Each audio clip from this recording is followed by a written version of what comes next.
President McNicholas, live stream is now in progress. You may turn on your mic and open the meeting. Good evening and welcome to the February 16th regular board meeting of the Capistrano Unified School District. The meeting is now in session. The time is 5:03. Per CDPH, masks are required for unvaccinated individuals in indoor public settings and businesses. By entering these premises without a mask, you are attesting that you are fully vaccinated with a COVID-19 vaccine. Members of the public may attend this meeting in person or participate by phone. A registration link has been posted on the board meeting agenda page of our website for those who plan to call in to address this board meeting. Please note that trustees Bronstein and Bullockis are joining the meeting via Zoom this evening. Please note staff has pulled agenda item 3G2 public employee appointment. Mrs. Hayes, please call the roll. Trustee Bronstein. Here. Trustee Bullockis. Here. Trustee Castellanos. Here. Trustee Davis. Here. Trustee Hanachek. Trustee Jones. Here. Trustee McNicholas. Here. Trustee Hanachek.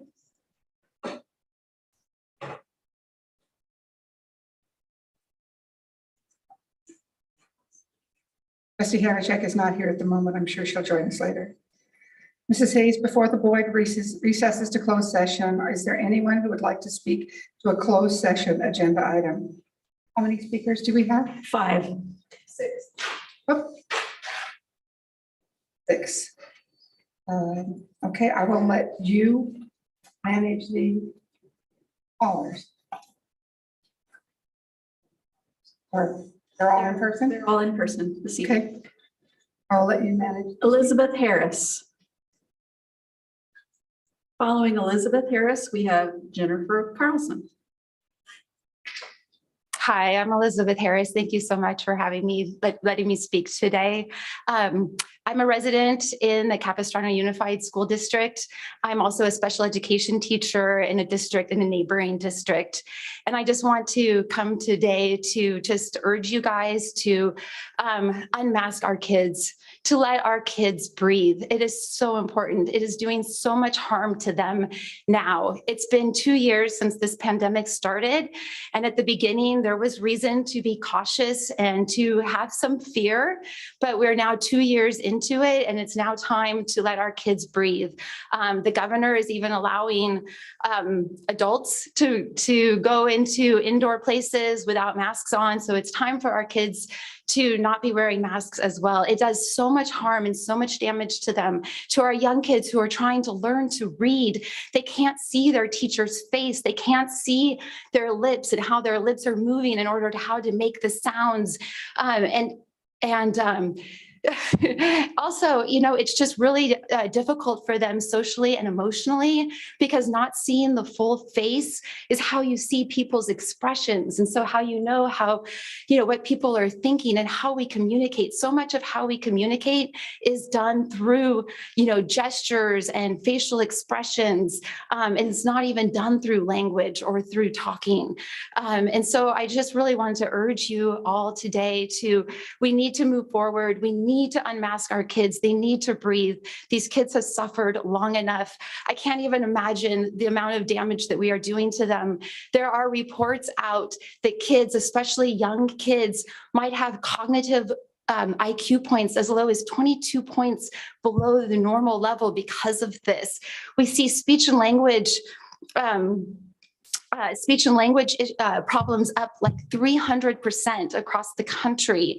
I've talked to OTs of small children where the assessments for OT issues are just so much higher than what they used to be. We don't even know the ramifications that we're going to see down the line because these small children who are having to wear masks in the classroom. We need to stop this, and we need to let the kids breathe. Thank you so much.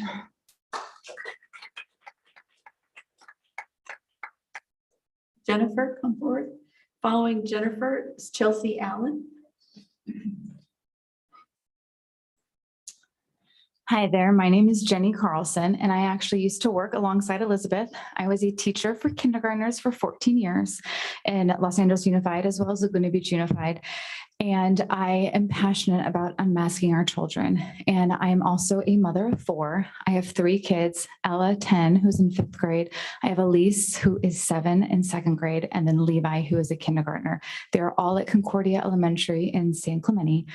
And there was a big parent group that came together. And the main reason I'm here today is to share, we did on change.org a petition, and we have 6,543 signatures of parents begging you, pleading you to please follow El Dorado Union High School District, and let's please phase out and unmask our children.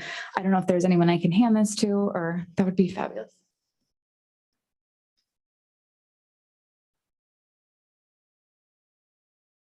But just to close, we're asking from the bottom of our hearts. There is hope out there that maybe Lisa Davis might be presenting something later tonight, something along the lines, like I said, of El Dorado Union High School District, where we can see our children's faces and we can slowly or quickly phase out. We feel like we've done our part. It's been 2 full years now of masking our kids, and we want them to have some sense of normalcy. Thank you.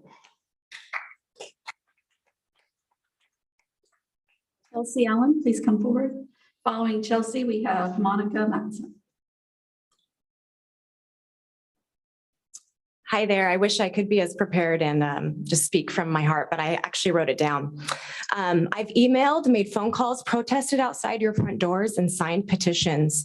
To be honest, I don't know if any of that works, and often feel discouraged that no one is listening. My 2nd grade son has been in speech therapy since he was 18 months old. At 3 years old, he started speech with the school district, and since then has been in speech sessions 1 to 2 times a week. Masking my perfectly healthy son has made his speech progression move at a snail's pace.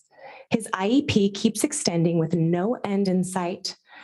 I now have to drive 30 minutes and pay $75 for a half-hour session every week for private speech therapy, all this to try to make up for what he's not getting and deserves from his school.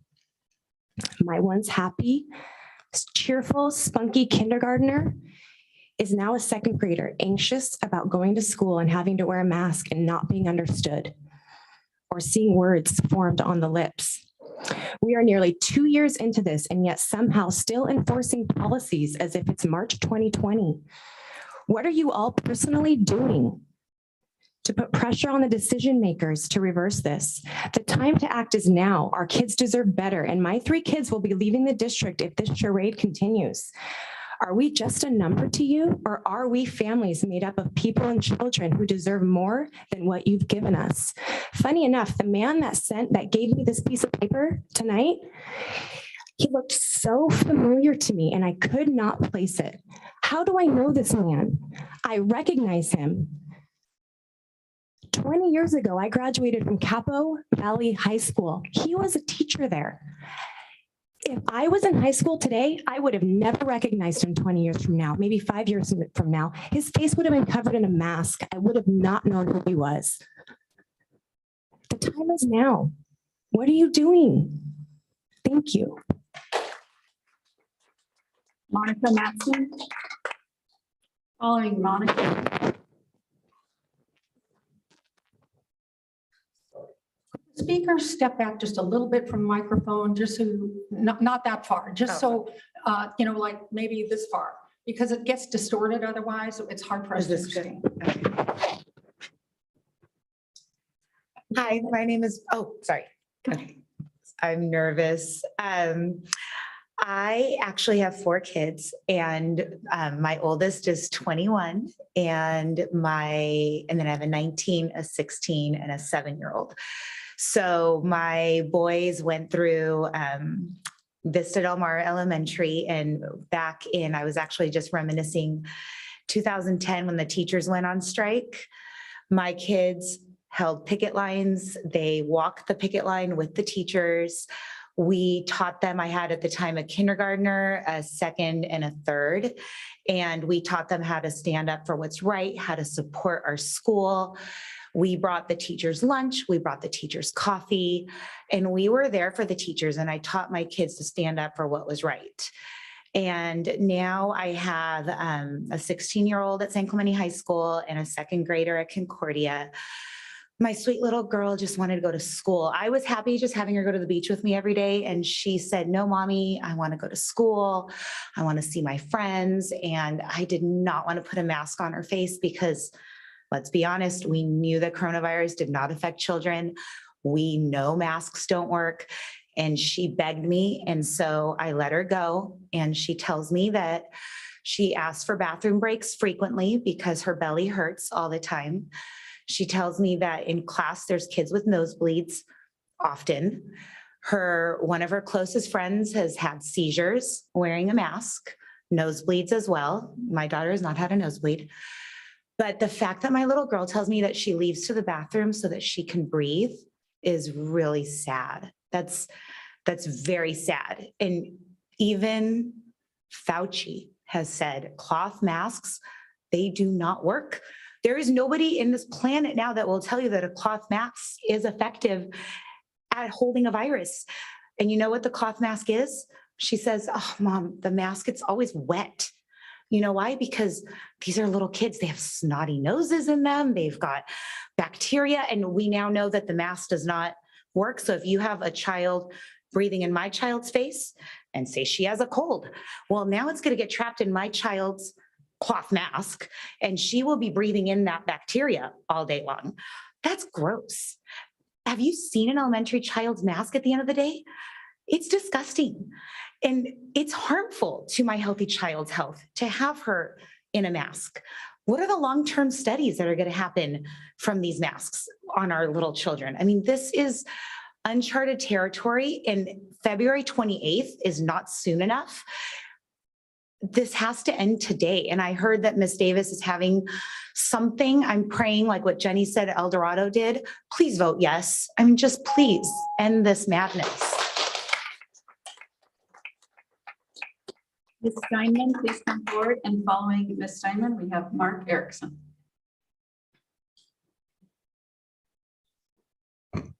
Good evening. My name is Corinne Steinman, and I actually came to support my friends, and I wasn't planning on talking because I don't like public speaking, but I'll just share my perspective with my two little girls. So we live in San Clemente, we go to Concordia, and we went to Vista Del Mar last year. We moved, so we go to Concordia this year. So I have a fourth grader who's 9 years old, and I have a first grader who's 6. Now, the sad part is the first grader was in preschool when all of this happened in 2020. And so she's never gone to elementary school without a mask.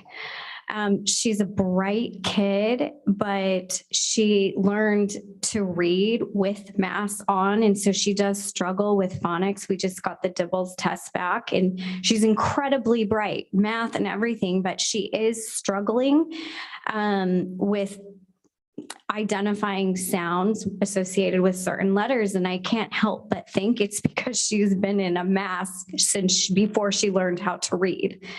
My fourth grader, she's 9. We switched schools this year. She's a very shy kid, and she didn't have any friends for the first 2 months of school. And one day she was sitting at lunch by herself, and a little girl came up to her, and obviously they can eat without masks. And she said, oh my God, she's like, you have the biggest smile. She's like, if more people knew how nice you were and how friendly you were, then you would have more friends. But it's because she literally is in class with the mask on every day. And in the morning, my oldest one, who does have anxiety and is shy, she freaks out in the morning because if we don't have the right mask that's most comfortable for her face, it's like an uproar. And it's like stressful as it is as a working mom trying to get the kids out the door, and she can't find the one mask. And she doesn't like the paper mask, and she doesn't like this mask because she can't breathe in this mask. So this one brand of mask, I have to go to Stan's every week because it's a fourth grader and she's constantly losing her mask. And it just makes things so much more difficult when we're just trying to survive in this crazy world to have to deal with this one more thing. And so I'm just asking, as a tax-paying community working mom, please unmask our kids. It's just not fair. And I go to work functions all the time with a ton of people, and I'm not wearing a mask, and they go to school with the same 24 kids every single day and the same teacher, and they have siblings in school, and yet they have to wear a Thank you so mask. much for coming. And our final speaker is Mark Erickson. Mark, come on up.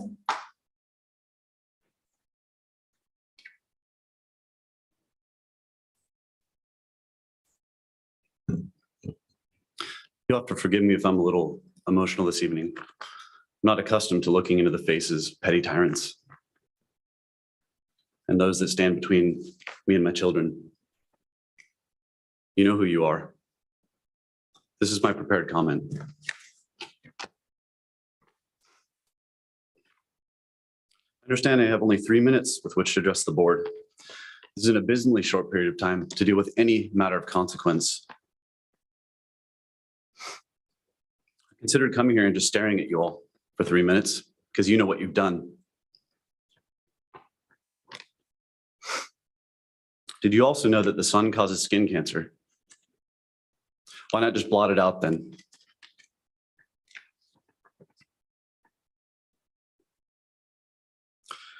Admittedly, there's some long-term side effects to that. But if we could just save one life, maybe it would be worth it, right? Those of you that have attempted to blot out the light that shines from each of our kids by forcing them to cover their bright faces should be ashamed of yourselves. And I admonish you to change course immediately. I considered appealing to you on a moral level, but those of you in favor of continued school masking are morally bankrupt. I considered appealing to you on a logical and scientific level, but those of you in favor of continued school masking are aware of the facts surrounding the masking issue and clearly incapable of comprehending complex thought processes. Let me then try to appeal to you perhaps in the only terms you will understand. Your very position as board members are in question. As duly elected officials, you are charged with representing your constituents. I know this is a big word for some of you, so let me make it clear. That's us, all of us, the 6,500 of us that have signed the petition. I know that many of you are aware of the recent recall of 3 board members in San Francisco. I would just hate for the same fate to befall some of you. I will admit, though, that for some of you, it might be too late. Be it by recall or election, I can only imagine that some of your fates are sealed. You will be held to account. For my part, I will admit that this is partially our fault as parents. We have apparently not reminded you often enough of who these kids' parents are. They are us and we are them. It took far too long for California to lift this indoor mask mandate on everyone, excluding, of course, our children. I think we're all done with your nonsense. All 65,000 of us disagree vociferously with your position, and I urge you to change course immediately.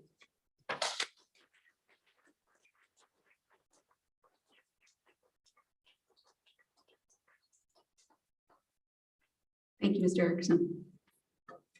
That concludes our oral communication.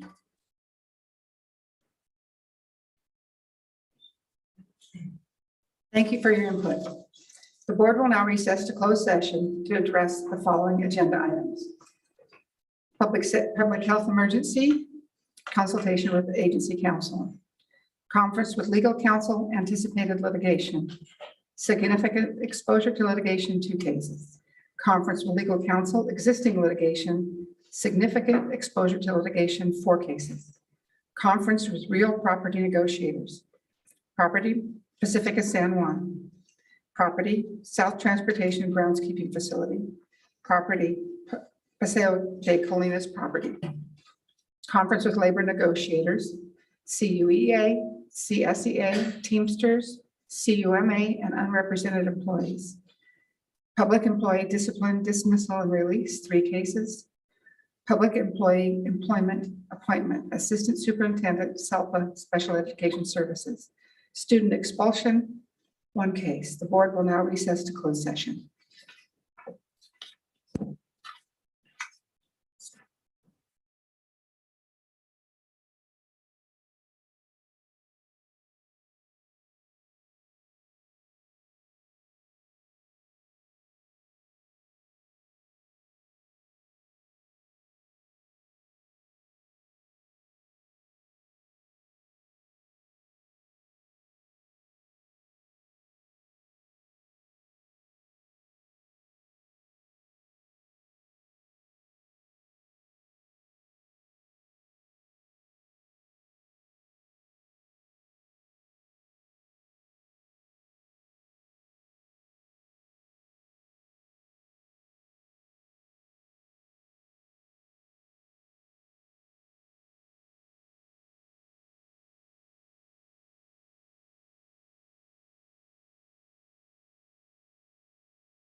Stand by.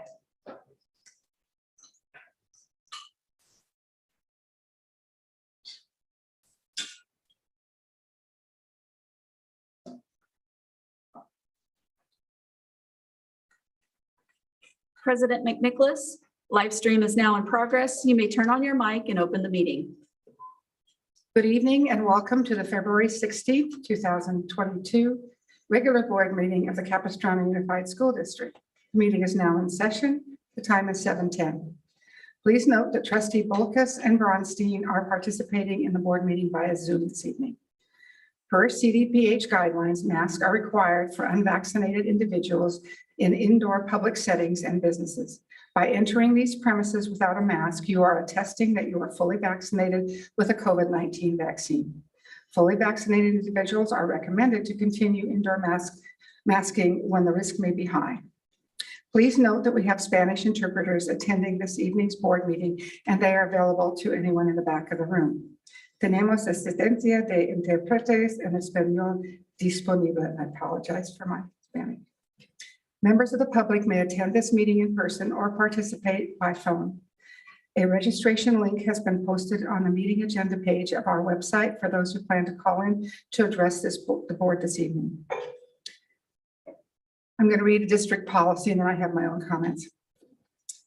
District Board Policy 1313, Civility Policy, promotes mutual respect, civility, and orderly conduct among district employees, parents, and the public.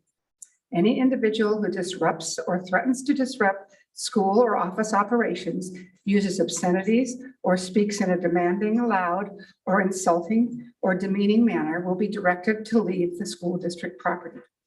If there is a disruption to tonight's meeting, including heckling, shouting out, pounding on the windows, or any other similar behavior, there is a deputy and added security in attendance, and you may be asked to leave or be subject to removal.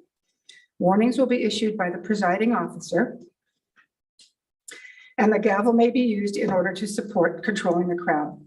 After a first and second warning, if behavior continues, the presiding officer will adjourn the board meeting and have security clear the room.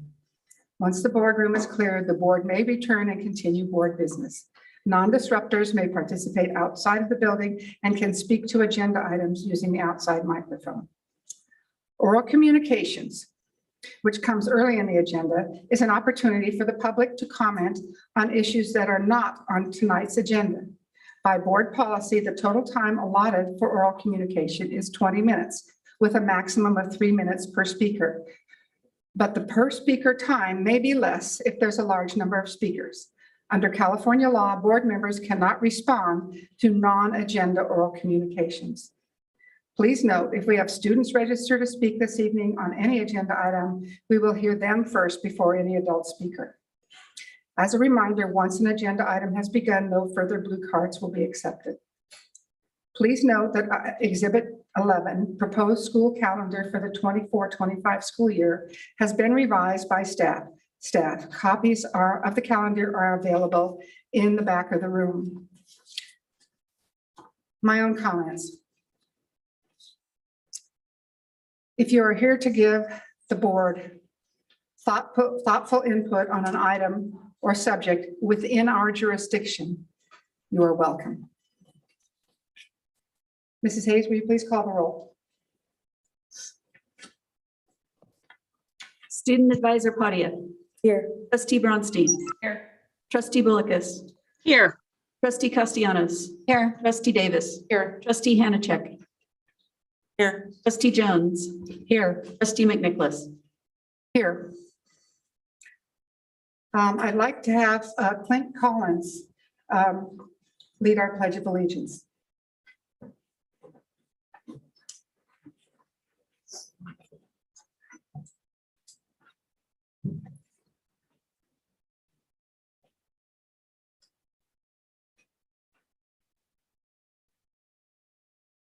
Place your right hand over your heart. Ready, begin. I pledge allegiance to the flag of the United States of America and to the republic for which it stands, one nation, under God, indivisible, with liberty and justice for all. You may be seated. Thank you.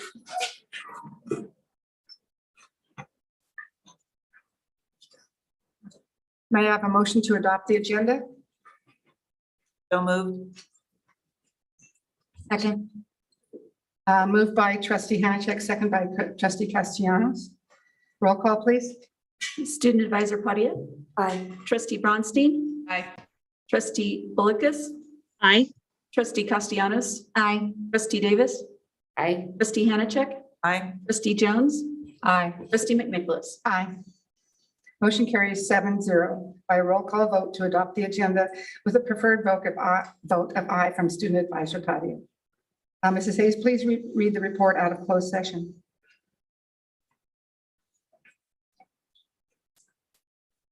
On agenda item 3A, public health emergency, no reportable action. On agenda item 3B, conference with legal counsel, anticipated litigation, trustees voted 7-0 to approve staff recommendation on the following ADR cases. Case number 2021-0908 and case number 2021-0921. On agenda item 3C, conference with legal counsel, existing litigation, trustees voted 7-0 to approve staff recommendation on the following OAH cases. Case number 2021-090322. Case number 2021-090346. Case number 2021-100718.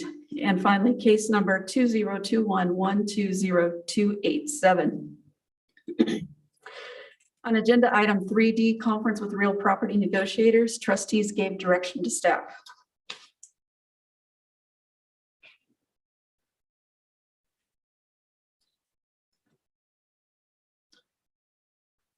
Let me repeat that for agenda item 3D and 3E. On agenda item 3D, conference with real property negotiators, trustees gave direction to staff. On agenda item 3E, conference with labor negotiators, trustees gave direction to staff. On agenda item 3F, public employee discipline dismissal release. On agenda item F1, trustees voted 7-0 to approve staff recommendation. On agenda item F2, trustees voted 7-0 to approve staff recommendation. On agenda item F3, the board voted 7-0 to waive attorney-client privilege of a confidential investigation report for the purpose of submission to the report to the California Commission on Teacher Credentialing. On agenda item 3G, public employee employment appointment. Trustees voted 7-0 to appoint Clint Collins, Assistant Superintendent, SELPA, Special Education Services, effective February 17th, 2022.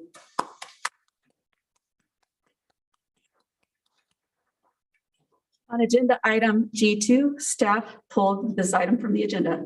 On agenda item 3H, student expulsion, trustees voted 7-0 to approve staff recommendation on the following case, case number 202211. This concludes my report.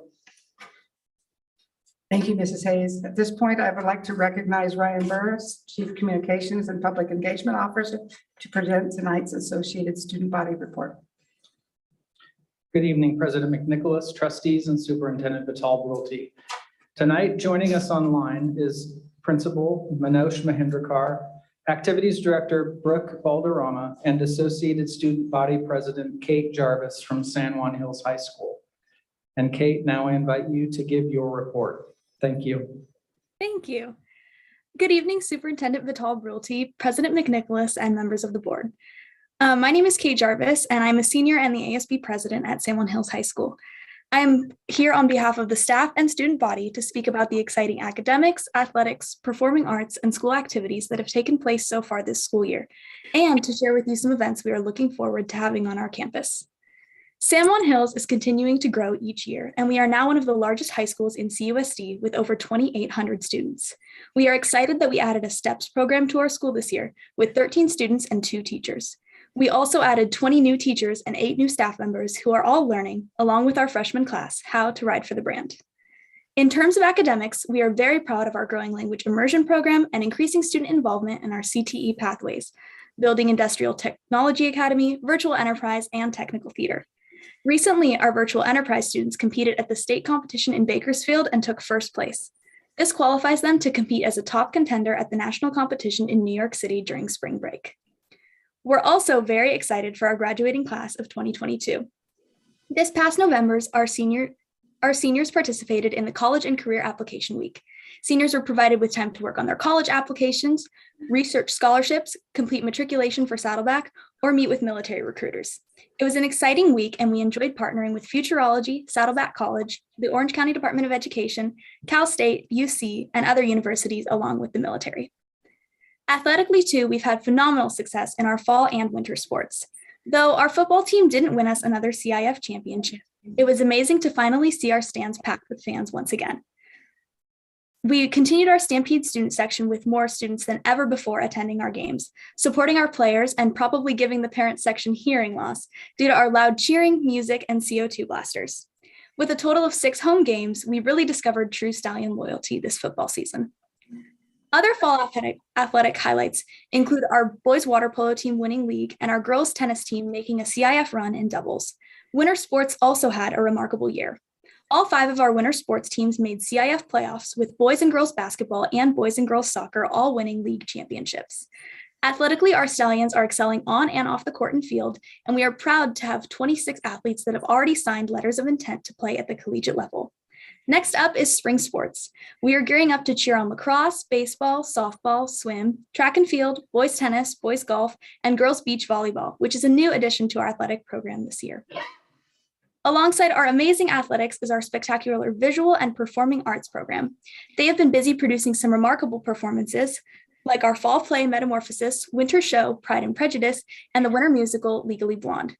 Our drama department took first place at the CETA Festival and the highest marks in all of Southern California for their fall play Metamorphosis, in which they literally built a pool in the Black Box Theater. Students swam and acted in the frigid water, all while wearing masks. We were so impressed. Dance, choir, and instrumental music have also displayed their talents through various performances, like Dance's Fusion and Broadway Night. We want to extend an invitation for all of you to come this spring when our performing arts collaborate to produce our spring musical, Beauty and the Beast. It is sure to be an amazing show with an incredible set and outstanding talent. At San Juan Hills, we also strive to create an inclusive school community with students that help one another as a family. We especially love helping our freshman students. On February 5th, we hosted our 14th annual Stallion Showcase. Several hundred students and parents visited our campus and had the opportunity to see all the amazing programs, events, staff, and students that make San Juan Hills such an amazing place. It was such a great experience for our incoming freshman class, and we hope they are looking forward to joining our school in the fall. Our current freshmen are also a huge focal point. We have an outstanding Stallion Startup Program, formerly known as Link Crew, which is a huge support for our class of 2025.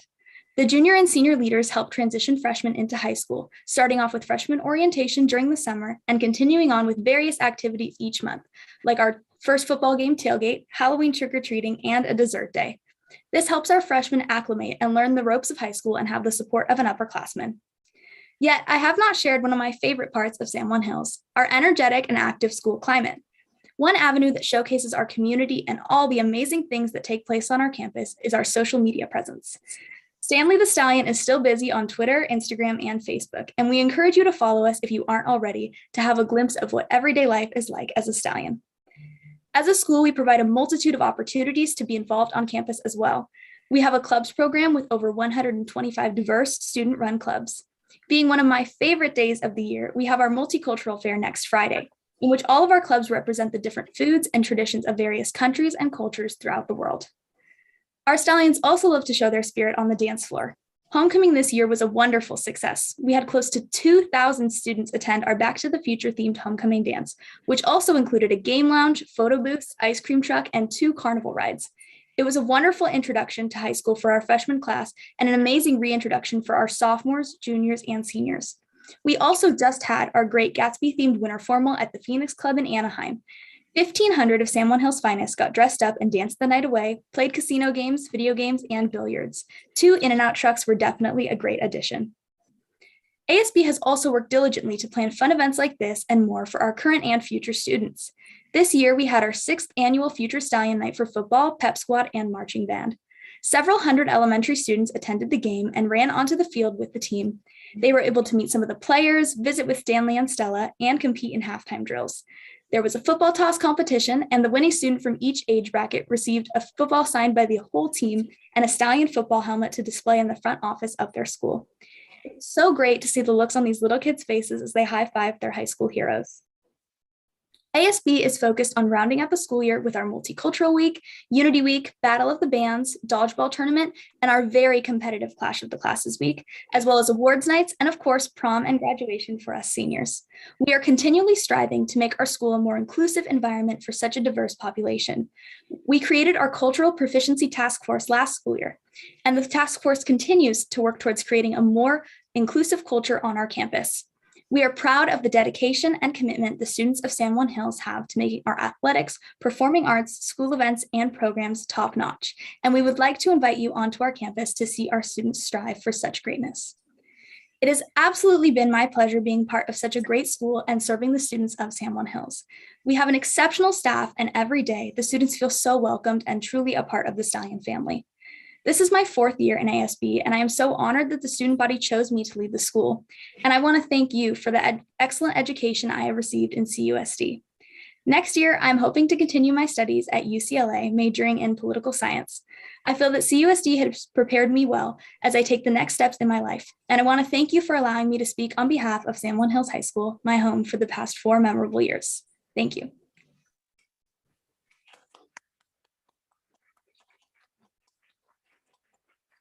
Thank you, Kate. It's time for board and superintendent comments. We'll start with Superintendent Kristen Vitale-Brulte. Hey, good evening and welcome. I know for many of you here in person and online are here to speak about state mandates regarding masks in public school classrooms. Our principals, teachers, and classified staff have worked tirelessly over the last 2 years to keep our classrooms and campuses open for students. Capistrano Unified was one of the earliest and largest school districts in the state to reopen our schools in the fall of 2020. And we have kept them open through 2 winter surges and countless changes in state health and safety guidelines. Our principals, teachers, and classified staff have shown tremendous dedication in waking up every morning for young people with the goal of keeping our students and employees safe and keeping schools open to learn. I'm extremely proud of this work, and I'm so grateful for your partnership and support through all of the challenges over the last 2 years. Today, we need your support more than ever. We deeply respect the right of free speech and the diversity of opinions related to state mandates here in CUSD. We hear the frustration, the passion, and the very different opinions. However, disagreements over state health and safety guidelines are impacting many of our campuses throughout the district. The fight over these guidelines does not belong at our school sites. Our school sites do not make the rules, but they must comply with them. These are all good, hardworking people helping our children, and they need our support. School districts who are defying state orders are being threatened with fines from the state, loss of insurance, and exorbitant liability claims should someone become sick or even worse. This legal limbo could put student education in jeopardy and could cause major disruptions, taking resources from students in their classrooms. We have policies and procedures in place to comply with state mandates while continuing in-person instruction. And together we can persevere to return to normal as soon as possible. And hopefully we'll know next steps by February 28th from CDPH. Based on board resolutions 2021-53 and 2022-20 approved in June of 21 and October of 21 respectively, I have personally worked with the Orange County Superintendents, Dr. Chow and the Orange County Healthcare Agency. I've even worked to get a call into the governor's office and CDPH to share our concerns. Additionally, all Orange County superintendents sent a letter to the governor and to Dr. Mark Galley at CDPH asking for a reasonable timeline for easing restrictive masking requirements and other restrictive protocols using local health metrics as a guide. We shared that students and staff have done their part to extraordinary degrees these last 2 years, and now it's time to acknowledge that changing circumstances are clear.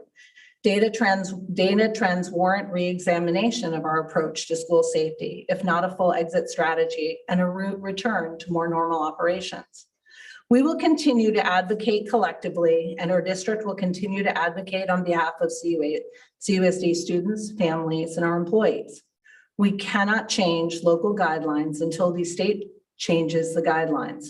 Therefore, I am respectfully asking that you continue to support our principals, our teachers, our classified staff by directing any grievance about mandates to Governor Newsom and Dr. Mark Valley at the California Department of Public Health.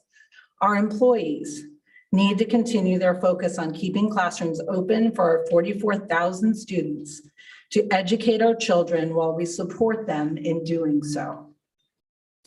In other news, CUC, PTSA, CUEA, CSEA, and district leadership continue to strategize on efforts to work with the state legislators to raise the base. My pin here. Raising the base funding for all school districts in California.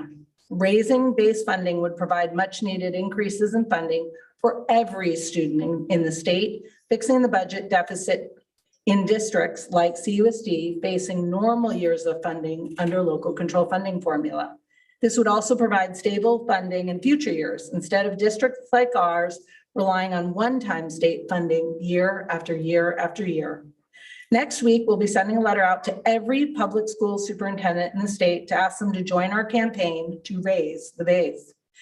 This is work that benefits every child in the state of California, and we'd like our state legislators and governor to make permanent increases in base funding this year. I want to deeply appreciate the partnership and collaboration with CUC, PTSA, CUEA, and CSEA as we work to fix the current funding challenges we face. Raise the base, raise the base. We must raise the base. Additionally, I want to congratulate our CUSD Teachers of the Year, Castile Elementary teacher Karen Kuo, San Juan Hills teacher Marie Finman, and Marco Forrester Middle School teacher Sergio Sanabria are now candidates for the Orange County Teacher of the Year awards that will be selected later this year. We made surprise visits to each of their school sites on February 3rd to announce the wonderful news. You can read more about each of the three honorees and all of our teacher nominees on CUSD Insider. Finally, I want to congratulate Clint Collins to be the permanent appointment as Assistant Superintendent for Special Education. Congratulations. And Capistrano Union High School being awarded Model Continuation High School by the state of California. Congratulations. And this ends my report. Thank you, Superintendent. I'm going to go a little bit out of order. Student Advisor Padia, would you like to go ahead first? Yes. Good evening, everyone. Thank you for joining us. A few weeks ago, the ASB presidents from each of the high schools and I, along with Superintendent Vital Brulti and Meg Irvis, had our monthly ASB meeting. We talked about agenda item 27, which is a grant to make sure that high school students are provided the proper support to complete their A through G requirements. The A through G requirements are a selection of high school courses that students have to complete to be eligible to apply to University of California and Cal State universities. With input from students, we were able to discuss why some students are unable to complete their A through G requirements, and they expressed the need for counselors and teachers to push students to give further knowledge about the A through G requirements. To address this issue, we will be providing a program for students to keep track of whether they are able to meet their A through G requirements or not. Along with this, we plan to increase outreach for students and parents to talk to them about the A through G requirements.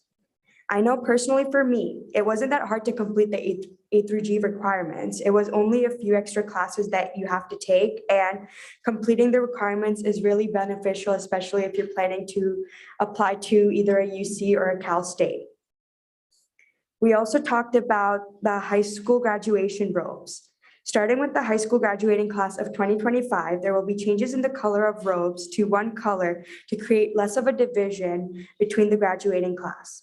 So us, along with the freshman ASB presidents, are currently working together to come up with a new graduation attire along with the cords, stoles, and medals. Moving on, I am happy to announce that all of our high schools will be having an intramural dodgeball tournament. All of the ASB athletic commissioners from each of the high schools are working together to organize the event. So good luck to all of the high schools, and may the best high school win. I would also like to talk about what we've been doing at St. Clemente High School recently. As we are moving towards the end of the school year, St. Clemente High School is eagerly preparing for the incoming freshman class. In the first week of February, we held our 8th grade expo night on our football field, which was a great success. All of the 8th graders had a huge smile on their faces as they were signing up for sports and meeting their potential freshman teachers. We also had link crew leaders, which are current juniors and seniors, helping out, and both Trustee Davis and I were there too. Being in such a welcoming environment really makes me proud to be a Triton, and as I graduate in a few months, I know that the future Tritons will love their school as much as I do. This concludes my report. Thank you. Thank you very much. And now I'm going to go to our 2 online trustees if they would like to speak first. Trustee Bronstein, do you have any comments? I don't have anything. Okay, Trustee Bullockis, do you have any comments? Yes, I do. Thank you. Good evening.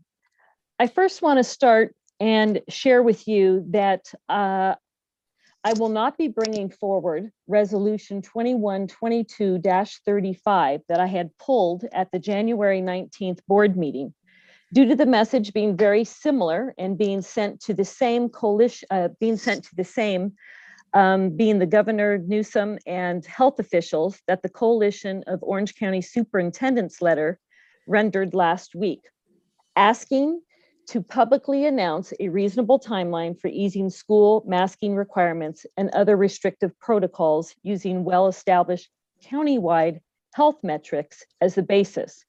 While the February 15th unmasking in public places announcement did not render the news we had hoped for our students, with the urging from the Orange County superintendents, we hope February 28th will bring us good news. For a copy of the Orange County Superintendent's letter that was sent to Governor Newsom and the health officials, please pick up a copy at the back of the room there this evening. I am also one of the few board members interested in bringing to the March 2nd board meeting a resolution to request approval by the board to direct our school district to send an informational email to all families sharing 2 Senate bills that will impact our students in schools. That is Senate Bill 871, which would eliminate the personal and religious exemptions for COVID vaccine and requiring all children 5 years and up to be vaccinated to attend school. And Senate Bill 866, which is for minors age 12 and over that will be allowed to be injected with any number of vaccines without parental notification or consent. This is merely to inform our families and bring this information forward. And finally, I would like to share with you that the City of Mission Viejo has resumed their monthly movie, Community of Character. This Sunday, February 20th at 1:15 p.m. at our Civic Center, the Mission Viejo Community of Character will resume its character film series, and the character trait in Mission Viejo for February is unity. The film that has been selected to demonstrate unity is A More Perfect Union. The movie is about the process it took to write the Constitution of the United States, and there will be a discussion that follows. It's free to everyone, and it will be shown on a large screen. So I invite you all, I think there's no better time for our young people to learn how the process came to be in writing the Constitution of the United States. That's my comments for this evening, and thank you. Thank you, Trustee Bullockis. Trustee Castellanos, do you have any comments? No? Trustee Davis.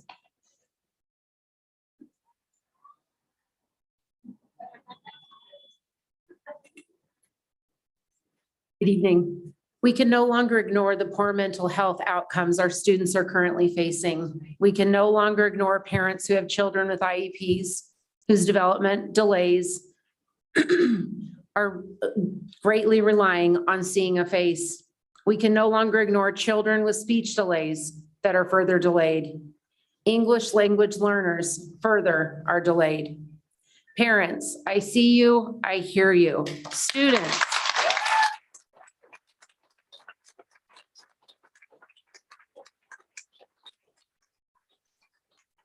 Students, I see you, I hear you. I know you're out there. I know you are acting as a citizen of the United States of America and sharing your thoughts and feelings on what you feel should be changed.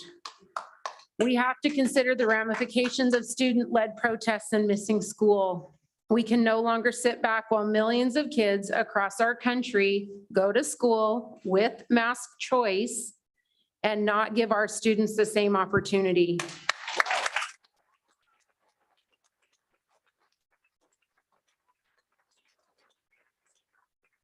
I will be making a motion to vote on a resolution at the next board meeting, March 2nd.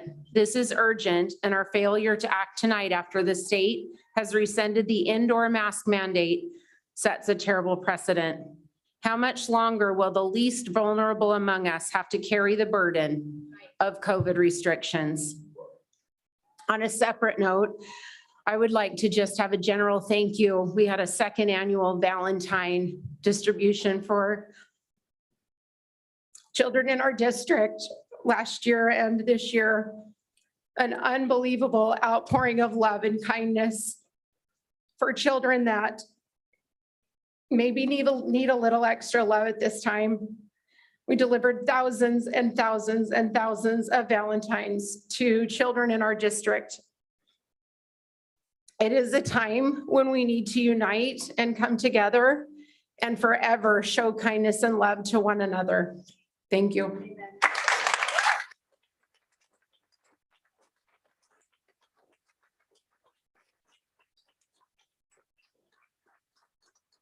Trustee Hanachek? No statement. The superintendent's comments were more than adequate. Thank you. Trustee Jones? Well, I want to thank Superintendent Vital-Brulte and the other Orange County superintendents for the statement they sent to the governor and the CDPH. Thanks partly to them, I think we now have some movement from the state that will lead to the end of the mask mandate. I appreciate that much of our audience is here or listening tonight about masks in schools. I think we all see you and hear you. I know I do. And I look forward to hearing your views this evening and to continue seeing your views in email. But I want to draw your attention to Senator Pan's SB 871, the K-12 COVID-19 vaccine mandate. It's anticipated this bill will start working its way through committees in March. We can assume that our own Senator Bates will vote against the bill, and sponsors such as Senator Pan will vote in favor. Others may be undecided. I've created a list of senators who may be undecided, along with the areas they represent and their email addresses. It's on my Google Drive, and if you send me an email, I'll send you a link to the list. This is a chance for you to be heard, whether you're in favor of the bill or opposed to it. My email address is, I'll say it twice, gijones@Capo USD. That's GI like the soldier, Jones@capousd.org, or you can find it on the district website. Thank you, President McNicholas. Thank you, Trustee Jones. I would like to say, I reiterate what Trustee Jones says, is we all hear you. We've heard from you. We get emails all the time. So it's not just one trustee that hears you. We all hear you. I will also reiterate that I am so proud of Superintendent Vital-Brulte and all the 29 superintendents that have really come together and pushed for a definite end to the masking. I'm also so grateful for the district and site administrators for the challenges they've had to step up with for the last few weeks. On a lighter note and more encouraging, I was pleased and excited to attend the first Mandarin Immersion Arts and Music program at Capo Valley High School. This is it was a fabulous performance of very talented and very proficient Mandarin speakers. This is our inaugural class of the Mandarin Immersion program are now sophomores in high school. And this was just so impressive to see a program that is really serving students and their accomplishments. The other fun things are, as people have said, winter formals at all of our high schools were fabulous. San Juan Hills, to get 1,300 kids out there, oh my gosh, that is fabulous. Of course, they try to outperform everybody, so, yeah. But all our high schools had a great time at their outdoor and their formal. I attended the Dolphin Experience at Dana Hills. This was the incoming eighth graders and their families outside on a football field. In the past, they've done it on the interior courtyard, which was kind of stuffy and crowded and noisy. Everybody loved it outside. You could have so many more people, so many things going on, games and music and everything. And I think we have a wonderful freshman class coming in.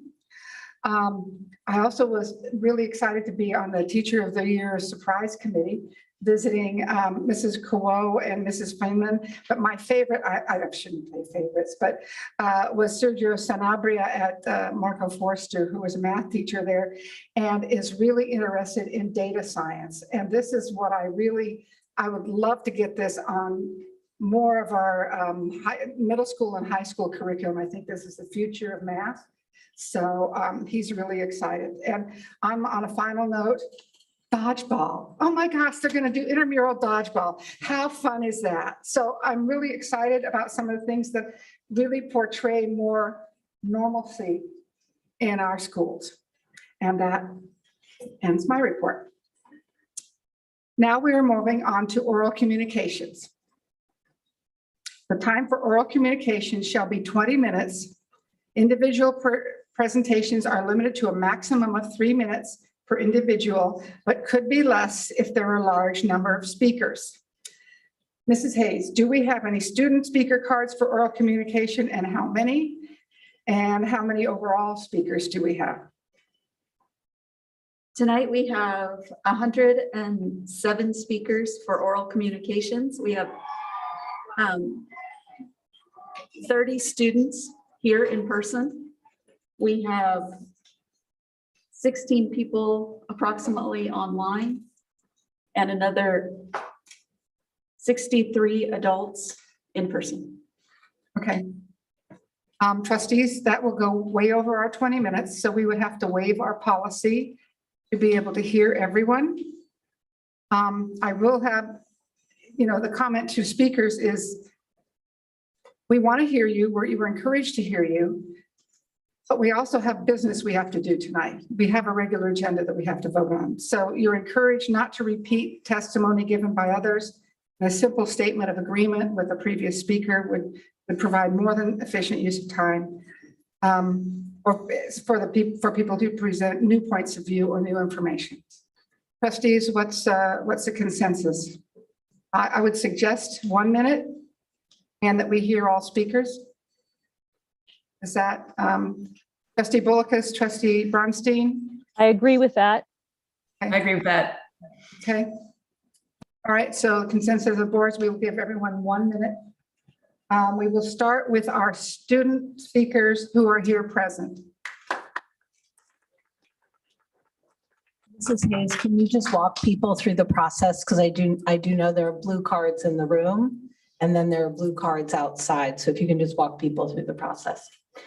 So what I'm going to do this evening is I'm going to call you up in groups of 5, and I ask that you line up at the microphone. And when I get down to like the 4th or 5th person, I'll call up the next 5 to line up.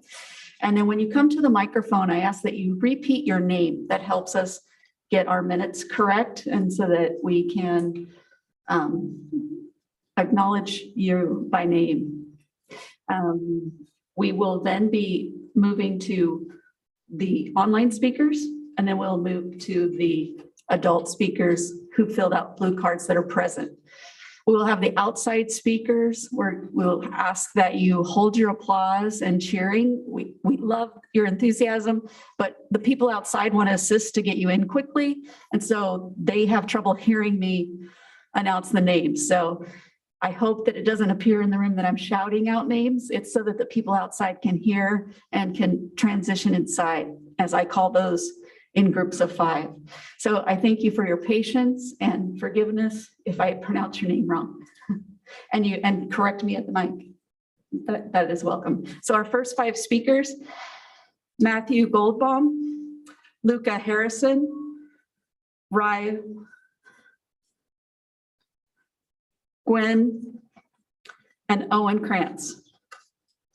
While those speakers are coming up, I just wanted to mention that before the meeting started, we had some speakers for closed session, and a lot of them get quite close to the microphone and it distorts and we can't really understand. So if you can maybe be like 8 or 10 inches back, like so, that's helpful, I think, to everyone. Mrs. Hayes, is it possible that we call all students in at this time so that everyone the children that are ready to speak could maybe line up in the back of the room for time?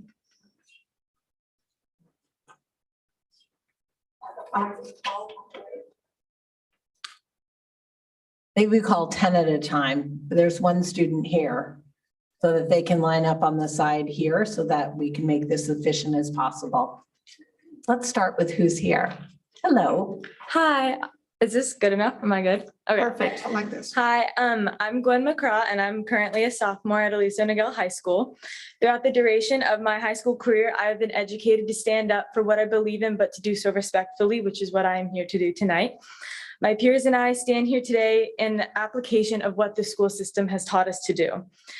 We refuse to permit any additional restriction of our ability to learn, restriction of our happiness, and of our basic human rights.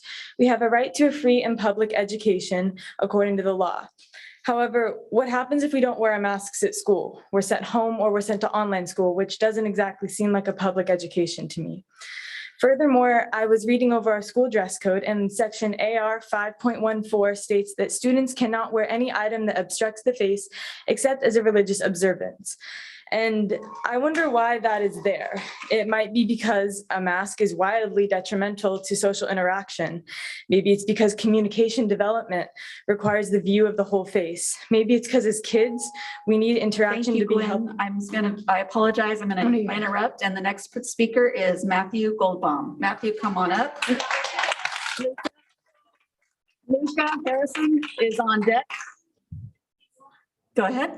My name is Matthew Goldbaum, and I'm a senior at San Juan Hills High School. I'm a straight A student, but I need help understanding some things.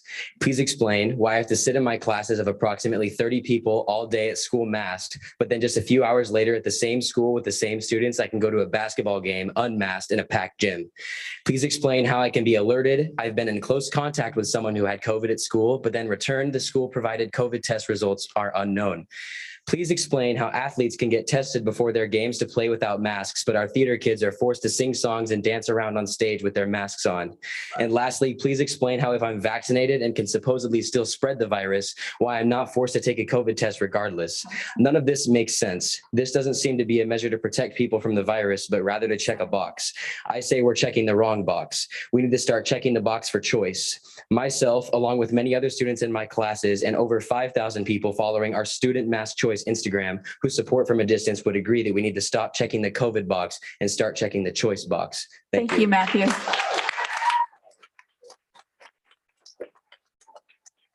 Luca, come on up.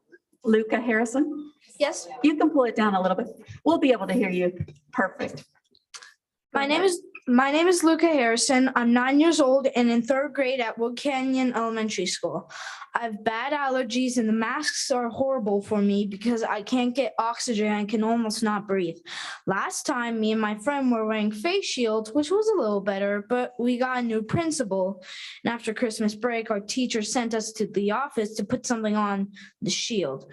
We knew something was going to happen, and we walked very slowly to breathe as much as we could. Miss Julie put this plastic drape on our shield, and it feels like breathing into a plastic bag. Does any one of you want to try how hard it is to breathe in this? I couldn't concentrate without any air. I told my teacher, I don't like the shield, but I was scared to tell her that I couldn't breathe without getting in trouble. So masks again. And when my allergies were bad, I had to go to the nurse. I couldn't breathe at all with my mask, and my mom picked me up. Thank you, Luca. We have to go on to the next speaker.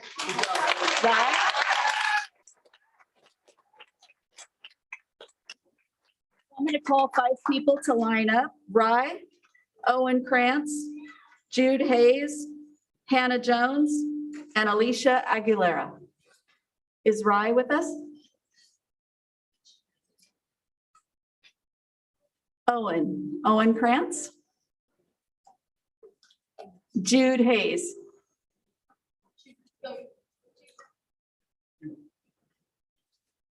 Thank you, Jude. Come on up. I don't want to wear a mask anymore. It's been 2 years of messing with my life. 2 years of adults at school telling me that masks keep us safe and masks are going to keep us alive. Well, COVID-19 has spread all over the place during the last 2 years. Well, I've been wearing a mask. I shouldn't have to go along with it anymore. I have antibodies. I told my teacher I have antibodies and don't want to wear a mask, but he just yelled at me. They must think we are stupid to keep telling us how important masks are. We are not stupid. I know about this stuff because I've been living with it. I have a will of my own and can think for myself. But when it comes to masks, a lot of adults who should have my back would rather I shut up and be brain dead. I've been patient. Enough is enough. Make masks optional.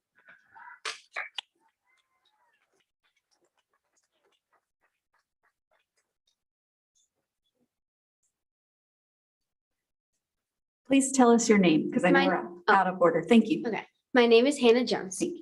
I never thought today at 13 years old, I'd be getting constantly sent to the office for having my rights violated. Wearing a mask and having restricted oxygen to breathe for 5 to 6 hours is unbelievable. I want my voice to be heard. This is a country where we fought for our freedom and to be able to express how we want to live. I'm tired of having to keep my mouth shut and want this to be changed. I've had many thoughts about moving online, but now that will ruin my mental and social health. Please just remember, many kids deal with wearing a mask for 6 hours and it's every day, and it's not just me. About 15 to 20 other students have been sent outside to sit outside the past 3 days because we would not wear a mask. Is this the quality education that we deserve? Personally, it is affecting me with daily headaches and dizziness. How has no one realized this is segregation? People who don't wear a mask are sent to work outside and getting less education, while the people who choose to wear a mask are getting the correct education that everyone should be getting. Please let us have a choice. We cannot breathe.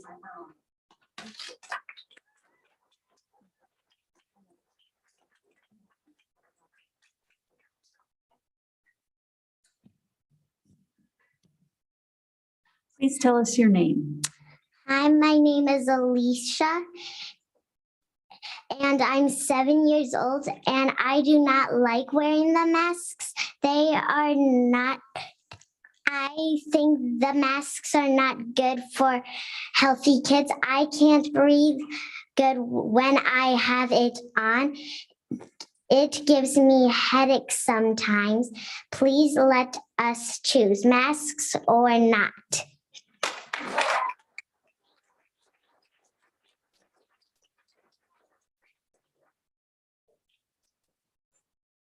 Please share with us your name. Hi, my name is Owen and I am in 4th grade. I am tired of wearing a mask. The people making the rules are not following their own rules. I am healthy and I want to breathe. Thank you.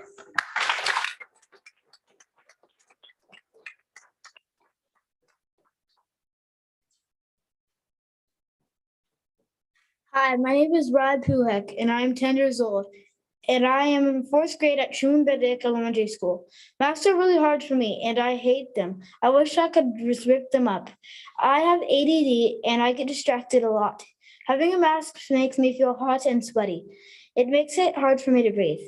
That makes it hard for me to pay attention. I heard that some other schools are letting kids choose if they want to wear a mask. I want to make that choice. My mom is working really hard to try to fight for me. I need your help to fight for me too. Thank you. Next, I'm going to call the next 10 speakers. The next 10 speakers: Chandler, Jane, Lucy Nelson, Ethan Fisher, Blue, Danielle, Tessa, Hannah Hoffman, Jed Butler, Macy Feinstein, and Jaden. Go ahead and come up and state your name. Hello, my name is Lucy Nelson and I'm a 7th grader at LRMS.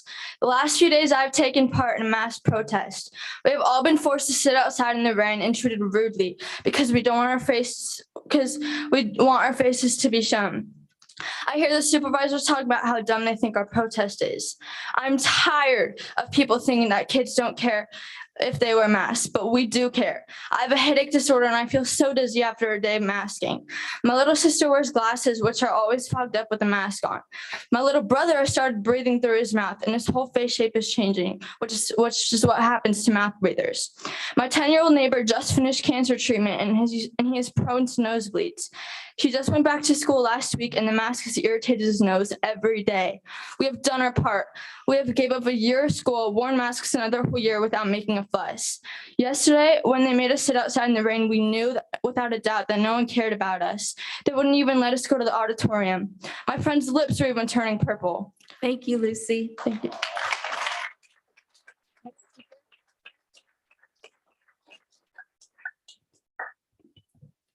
My name is Harper Hoffman, and I'm a fifth grader at Oso Grande Elementary School.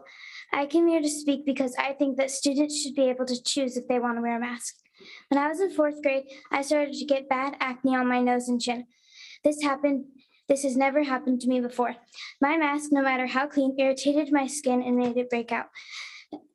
This year, I am new at my school. It has been so hard for me to meet new people because I can't see their faces. I don't recognize a lot of my peers outside of school. Masks have made it hard for me to see and interact with people at school. I have never seen my teacher's face ever. This is hard. It is hard to connect with people using your eyes only. It's time to start seeing faces again.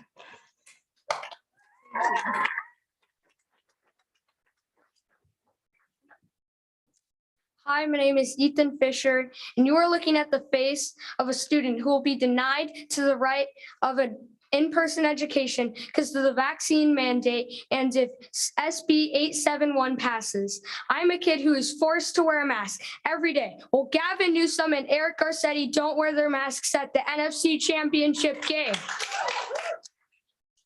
Kid who is forced to wear my mask while our state leaders do whatever they want. Hypocrisy in this state is nuts. Therefore, we should be like our Northern California school districts who are no longer enforcing the mask mandate.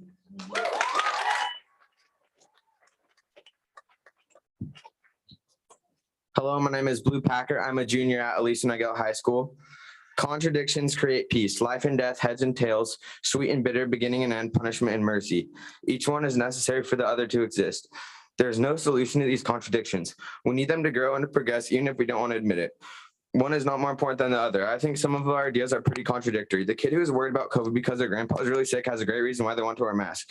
It's important that we see why they choose to do this, even if we don't like it.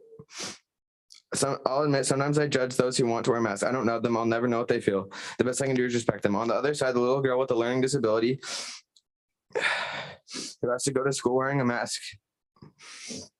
I'm sick and tired of seeing my little sister with dyslexia and a processing disorder come home from school crying because she can't learn. She has to see people's mouths to understand. All I hear is when I say masks affect learning is that that's not true. All school is teaching us that empathy doesn't matter. Seeing and understanding someone else is an incredible gift, and it's so easy. Thank you.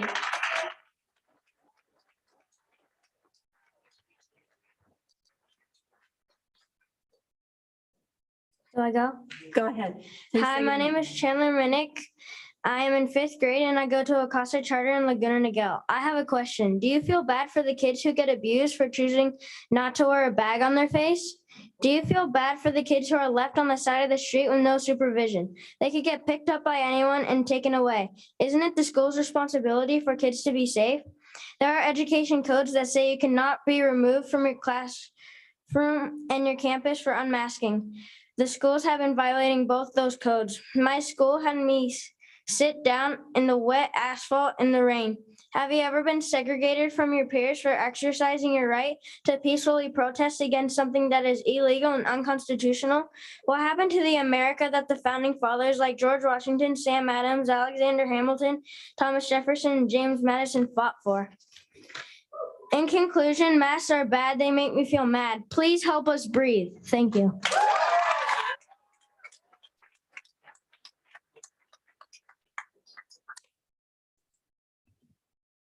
Go ahead. My name is Daniel Sorensen, and I'm a senior. I must say, you all are pretty bold. The fact that I had to witness second graders protest for their basic constitutional rights this morning and then get kicked out of class for not complying with unconstitutional rules is ridiculous. It's unlawful. May I ask you, is your decision to continue to mask our students based on physical or political science? Either way, it is wrong. Politically, we have a right to choose what we do with our bodies because it is our bodies. Scientifically, masks do not stop the virus, but only increase mental health issues. Kids are killing themselves. Do second graders have to stand up for our rights, or will you? When the cure is worse than the disease, then it becomes the disease. Masks are the disease. You are refusing to respect our legal freedom. You are a disaster. Stop masking the truth.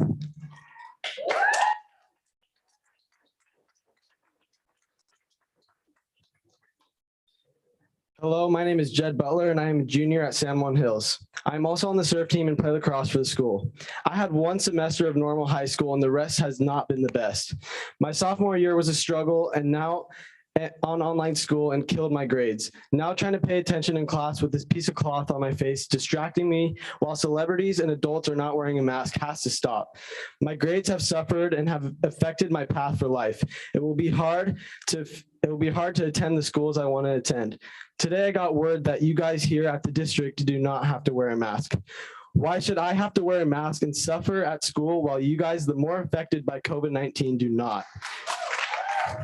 It should at least be opposite. Some kids don't even know school without a mask. It affects our grades, our social skills, and our mental health. Think about that and please lift the mandates at school. Thank you, Jed.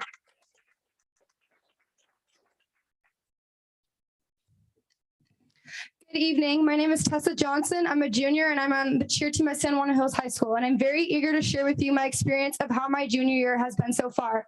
On the second day of school, just like any other day, we were asked to stand for the flag. To my shock and disbelief, I looked around the room and saw that I was one of 5 students standing and reciting the pledge. I remember after that, I looked to my teacher with confusion. I asked her if she was going to allow such a thing in her classroom. She responded to me saying, "We are Americans and we have the right to choose."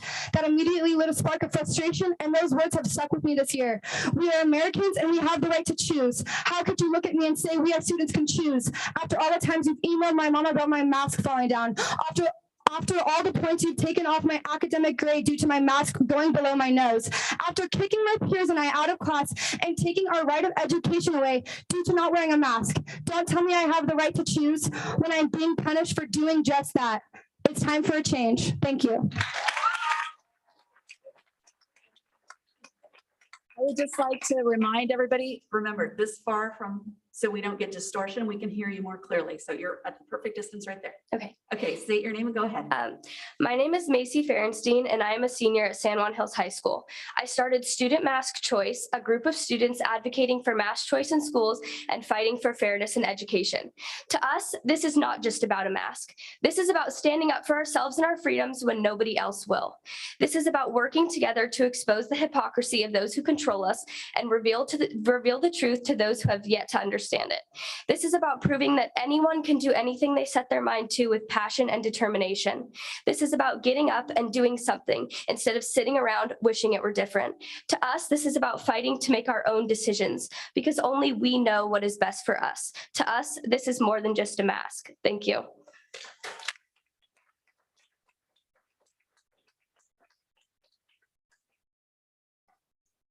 I'm Jaden and I'm a junior at San Juan Hills, and I believe that wearing masks should be a personal choice for everyone at all Capistrano Unified School District schools. First off, let's discuss the rationality of masks. I'm not going to discuss their effectiveness because you already know that it's difficult to agree on that. But my sister is in 4th grade at George White Elementary, and she plays a recorder, and the masks literally have a hole in the center so you can wear it and play it at the same time. Like, it's not to protect our kids. Like, you can't rationally say that protects the kids. It's just for the sake of keeping them masked. And like, as of yesterday, the 15th, the indoor mask mandate was lifted. And that means right after school, these students are going out and just doing their thing without masks on. And like, what's the point of masking us at school when the majority of students are just not going to be masked anywhere else? And I have nothing but respect for people who choose to wear their mask. If that's what makes you comfortable, please keep it on. I have no right to say what should or should not be on your face, but the same applies to you. Worry about your own face, not mine. Thank you.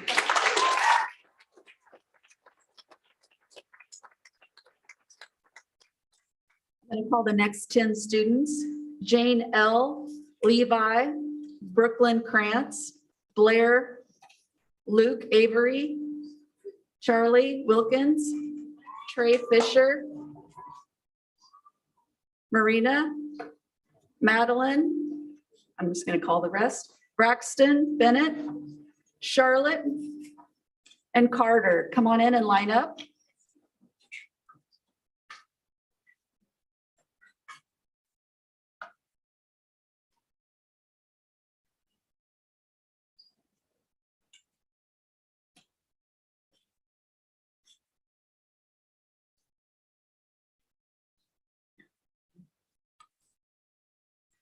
So as you're coming in, just remember to stay a hand's distance away from the mic. It makes it much easier to hear you. And you can bring it down to your level and state your name and go ahead. Good evening. My name is Levi and I'm in 5th grade at Concordia. Thank you for the opportunity to speak tonight. I have ADD. So last year I was homeschooled because school on the computer didn't work for me at all. This year I was so happy to get back to school in person. I hate wearing a mask, but I only thought it would be a temporary thing. But now it's 6 months later and I still can't breathe in class. 6 hours a day, I'm forced to wear a mask in order to be at school. Aside from obviously not being able to see my teacher's face or her see mine, there are many other reasons I no longer wish to wear a mask. It's hot and I can't breathe.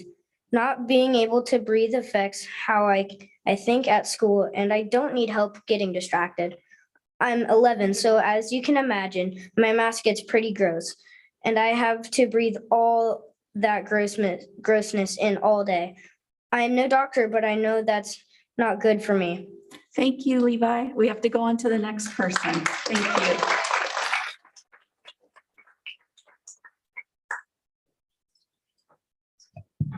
Hello.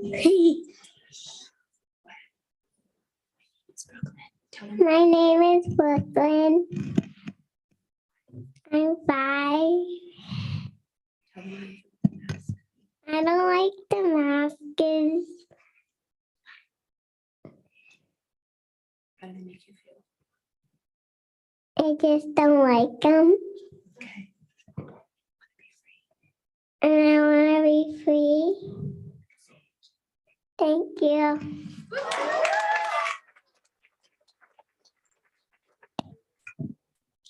My name is Madeline Ernest, and I'm a senior at San Juan Hills High School. I don't have much time, so I'll keep this short. You, the board, are protecting those who fund your campaigns while you ignore the people you're supposed to be representing. We are tired. Administration blamed the district blames the CDPH blames the governor, who doesn't even follow his own rules. You are teaching us what freedom looks like and what tyranny looks like by refusing to do your job, which is supposed to be protecting us. It's time to stop blaming and take action to defend the rights of students and families of this district. El Dorado took action this week. They finally listened to the people they represent. It's time for you to do the same. We will not stop. The rallying, posting, emailing will not stop. The students of this district have shown more courage the past 3 days than any of you have the past 2 years, with the exception of trustees Davis and Bullicus, who are actually fighting for us. Enough is enough. Give students the choice.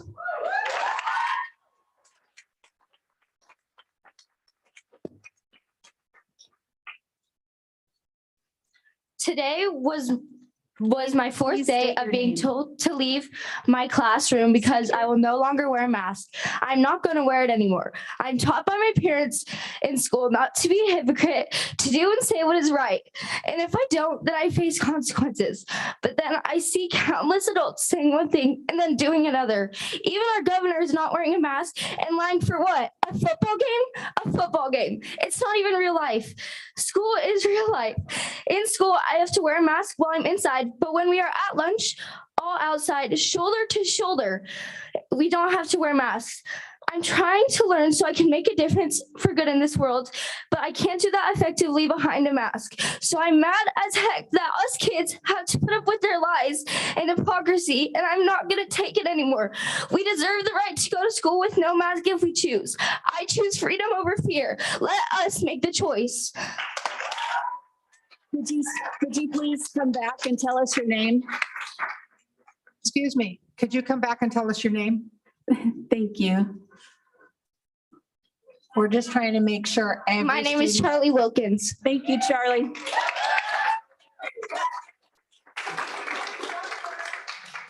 Hello, my name is Luke Avery, and I'm an 8th grader at Aliso Viejo Middle School.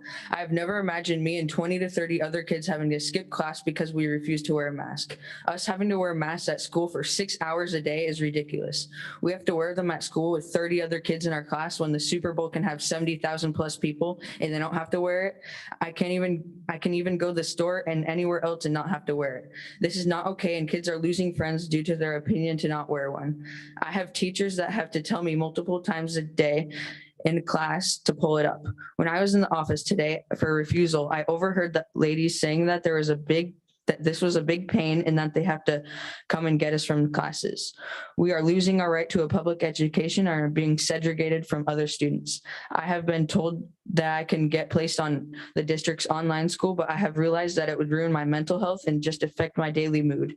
Just know that we will not stop our protests at school until we do not have to wear one. Thanks for your time.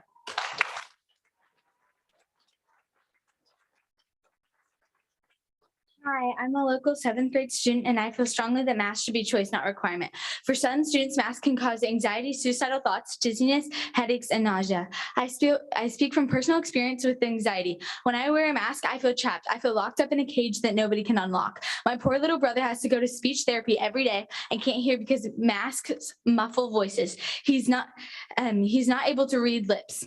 The mandate got lifted for California residents indoors. I'm a California resident who sits at a desk for 6 hours every day with a mask trying to learn for an education while adults get to shop, go to events, sports games, movies, etc. without masks.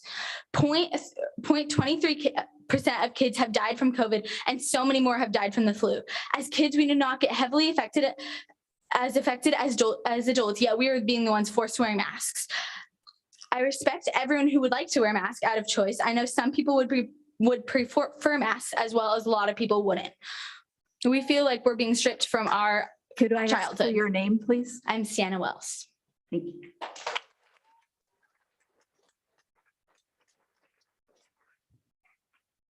My name is Braxton Bennett, and I'm a senior at San Juan Hills High School. The everyday pressure of high school and preparing for college is hard enough as it is. We don't need added pressure from so much controversy around masks. We see our peers in other states not required to wear masks. We see our government leaders in stadiums full of adults in the same state not wearing masks. The CDC saying cloth masks aren't effective. I worry that the message is getting lost. We are not trying to force those that want to wear masks to stop. We are just asking for the choice. If kids and families are worried about COVID, let them wear a mask. We as students just want the choice, just like everybody else has in California. Please listen to us.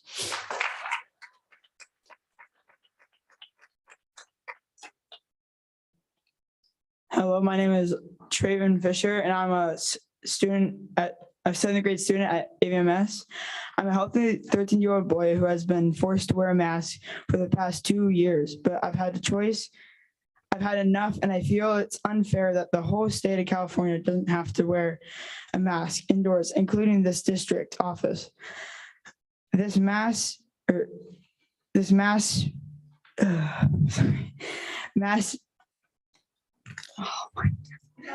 my mask, wearing a mask indoors makes me feel nauseous, lightheaded, and I can't breathe. It's hard for me to understand my teachers, and I'm sad not seeing other people's faces. I respect other people's choices, but I wish people respect mine.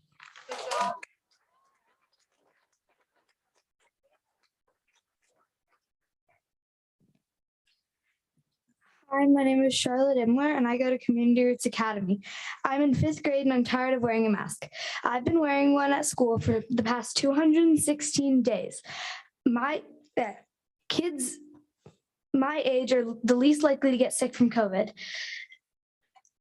They've lifted the mandate to everyone else. So why are the children, the least likely to get it, are the only people that still have to wear them? You guys should probably consider making the masks optional. Wearing a mask hurts my ears, gives me a bad headache, and makes it hard to breathe. And worst of all, it's difficult to concentrate and learn. I hope you'll consider lifting the mandate and letting us breathe. God didn't create our faces to be covered up. Thank you.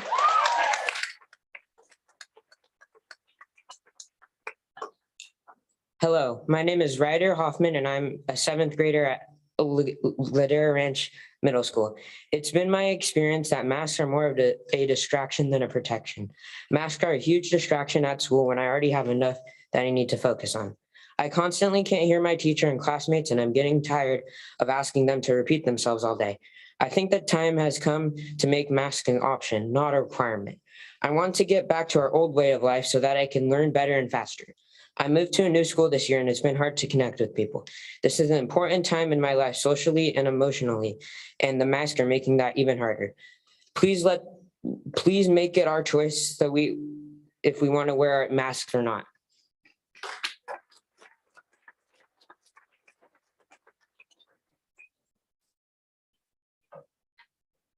Hello, my name is Carter Larson. I am a 4th grade student at Marblehead Elementary. I have to wear a mask at school, and it fogs up my glasses. And when I adjust my mask, my teacher gets on to me, and she doesn't wear her mask half the time. And makes us go outside to put our mask back on. Thank you.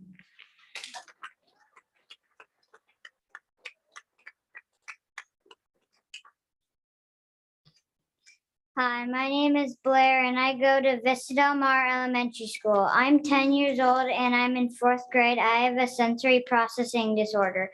I don't like itchy clothes and stuff around my space, especially a mask. I don't like the mask because they bug me when I'm trying to concentrate. It feels itchy and makes it hard to pay attention.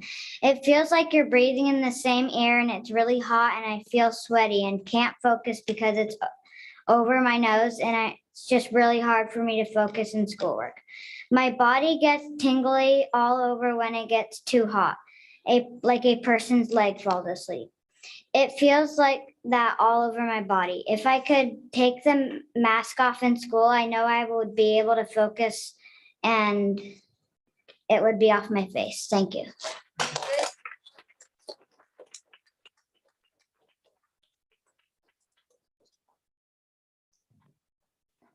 Hello, my name is Sophia Potapenko. I'm 8 years old. I live in Don Juan Elementary School.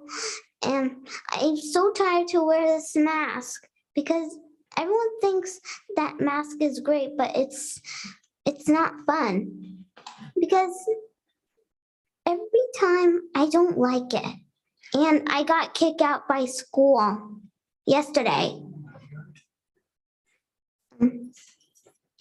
And my mom is going to pick me up at school and kick me out every day. That's it.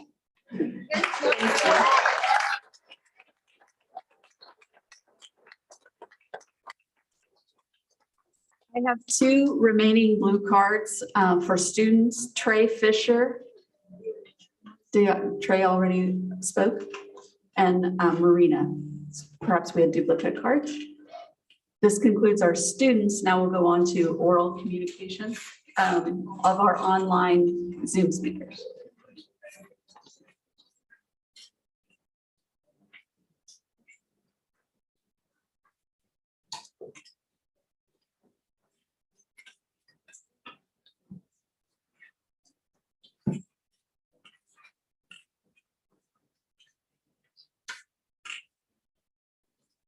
Our online speakers are as follows: Chelsea Edwards, Darren Porter, Teresa Risch, Gina Young, Katie Crockett, Jennifer Carlson, Craig Harrison, Paul Duncan, Liz Swinson, Kelly Mahalo, Michelle Flossel Campbell, Dana, Michelle McNutt. We'll start with our first speaker, Chelsea Edwards. I signed up online on accident, but I'm here. please come forward. Okay. Okay, my name is Chelsea Edwards Zanella, and I come before you as a mother, school nurse, and American. I really don't know why we're still fighting to remove these masks. It has been proven by dozens and dozens of doctors and scientists they don't work and children don't need them.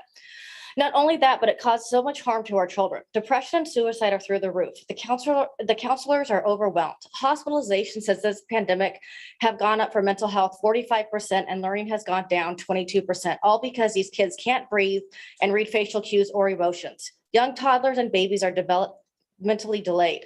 Yet politicians who are making these rules don't, can't, and won't follow them themselves. It's on the verge of child abuse. We need to make it stop. As a school nurse, my daily numbers of panic attacks have tripled with these mandates. We are not focused on the bigger problem and what's more important. It saddens me to see these rules enforced at schools, yet they don't apply at a Super Bowl or celebrity concert. I have children come to me with a bloody nose trying to keep their mask, feeling like they're going to pass out or have an allergic reaction. Tell me as a nurse, how am I supposed to assess somebody when I cannot see their face? Thank you, Chelsea. We have Darren Porter online. We do not have Darren Porter online or in person. Our next speaker is Teresa Rish. Hello. I am here. Oh, thank you, Darren. I thought somebody else was going to do that switch. This has been very encouraging, especially hearing all those kids that I just heard. I feel like I don't need to say anything right now. I'm also encouraged by the fact that dodgeball is coming back. That says a lot about our society, I think. I love dodgeball and I think we should be playing it and trying to hurt each other. Seriously, I'm serious about that. So anyway, I'm Darren Porter and I have 2 kids in this district, and the fact that we're even doing this and discussing this while we just saw all these people at the Super Bowl is pretty ridiculous to me. Also, my kid's mom is going on 8 months of a vaccination injury that I seriously don't even know if she's going to make it through this year. It's very sad. Also, we also know that Newsom has kind of shifted the blame to the teachers union now. So I'm hoping that any teacher and anybody who works in the district or anybody who's calling these people or emailing them every day. Trying to get through this in a minute. We also know that the Let's teachers. move on to our next speaker. Gina Young.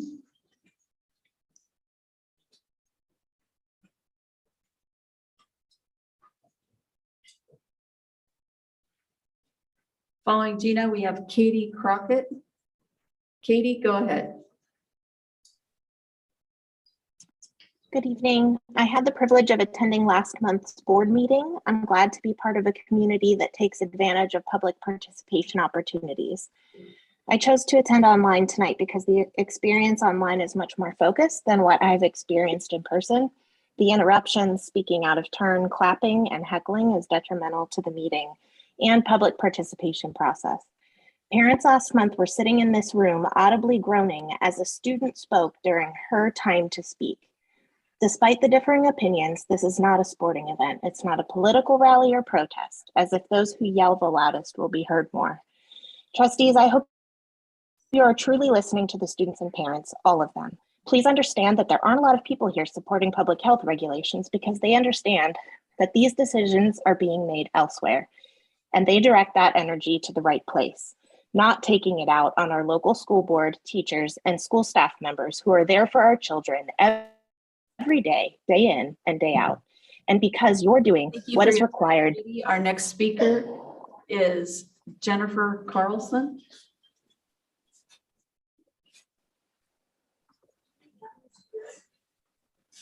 Jennifer, if you're in the room, please come forward.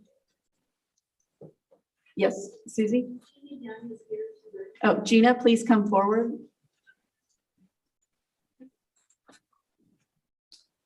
I got this information from cdc.gov, updated infection fatality survival rate for COVID-19. Age group 0 to 17, infection fatality is 0.00002. Survival rate is 99.998%. Age between 18 to 49, infection fatality is 0.0005. Survival rate 99.95%. 7 long-term side effect of wearing a face mask is, shortness of breath and lightness, headaches. They're not enough having oxygen and having a carbon dioxide level in the blood. Acne, development of a chronic dermatitis, a weakened immune system, skin wrinkles, development of chronic respiratory conditions. That's it. Thank you. We have Jennifer Carlson with us.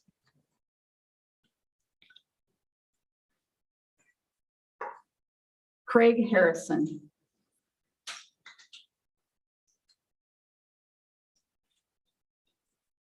Paul Duncan.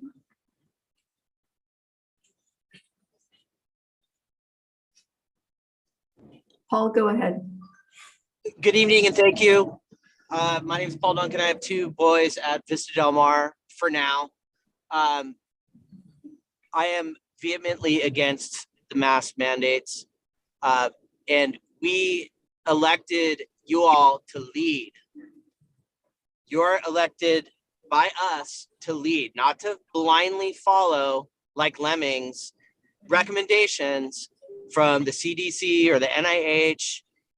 The studies clearly show that masks are totally ineffective for the Omicron variant and are basically worthless. So do something about it. Stop standing there. You see all your constituents there. I can hear them. I don't want to spend my time at these waiting for at school board meetings. We have better things to do with our time. We elected you to lead. Now lead.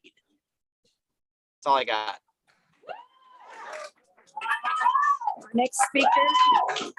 Our next speaker is Gwen McGraw. I believe Gwen is with us in the room, but also registered. Gwen McGraw. She already went. Okay, thank you. Liz Swenson.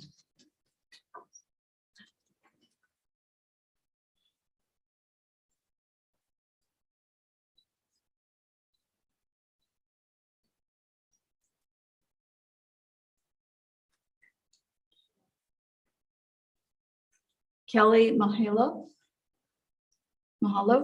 Kelly, go ahead. Hi, I'd like to first say thank you so much to the board members who support our cause. We know who you are. I have 3 girls in the district, and I just want to say parents have been fighting this fight for 2 years now. We have been misled. The district keeps saying their hands are tied and they have to follow the governor's guidance, but districts across the country are doing away with their mask mandates. The parents are united, and we're sharing information about how to recall board members, how to file claims against your surety bonds, and we're preparing lawsuits. For now, I propose to coordinate a district-wide sit-out of at least 3 days in a row to express our demand to remove the mask mandate. The charade is all fueled by money and not the children's well-beings, and we know it. We hosted a maskless Super Bowl. Our governor himself doesn't follow his own rules. We are done. These mandates need to stop. And you as a district need to finally stand for what you know is right. You need to address the mental health crisis these mandates have created. A letter to the governor requesting reconsideration that we all know will be ignored is not enough. Thank you. Thank you. Our next speaker is Michelle Flossel Campbell. Michelle, go ahead. Good evening. February is the month set aside to celebrate Black History Month, to highlight specifically a section of American history. Too often lessons taught focus only on a small portion of the population. And in US history and world history taught in the United States, it is white male dominate, even though they represent only a small part of the population. I am hoping that at least some schools are highlighting the contributions of Black Americans this month, such as Ida B. Wells, or Anna Easley, or the inventor Mary Beatrice Davidson Kenner, who invented the modern sanitary pad used by women today. I also want to thank our teachers and our staff for doing everything they do to keep our students safe on a daily basis. They work so incredibly hard on behalf of our kids, and it's greatly appreciated. And lastly, please join your local PTA. Thank you very much. Our next speaker is Dana. Dana, go ahead. Hi, good evening. You guys asked for our support and we're asking for your support back. I have a solution starting tomorrow. Quit making the teachers and the principals the mask police. Let's just get on with this and not wait for Newsom. Newsom obviously does not believe that masks work, or he's in a health crisis. We've seen this time and time again. We also saw our CTA board member, Jesse Aguilera, partying it up the Super Bowl game without a mask as well. This has to stop. The kids are suffering from this. It's been going on for too long. I encourage you guys to please tomorrow, call it all off. You guys aren't having to wear masks at work. None of it. It needs to end, and let's stop kicking our kids out of the classroom for it and making our teachers be the police on it. Thank you. Our next speaker is Michelle. Michelle, go ahead. Oh, hello, hi. In the last 13 years, I've had 3 students in CUSD schools. I support Superintendent Vital's statement that she made, and I want to thank everyone for working so hard to keep our students in the classroom and safe and healthy. I understand you're all under an enormous amount of pressure regarding the removal of masks, but I'm here to remind you that there are parents like me who expect you to follow the state and local public health guidelines. None of you are medical or public health experts, and you should not be setting public health guidelines for our students. Students do have the right to attend school with public health guidelines in place in order to keep them safe and healthy. And my children also understand that with those rights comes the responsibility to keep their peers healthy as well and do the right things to make sure that happens. It concerns me to think that anyone on this board thinks they know better than public health and medical professionals. So please keep doing. Thank you. Your time is up. Our next speaker, we're going to move to our in-house speakers. Cut it out, you're going to be thrown out the building. We're trying to listen to everybody. You got to say what you wanted to say. We're going to let everybody. Fair, fair. Okay? You keep quiet on that? The timer was up. That's what. Next, we'll move on with our in-house speakers, our in-house blue cards. I'm going to call 5 names and ask you to line up. Lizette Aguilar, Stephanie Fisher, Rudy Kraus, Kristen Fresca, and Suzette Minnick.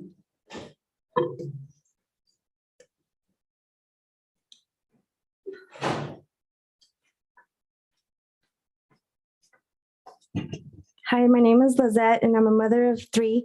And I'm here to stand up and fight for my children's health. My 8-year-old son, Caleb, couldn't be here today, but really wanted to speak to you a second time.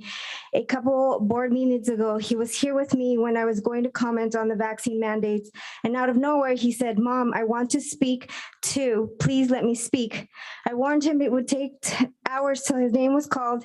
He said he didn't care. He waited 4 hours. He was so tired, he fell asleep on the chair. Today, he wanted me to say this to you. I do not like wearing a mask because I can't breathe. How come the person, Governor Newsom, who wants us to wear a mask does not wear a mask? The masks are bad. Masks are bad for kids. Please don't make me wear a mask anymore. My comment for you is please take a look around. Look how many children and parents are here advocating for mask choice. It's time to make a change.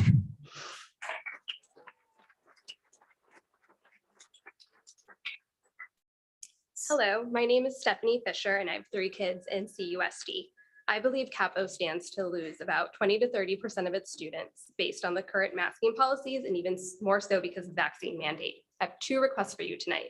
1, that you use your voice as the 7th largest district in our state to tell our state legislators that this is very destructive to our district. And 2, that you consider implementing what districts in Northern California have done and allow unmasked students to remain in class. I'd like you to remember that our governor as mayor of San Francisco, willfully violated state law in favor of his deeply held personal beliefs. And I ask you to follow your deeply held personal beliefs when making choices for our children. Thank you.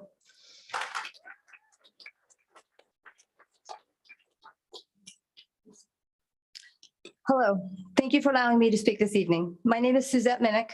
On Monday, February 14th, my 5th grade son politely and respectfully refused to wear a mask at school. He was removed from the classroom.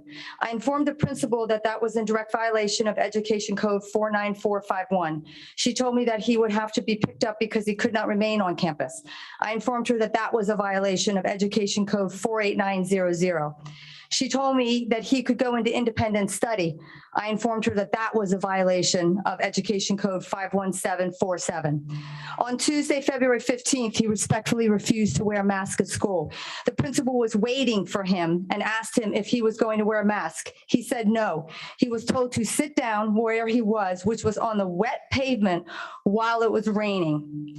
Schools are supposed to be a safe environment for our kids. The teachers are to be upholding the principles of dignity and respect. Can you honestly tell me that having a 10-year-old child sitting on the wet ground is a safe environment? Thank you.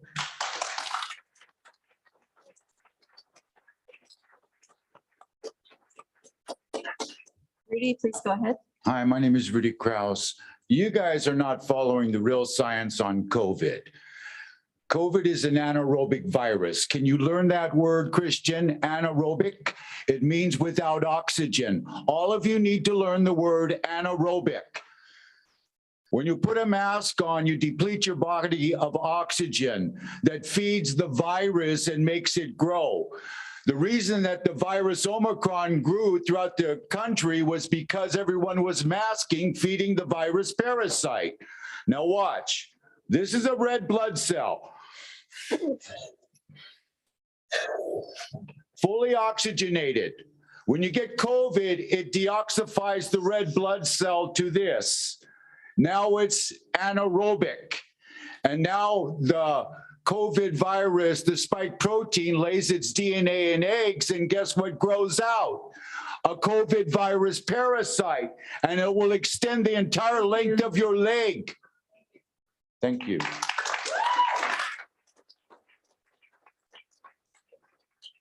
Kristen Fresca, Bill Minnick, Amber Eisenhart, Brent Christie Bryan, and Jenna. If you want to come forward and state your name, we'll just keep it moving and I'll keep you in, I'll get your order correct. Go ahead. Good evening. My name is Amber Eisenhart, and my message is no different than anyone else's. So I don't have a lot to say. In fact, I rewrote my speech while we were sitting here. But to keep it short, as leaders, I challenge you to do more than what you've already done. You have the powers that be to communicate more effectively with the Department of Public Health and our governor, more so than we can as people. And I urge you to continue to do that. I do want to thank you for the efforts you've made thus far, but your job is not over.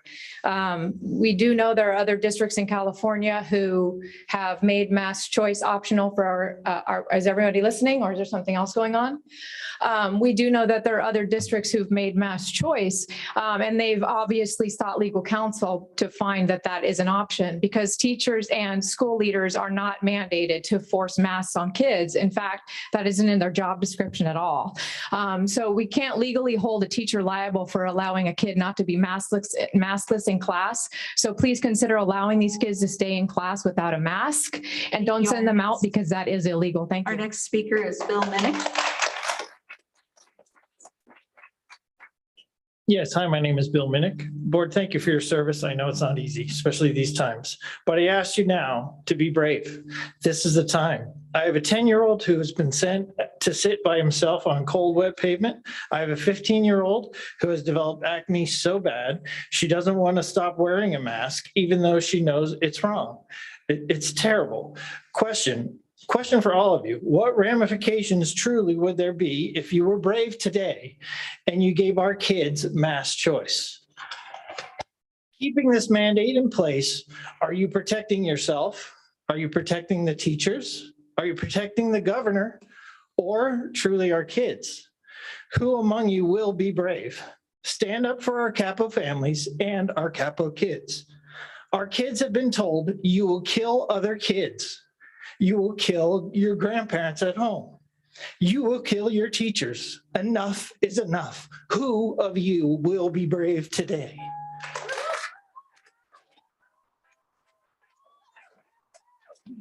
If we could hold our applause, the next speaker, please state your name. Hi, my name is Christy Bryan. I have two daughters at Dana Hills High School and one at Niguel Hills Middle School. First, I want to thank you for all your efforts in trying to keep our schools open the last few years. I know that's hard, and I know you guys probably did a lot of workarounds to make that happen. So I ask you to do the same thing here. There are workarounds to this. You know, there are Newsom's ignoring you guys. The health department is ignoring you. If they think it's such a big deal, they can bring representatives to be the mask police. Don't make the teachers do this. Let the teachers teach. And just don't enforce the mask mandates. We understand that there's not much you can do about it. The mandates from the state. Just do not enforce it. That's what we ask. Please do not make the schools, the principals, the teachers enforce these mandates. Let them teach so our children can learn and see people's faces. My daughters haven't seen a teacher's face in 2 years. Imagine the people you were close with on a daily basis, whether it's your spouse, or your children, or your coworkers. Imagine not seeing their smile for 2 years and what that would do to you.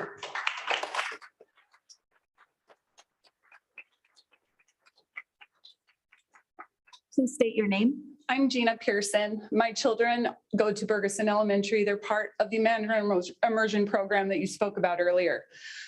With masks on, it's impossible for these children to learn Chinese. The whole point of being in that program, they cannot see the way their teacher's mouth is moving. They cannot hear the tones properly. They are wasting their time. My son is in 2nd grade. He has now anxiety-induced muteness when he has a mask on. His anxiety levels are so high, he cannot read.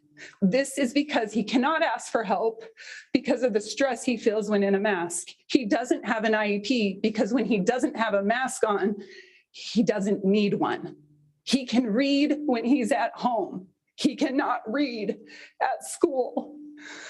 We have to do what's right for these kids. We have been waiting 2 weeks for 2 years. We don't need to wait 2 more weeks. We know what's right.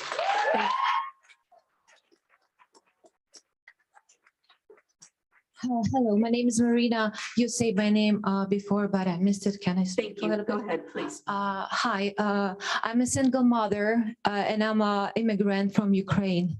I came to this country because this country is the greatest country in the world, known as like the country of freedom, the country of liberty and justice for all. And what is breaking my heart as I'm seeing these stadiums, the people full stadiums of people without masks, governor himself, celebrities on the red carpets without any masks, and we are putting our children in those muzzles on their faces every day in the schools. How ridiculous is this? Is this justice for all people? Is this really justice for all? I'm just like begging you, please unmask those kids. This is America. God bless you. Thank you. The next speakers, if you could hold your applause, I'll read the next speakers. Jamie Pollard, Jenny Rogers, Chelsea Edwards, Meredith Hayes, Casey Krantz, Ryan Heath, Emily White, Amy Heller, Heather, Amber, thank you, and Eva. Please come forward and state your name. Thank you. Thank you. I would love your eye attention and y'all looking up for your computers for just a moment, please, while we speak. My name is Jamie Pollard. I have 2 kids in the district. They're in 1st and 3rd grade. This is their 4th school in 2 years. My husband is an active duty Marine. We are stationed at Camp Pendleton. The teacher is the most important person next to their mom right now. And guess what? My 3rd grader has never seen her teacher smile. She has never seen her smile. That is disturbing to me for my 3rd grader. And y'all, I just want to quickly ask, is this going to end on September 30th, 2024, when that $35.2 million is spent? Is that what we're waiting for? Is this the money, the ESSER funds, what is the holdup? I would love to know what we're doing with that $35.2 million. I've asked for it. I haven't received it, but I would love to know, because if this is the money, or is this about our kids? Because this is enough is enough.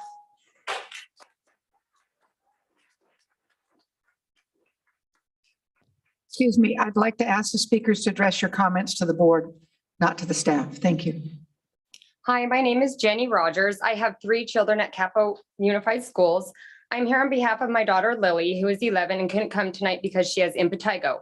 Impetigo is a bacterial skin infection that causes red sores on the face, around the nose and mouth.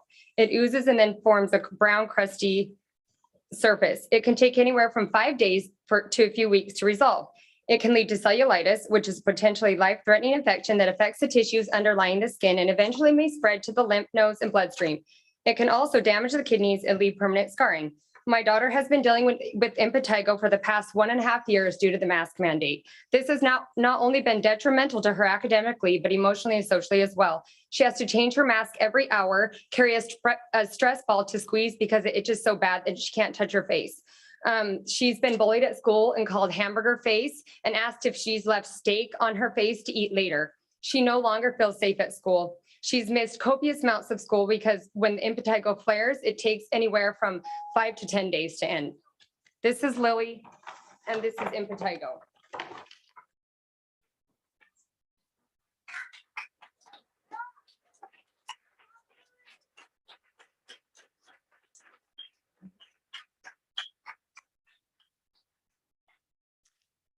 Hi, my name is Meredith Hayes. I have 3 kids at Oso Grande. Last week, 2 friends and I had an impromptu meeting with Dr. Zimmerman. He's the, I'm sure you know, but for everybody else, he's the head of the COVID response team for all of Orange County. And among other things, we asked him why we have the double standard that Matt Goldbaum touched on earlier about with allowing student athletes to play games without a mask, but all the other extracurriculars, including cheer, music, dance, theater, are masked. And Dr. Zimmerman said that the directive from Sacramento was that masks must be worn where practicable. That's that's a lot of gray area there, and it was up for him and others to interpret that. He went on to say that since a mask, once wet, offers no protection whatsoever, and since sweaty basketball players would get a sweaty wet mask, they could skip it. Also, lawyers got involved and CIF and all that stuff because we can't skip the sports. But anyway, okay. So first of all, wearing a mask where practicable. I don't think that a 5-year-old learning to read with a mask on her teacher's face and on her face, that's not practicable. A student learning calculus, no, we don't, that's not practicable. Or a trombone, that's not practicable either. But this is what we've been living with for so long, and is, for all the anger that's been thrown your way tonight, in as much as you guys have acted it on good faith, you should not take it personally, but it has been so hard for so long. And actually, back to Dr. Zimmerman, I don't think that has been publicized, that a wet mask is ineffective, but I've never seen any of my kids get checked for a dry mask throughout the day, but they've definitely been shamed and condemned and guilted about a mask under their nose, which is... Next speaker. Good evening, board. My name is Emily White. We have 2 boys, and I want to say how proud I am of these kids that were so brave to speak and share their stories with you, and that these parents have raised such amazing, strong children, and I hope you're proud too. I'm going to keep this short and sweet because I think we've presented everything that we need to in regards to statistics. Our message is clear. If you believe in the abusive act of masking our children, then we the people are asking you to step down from your position. You need to step down and look after our children. That is what you need to do. And if not, we are going to be sure to vote you out. We are going to vote you out, and we are the people, and these are our children. You are not the parents, we are the parents. So listen to us, please. And thank you so much tonight, and have a good evening.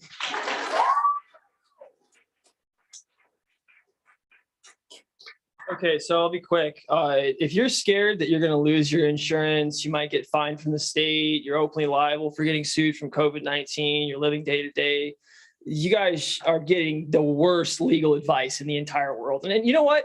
I don't care And you shouldn't care either what the attorney for the school district has to tell you, because I'm talking to each of you personally. You are violating the civil rights of these kids. And under Title 42, Section 1983, I'm going to name each of you in litigation. My client, Troy, has been abused 3 days in a row. Speaker, could you please state your name? Excuse me, despite him going to class every day, purportedly being suspended, he has yet to be arrested. You know why? Because he's not breaking any laws. If he was, you could have had him taken off. He actually submitted to arrest. He said, please arrest me, officers. Please arrest me. That's what he said. They didn't take him away because they couldn't. They don't have the legal authority to do so, and they know it. And the school needs to stop this nonsense. And Could you please state your name? We're going to be liable. We're ready for Okay, speaker. we're ready for the next speaker. Okay. This is number 2.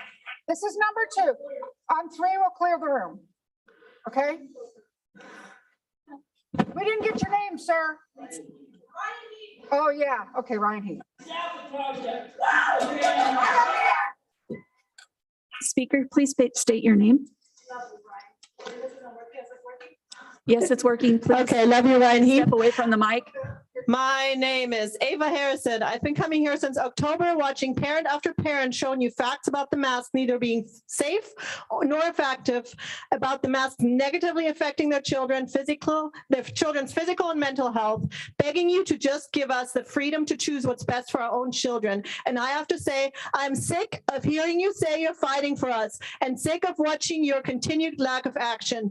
I've asked myself, why do they not fight for us? All I can come up with is that you do know, just like our governor, just like the LA and San Francisco mayor, just like all the celebrities who did not wear their masks around tens of thousands of people, that it's not about safety and just about compliance, and that we are all fools to continue to comply with these mandates.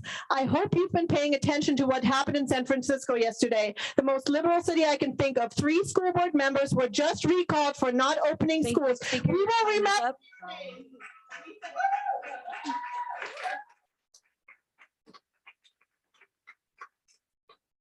Hi, Amber Smith. It is the year of the parents. It is the year we take back our rights for ourselves and for our children. It is the year we replace those that do not stand with us in what is best for our children. Like she said, this week in San Francisco, there were 3 board members recalled in a landslide vote of over 70%. If it can happen there, you know it can happen here very easily.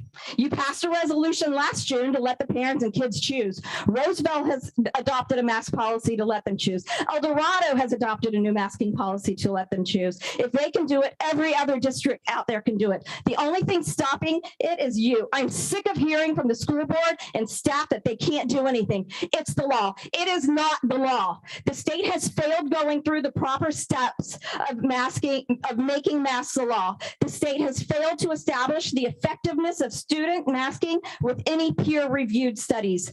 They have failed our children. It is time for you to rectify the state's failures and unmask our children. Next speaker, please. Good evening. My name is Amy Heller. Can you hear me? My oldest child attends a Capo Unified School. I'm also a physician assistant. I work in a local hospital. I'm really proud that both Capo Unified and Saddleback school districts pushed to return our children to the classroom as soon as possible. I'm proud of that. I'm proud of the teachers and the administrators that have worked so hard to keep our children safe during the pandemic. I do believe masks should be a choice, not a mandate. And really, honestly, I just want to encourage Capo Unified to continue to apply maximal pressure, right? To the OC Public Health, right? To CDPH for the masking and vaccine mandates. You know, I think that we need to be better advocates for our families, you know, hearing all this heat right tonight. There's a lot of opinions about this, but I'd like to see a little bit more action. I think the letter was a great start. That's awesome, right? But it sounds like maybe a more bold step may be required. Thank you.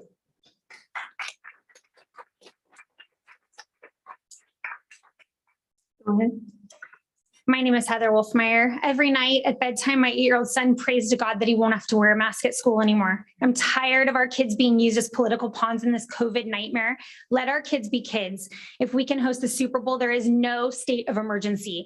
How do you teach our kids in school about civil rights activists who are heroes and go against authority in order to make a difference and battle discrimination? Then you turn around and force our kids to follow rules that they know are wrong and kick them out of school for standing up for their freedoms. This is the definition of discrimination, and it's disgusting. You are scared of losing funding, yet you are losing the very people who employ you in the first place with the amount of people who are leaving the public school system for private schools and for homeschools. Masks do not work to stop the spread of COVID, neither do vaccines. It's time for you to do your job. We appreciate you, Trustee Davis and Trustee Bullicus, for fighting to protect our kids when nobody else besides you will. I don't know how the rest of you sleep at night.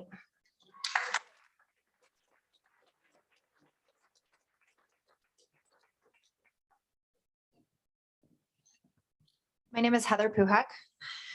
I have 3 kids in Capo Unified.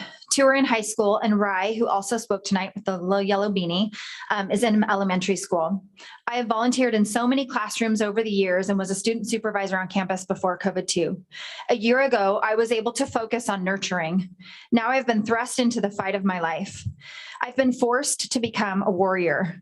It was not a role I chose, but when our children are threatened, we will rise to the occasion. Fences were put up around this building tonight. I am not a physical threat, but my words are powerful and they have an impact. I'm not afraid to say I represent thousands of parents because I have had that many conversations and received that many emails and direct messages. I have them to prove it. Parents are saying enough is enough. Our children are being harmed. We know it now and we won't be silenced. We need you to adopt a policy of non-enforcement. It's been done by El Dorado and Roseville Joint Union. We need you to add CUSD to the list of brave schools protecting students. Thank you. Our next 10 speakers are Chris Jones, Krista Jones, Jenny Brunei, Lori M., Honey, Ambry Laidlaw, Jessica, Katie Hoffman, Lindsay R., and Laura Z. Please line up and go ahead and come up and state your name.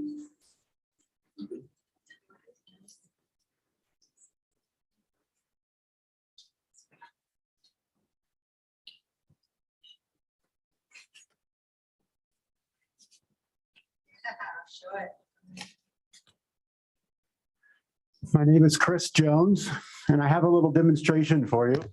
This is a confined space that measures carbon monoxide for workers who work in tight spaces, tunnels.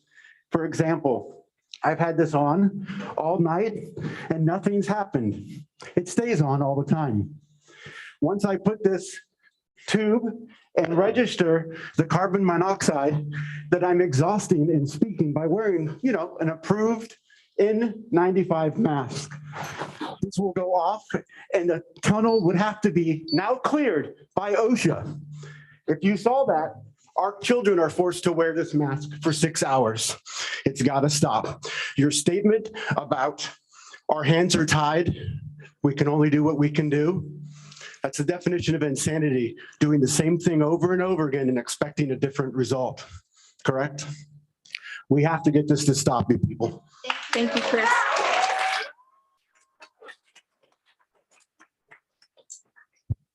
My name is Krista Jones, and I'm a parent and teacher in CUSD.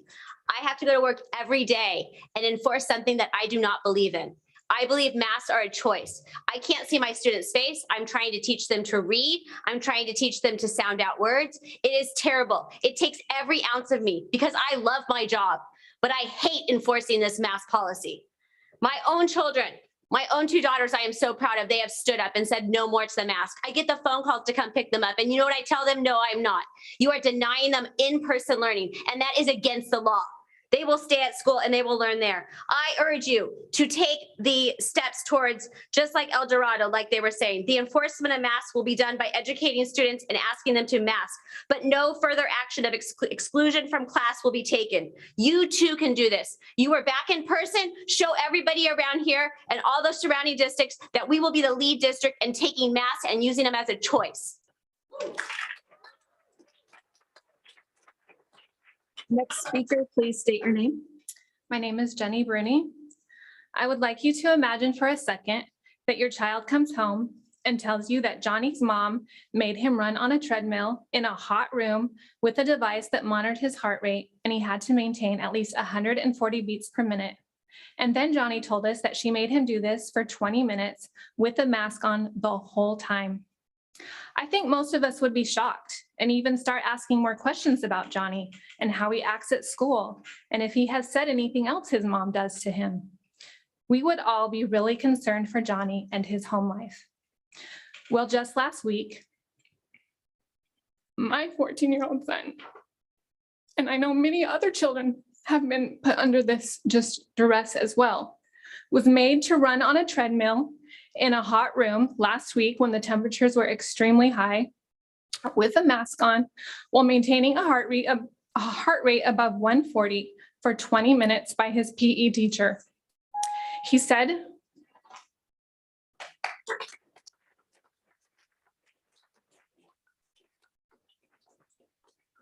hi, my name is Jessica Keach, and I have 4 kids, elementary, 1 middle school, and 2 high schoolers. And school boards, as we know, per Governor Newsom, not President Newsom, although he thinks, per Newsom said that you guys have the power on how you want to enforce the mask mandates. You guys have the power. And when I heard this, I was so grateful because I knew our school district was the ones who fought to get kids back in school. I have siblings in Northern California, and I was like, we're so lucky where we live. Our school board is fighting for our kids. So I just ask you to continue to fight for our kids. I don't want my kids to have their teachers be the police anymore. It's creating such an awkward position with our kids and their leaders. They have people calling them names, supervisors telling them they think they're stupid. They have a constitutional right for free speech in school. They're using that right, and they're being ostracized from their fellow students and made fun of by teachers, and it's creating such a bad environment in our school. So please stand up for our kids. Thanks. Thank you, Jessica.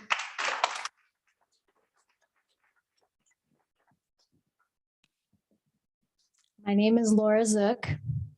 I'm from Ladera Ranch. You guys have received all my emails. You've seen the petitions.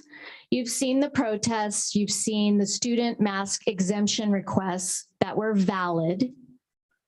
And you have not all responded. Thank you for those who have responded and who have taken steps to do the right thing. Masks harm children. Irrefutably, there's evidence of it. Protecting children in your district is your jurisdiction. This is your jurisdiction. If children are harmed, you must protect them. What is it going to take? My neighbor next door, 14 years old, committed suicide last year. When that happened, I decided I am going to fight for these children until this is over. Suicidal ideation is a thing with masks. Children need to breathe free now.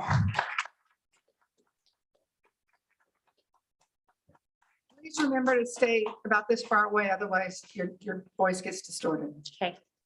My name is Katie Hoffman. I have a 2nd grader, a 5th grader, and a 7th grader in the Capistrano Unified School District. I'm a mother, a wife, and a CUSD alumni. Many argue that masking is a small inconvenience for the greater good. However, masking kids is not a damage-free intervention. My 2nd graders had to learn to read and make friends without ever seeing his teacher's mouth or his peers' faces. As a new student to a school this year, making social connections has been a challenge for him. Just last week at bedtime, we were chatting about his day. I asked him, who is his best buddy in class? He looked me dead in the face and said, Mrs. Downing, his teacher. He went on to tell me how it's just so hard to make friends in class. Recently, he also told me that if his mask ever slips below his nose, it's uncomfortable. I assumed he was talking about physical discomfort, so I told him he could easily pull his mask up. However, I quickly realized I wasn't understanding what he I'm meant. sorry, your time is up. I forgot to set the timer, but we have a backup timer on our board thing, so we did the 30 seconds. Thank you.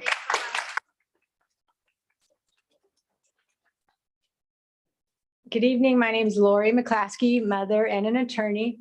All children have a right to in-person education to the fullest extent possible without discrimination or harassment. I think the past week and a half in our community, we have seen numerous instances of harassment. My children have experienced harassment in their own classrooms. I've reported it to you. I have spoken to many students and parents whose children have been harassed in your school district. So I know we have to pay attention to our insurance. I know that's an issue, but I think you also need to pay attention to potential liabilities. And also there's something called the eggshell plaintiff, which perhaps your attorney could tell you about, but it's you take a plaintiff as it is. So if someone is injured by wearing a mask or doing the PE with the mask or harms themselves, that is very easily traceable. So that is something that you guys need to consider. And I urge you to do something different. It's gone too long. Thank you.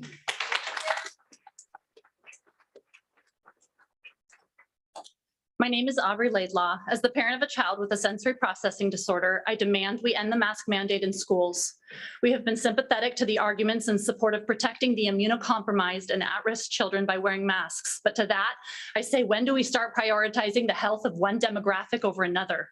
In my daughter's own words tonight, I don't like masks because it feels itchy and makes it hard for me to pay attention. I feel sweaty and can't focus because it's over my nose and it's hot. My body gets tingly all over when I get too hot, like when a person's leg falls asleep. I feel those feelings all over my body. If I could take the mask off in school, I know I would be able to focus more on my learning and not on the mask on my face. Masks may appear to be small to some, but as you can see, they're capable of making a huge impact on my daughter's physical, mental, and emotional well-being. How can you as a school district continue to place the health of one student over another? Mask choice is the only way to achieve a learning environment where all children are given an equal opportunity at an education. Thank you.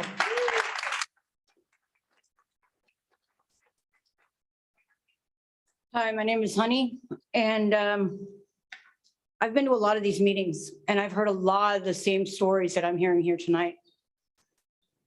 What bothers me the most is nobody seems to be listening at all.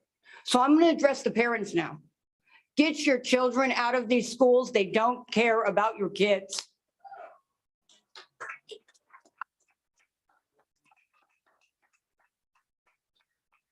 Hi, my name is Lindsay Rattan. You guys all look a little glossed over. I think the pleasantries are over. There is no state of emergency, only the obvious power play. I'm sure your phones and emails are blowing up with school administrators all over OC with students protesting by choosing not to wear a mask in class. We are not the fringed minority. This is just the beginning. All other districts have been lifting the mandatory masking. We know the risks, we know the reward. Now give us back our freedom to choose. These teachers' unions are hiding behind what they called hazards of the job. Those hazards are my children. You do have another 22 seconds. We have Okay. 2 timers going, so. My children's job is not to protect the adult. Your job, however, is as a teacher to educate. It's a disgrace. The board members, you hide behind just following orders and point fingers all the while taking the money. Board members, the history is on your on our side. Thank you so much. Your time is up.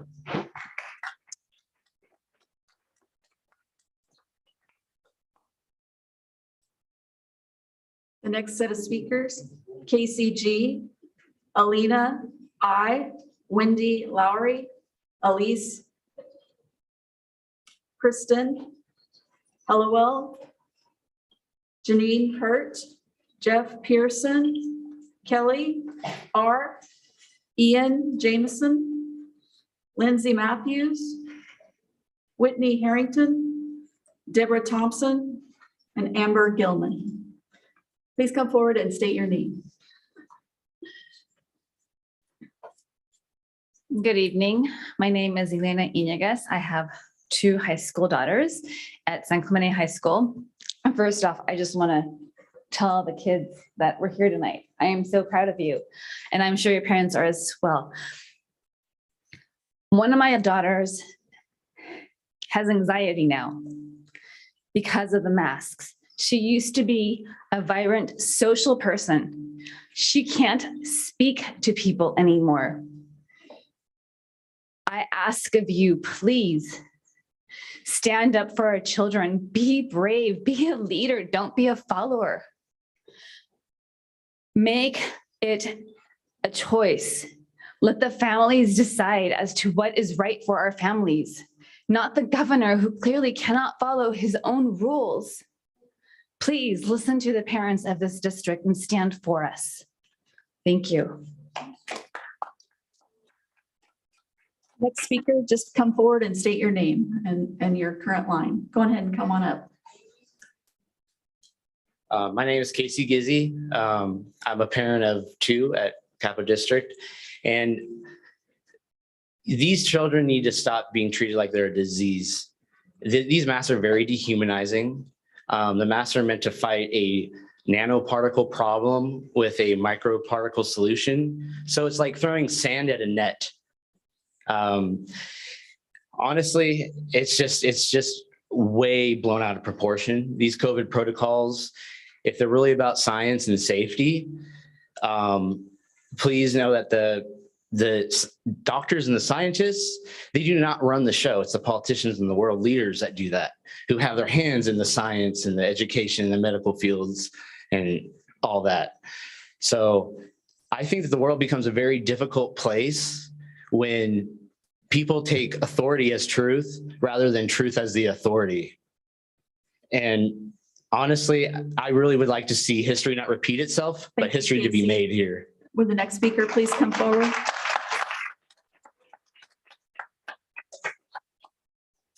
Hi, my name is Kelly R. I'm a teacher and a parent in Capo District and an alumni. It all began, let's slow the spread, let's figure this out. The treatments didn't work, but they continued. Kids were isolated in their homes, bedrooms, bathrooms, and on Zoom, that's how they got counted as here. Then came the masks because apparently the germs can jump over the aisles of the grocery stores and we needed to protect ourselves. As a teacher, I know that kids were only being taught one way, but there's 12 ways for them to learn. Kids would come in, they would turn off their cameras and they could do whatever they wanted. Now that they're back in class, they're no longer social distancing, but the masks are still required. So many of our instructional minutes are wasted by kids having to go get a mask or telling them to put the masks on. One thing I want to point out that I think hasn't really been stated enough tonight is how much of the liabilities and the direction from the government is pushing you guys to continue what's being required. And I would love it if we could stand up like we did when we came back in place and we need to let the next speaker come forward, please, and state your name. My name is Wendy Lowry. I'm here tonight to add my voice to the thousands of fed up parents and ask you to stop enforcing these rules. We've been emailing all of you for years, all the way up to the governor. We've presented evidence, medical journals, scientific studies, news articles. And for you guys to sit here tonight and deny the harm that these masks are causing on children is absurd. You are willfully being child abusers. So the question is, just how many millions of dollars is Capo USD accepting, attaching the promise of abusing our kids? Just how much money are you at risk of losing if you stop harassing our kids and inflicting these harms to them? Stop punishing them. Stop enforcing these rules on our children. And you know what? I would love to quote your Twitter that we are uneducated and unkind. Oh, I think you're uneducated and unkind. Yes. Did you all see it? You saw it, didn't you? Okay, that was part of the thing we talked about earlier, about being rude and disruptive. Please don't address each individual pointing out names. I mean, I could start with you guys too, pointing out names. Please, let's be civil. We're trying to hear all of you. It's already 2 hours past when we're supposed to start the business that we're here to do, because we want to listen to you. This is our business. This is not on our agenda. You have had your say during oral communications. That's how we run things here. If you want, I think you're one of the student leaders, right? I think Mike, you need to know, Mike Beekman, you need to know who he is. If he starts out again, he's going to be kicked out. Okay, we're trying to be civil in listening to you. We're hearing you all. Okay, So please give us the courtesy, like one of the students said, dignity and respect. We need to have that, please. Please continue. My name is Elise Kapner. Thank you for listening and trying to listen, as you just said. I have 2 kids at Ocasa Charter and one headed there in the fall. You've heard it all tonight. I've actually rewrote what I planned to say. There's not much more. How El Dorado Hills District started listening to the parents and families in their community. How kids are physically and mentally challenged by the effects of mask wearing. How the CDC has announced they do not work. Schools are not the place for political agendas. Please start your journey listening to us. And please, we beg you to be the voice for us. You have more power than we do as parents. If it's a legal action you're afraid of, consider putting out signage of masks recommended and not punish our sweet children for choosing to breathe. Give back faces to their amazing teachers and smiles to our beautiful children. And at the very least, make it an option. Thank you.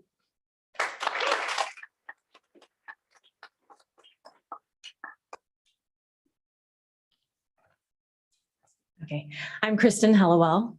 My daughter did not have a mask on in class, and a male school official came in and stated, "I am here to enforce masks." He walked directly over to my daughter and hovered over her until she complied. Then he stood over her another 20 seconds and left. This is Principal Hatcher's discipline, intimidation, and bullying. My daughter is a double varsity athlete and was awarded the Spirit of the Wolverine Award for math last year. And aren't the principals scratching their heads when the good kids are being sent to the office? My big question for you is this: how much money are you taking from the Government CARES Act to justify enforcing the universal masking tyrannical behavior on our kids? Give the money back. Stop selling out our children's freedoms for money. Thank you.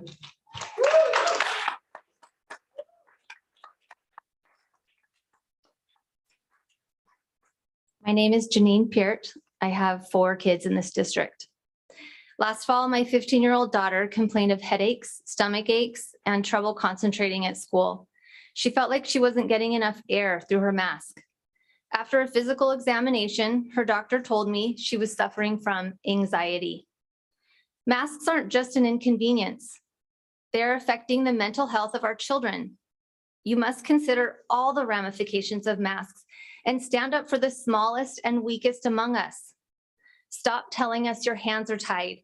Roseville and El Dorado just made masks optional, and you can too. Give the ESSER funds back. If you don't have the will or the strength to follow this and make this happen, then it's time to resign.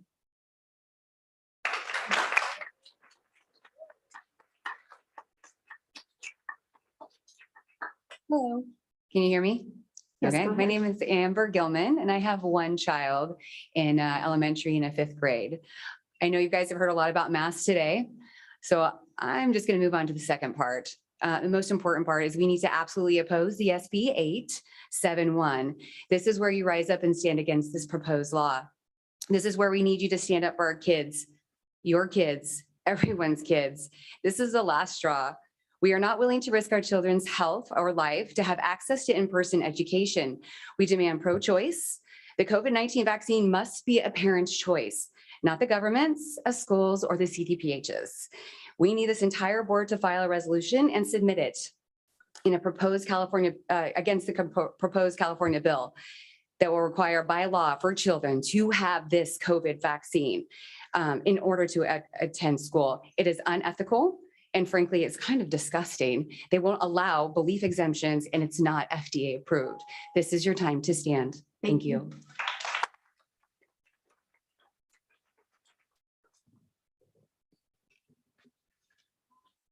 Thank you. My name is Whitney Harrington. I have 3 students right now in the Capo district. However, come the fall, depending on what happens, I don't know if there will be any, I don't know if I will have any of them in the Capo district.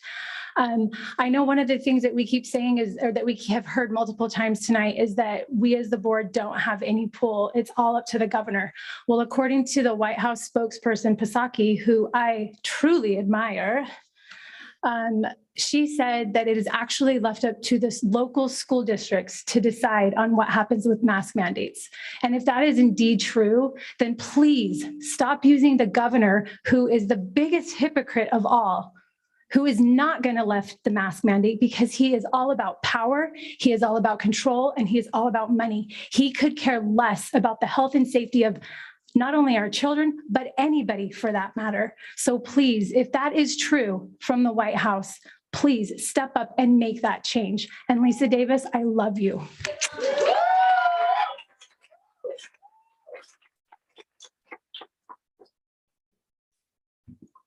My name is Lindsay Matthews. I have 5 kids, one who's graduated out of the district and 4 others. I'm here to ask for mask choice because I have 4 kids with 4 different needs. One who doesn't mind wearing a mask, one who's a freshman who's afraid to stand up for himself. That's why I'm here, because he has 3 more years and he doesn't know if he stands up for himself now, what that will mean later. And I have one who hasn't seen some normal school since kindergarten. And so he frankly doesn't even know what to think because this is all he's known.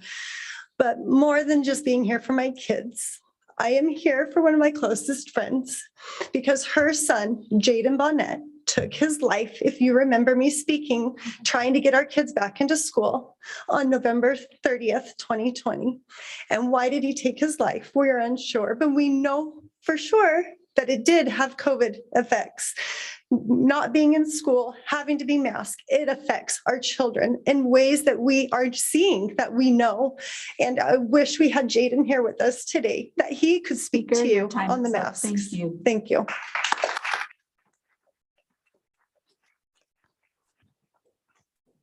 Good evening. My name is Ian Jamison. I am with Los Angeles Leftists for Choice and Unity and Facts, Law, Truth, Justice. I just want to say that I am unvaccinated and I'm not complying with the mask mandate or anything else. With regard to Facts, Law, Truth, Justice, we will be accompanying San Juan Capistrano parents down to the local sheriff's department, where they will be filing criminal charges against the teachers, principals, and school board members enforcing these mandates on the basis of violations of California Penal Code, Section 2052, practicing medicine without a license, Section 273A, child endangerment, Section 273D, child abuse, and Federal Statute 21 USC Section 360 BBB 3E 1A23, under which it is a violation of federal law to mandate an EUA medical product. All of the COVID masks are EUA medical products. None of them have FDA approval. We are holding you accountable for your criminal actions. We will no longer allow you to abuse our kids. Thank you so much.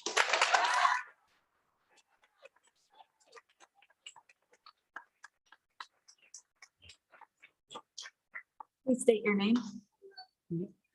Time's already started. Please state your name. My name is Jeff Pearson. What I've heard tonight is a theme of kids being yelled at by teachers and administrators and rights being violated. This is a tragedy. This meeting began with a reminder: be civil, treat us with respect and dignity. Yet we send our kids to school, and the teachers and administrators that we rely on and entrust are yelling and berating our kids. Personally, Mrs. Wiley and Mrs. Havens at San Clemente High School have torn to my kids. When they walk into class, they're met with yelling, "Get your mask on," and in the middle of class, shaming them, making them feel horrible. It's abuse, emotionally and psychologically. It's horrible. And to think that to be Americans, we have to go by health metrics. But a couple hundred years ago, this country was formed because we told a king and a country to take a hike and go back across the Atlantic because we weren't being represented. Well, we get represented and we're not being represented. The masks end today. We're taking back our schools. Thank you. Hello, I wasn't given an opportunity to speak, so. Could you state your name and I'll see if I have your card? My name is Mia Shank.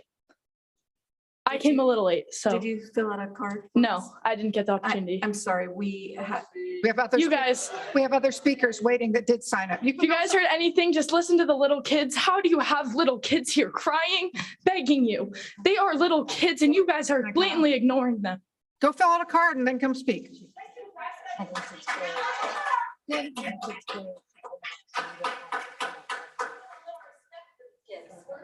Have a little respect for us.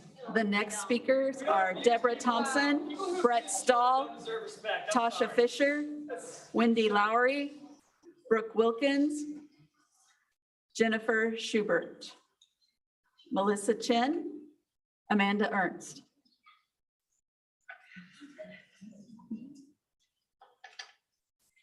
It is our process that once an item starts, we don't take any more blue cards. We do have to adhere to our board policies and try to keep our meetings moving along. I apologize. If the student would like to email the board or work with me, I will get the message to the board.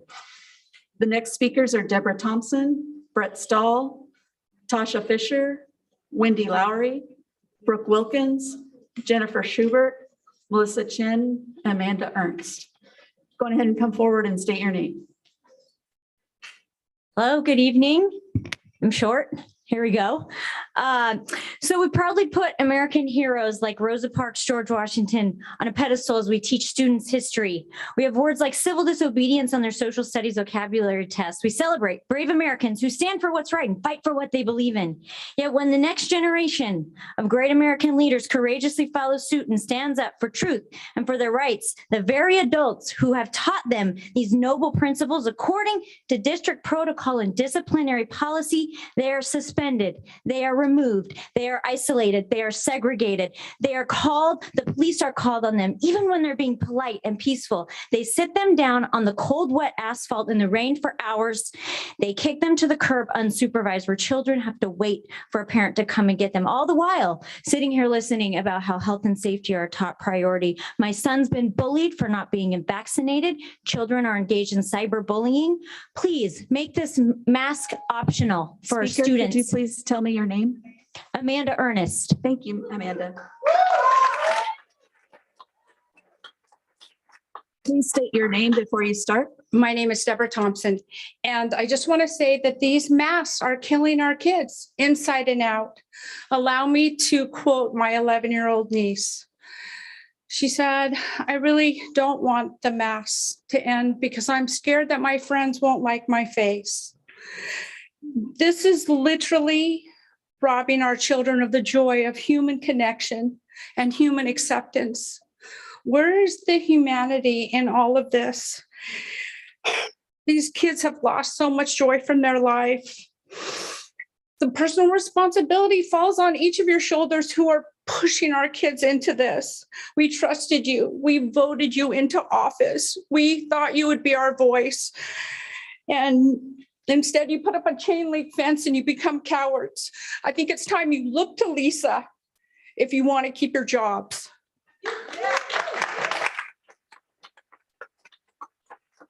Please state your name. Hi, Jane Lee.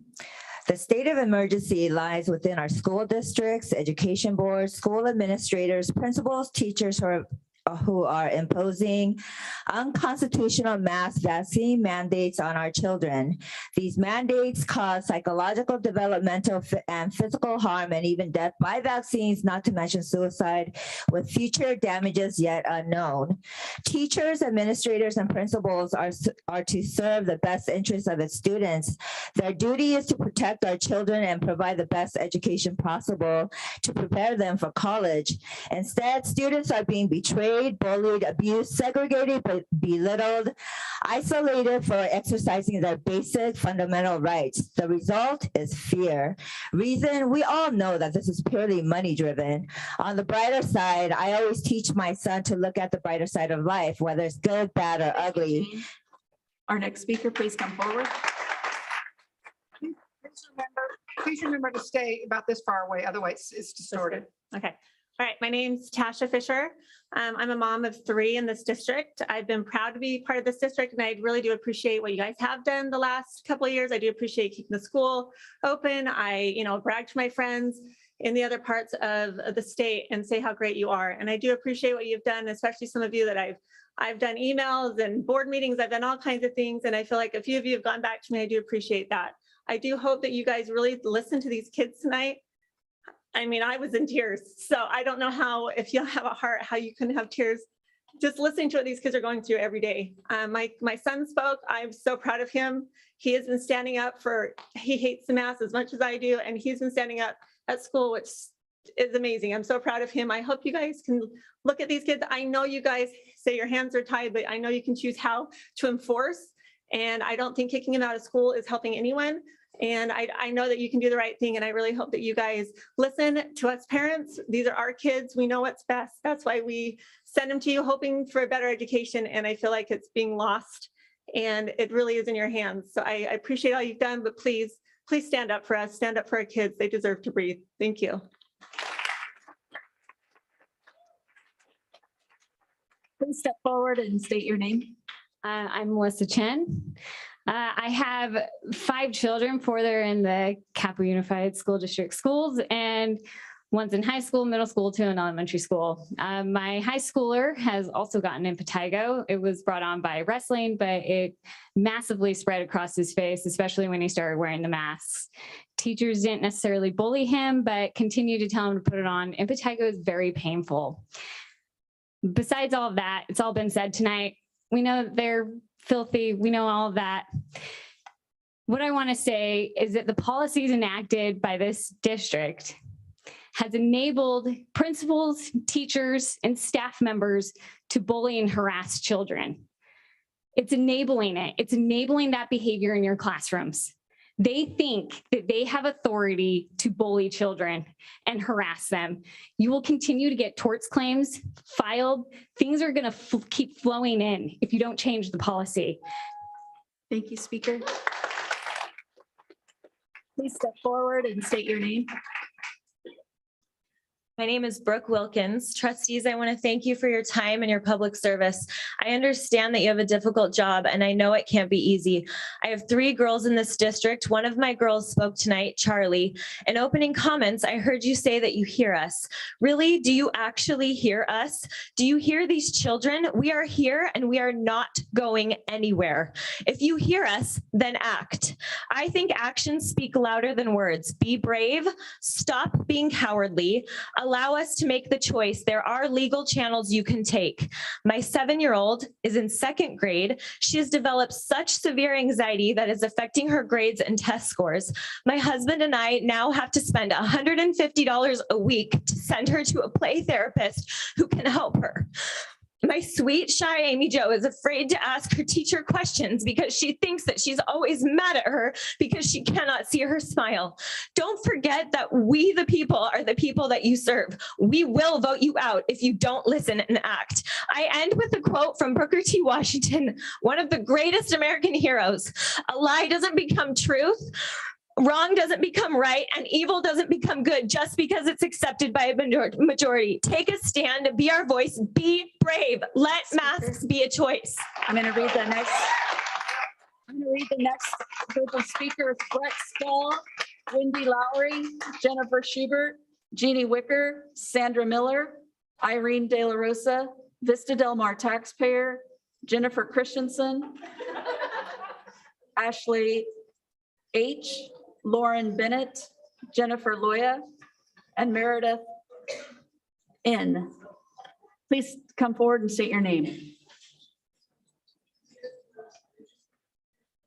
Good evening. My name is Jennifer Christensen from Laguna Niguel. I have 4 children who attend ANHS, AVMS, and Moulton Elementary. I am here tonight for them. How do I, as a parent, explain to my children the hypocrisy they see from our governor and other public officials and elites in this state? As you have witnessed tonight, our children are not stupid. They see the hypocrisy. Is the precedent we want to set for the future leaders of this is this the precedent that we want to set for the future leaders of this great state and this great country? So many brave Americans have shed blood for our freedoms and to protect us from tyranny. What our children have endured the past 2 years is tyranny. Our children deserve to see the faces of their teachers, fellow students, and friends. They deserve to be treated like human beings. Shame on this state and our educators for not putting our children's emotional and physical health first.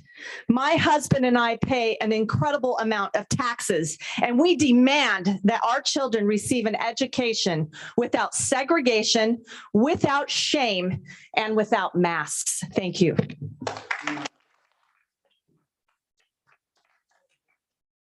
Yeah, he's not the only ones unvaccinated.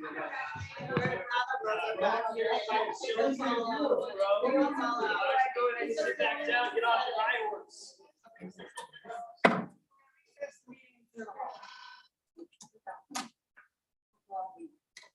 Time for a recall. Time for a recall. Recall. And we're starting with you first. I crossed lines. Same lines. Here I am, unvaccinated in a room.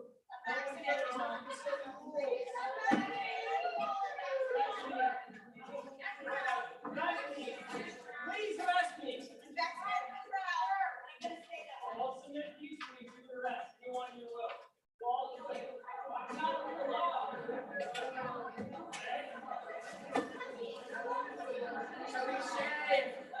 Shame.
Thank you.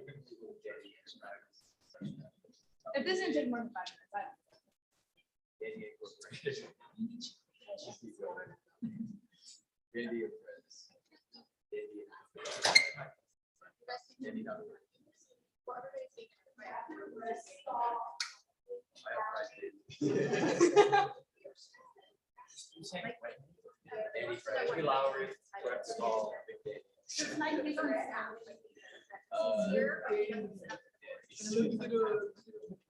Brett Stahl, Wendy Lowry, Jennifer Schubert. You are the first three. Brett Stahl, you here?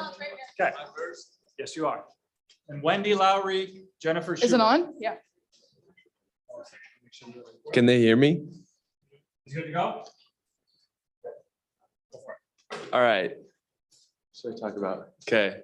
So we have a group. Oh, wait. Why don't you let one go and then we'll have Kirsten. No? Okay, all right. Okay. She keeps saying 1 second. Okay, we are going to return to the February 16th meeting of the Board of Trustees in the Capistrano Unified School District. It is now 10:17. For those of you who were asking questions and wondering what had happened, we had recessed the meeting. The board is safe and the district staff, and we will now return to oral communications and take our last 12 speakers. Let's begin with the first speaker. Okay, I'm a 12th grader at San Juan Hills High School, and we have a big group of people that are with us on the mass choice. We think that we should be able to choose to wear masks in school. A lot of people that go to our school agree with us, but they're too scared to stand with us because they're worried that they're gonna fail in school or they won't be able to play their sports. Like, I wasn't able to go to my volleyball practice because I was kicked out of school last week. And then I just think it's crazy that you guys are opening, or you guys don't have to wear masks in this building for work, but we have to wear masks in school, and students are way less at risk with COVID death rates and stuff like that. But yeah. Brett Stahl. Hello, my name is Mindy. I'm a senior. And after tonight, of all the people you were able to listen to, I hope you heard the voices of the little kid loudest. My heart breaks for the little kids who aren't able to stand up for themselves, for the little kids struggling mentally, and for the little kids now struggling physically. When you were a child, did you have to face this? Did you have to do this? Were you put in this mentality where you were facing anxiety and depression at the age of 5, 7, 11? Please use your position to do the right thing and advocate for them, because our voice is not being heard. I feel sad for my friends who are struggling with mental health issues. At what point do you guys prioritize this epidemic? How many times will it take for children to speak up about the anxiety and depressions they are feeling for you guys to care or even listen? Thank you.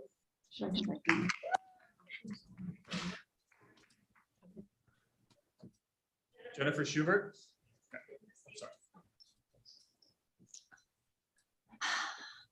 I have, all right. I have 2 kids in school right now and 2 more to come into school. And my kids are young. And my daughter, she's been wearing a mask to school since she entered kindergarten. And she knows nothing else besides this. Her kindergarten teacher last year told me at the end of the year when we had a class party that she was sad. It made her really sad because the kids took the masks off their face when they went outside and she didn't recognize them all. And they were her students for a year.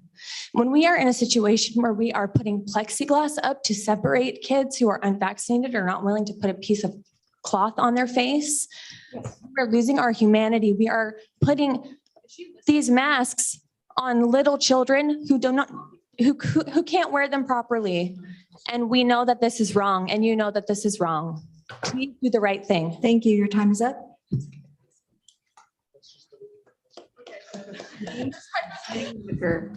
Jenny Wicker. Jenny Wicker, Jenny Wicker. She's not here. She left. She's gone. Ashley H. Sandra Miller, I was fourth in line for Ashley H. Sandra Miller? Sandra Miller?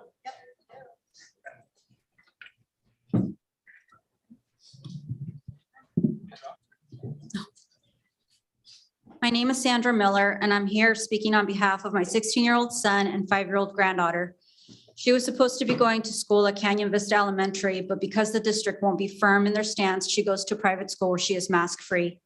I'm asking you once again to send a definitive message to the governor to tell him Capo will no longer abide by any of his COVID mandates. Don't ask him for guidance. It is clear that our children are last on his list of priorities, as evidenced by his refusal to take action and make vaccines and masks optional for our children. By continuing to require school teachers and administrators to enforce this ridiculous mandate, you are a party to a charade. You're equally responsible for the impact this is having on our children's mental health. That is not keeping our children safe. I will be supportive of teachers, administrators, and school sites when they support what is in the best interest of my child.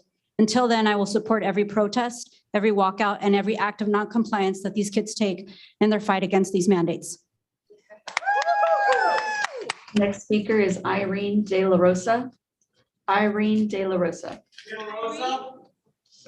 Irene? Okay. The next speaker is Vista Del Mar taxpayer. Vista Del Mar taxpayer. Vista Del Mar taxpayer. That's what you wrote on your paper. Nope. Ashley H. Ledeck. Hi, I have a daughter that went through open heart surgery a few years ago. Every day she'd wear oxygen monitors to make sure her heart was working before we had her surgery. I cannot believe that after hearing this, that the masks, when they do the CO2 reading, that is so dangerous. If my daughter was still wearing that monitor, it'd be beeping every day and her health would be at risk. I'm so sad when she comes home with headaches, with sadness, that she has to wear this mask. I worked so hard to preserve her life and give her health only to have her covered. She's only in 5th grade and she deserves her 3rd, 4th, and 5th grade has been completely different than it should be. We have a chance now with 47 other states are masking free. These kids need us. You have the position. You can have courage. It's not about money. It's about their health. Be so proud to vote for these kids to have mask choice. If you want to wear a mask, you can wear one the rest of your life, but my children will not. You need to support mask choice for these kids. Thank you. Next speaker is Lauren Bennett. Lauren Bennett. Warren Bennett.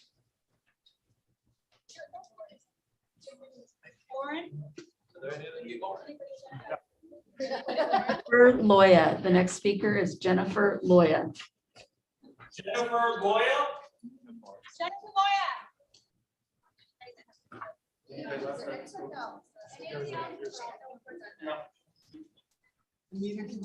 The final speaker is Meredith Takamar.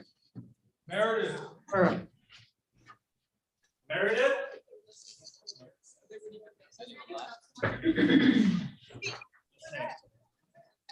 Can we listen to their response?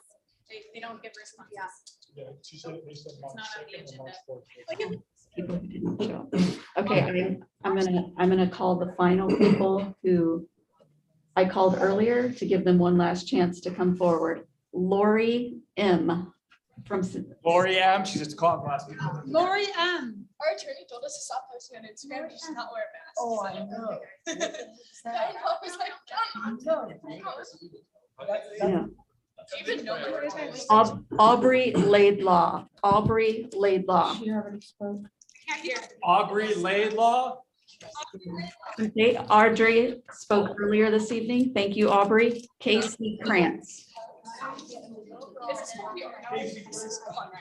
Casey Prince. I was gonna give you a right. I just put it in. Casey Krantz is not with us. Chelsea Edwards, Zanella. Chelsea spoke earlier. Zanella Edwards. Zanella Edwards. Zanella, Z-A-N.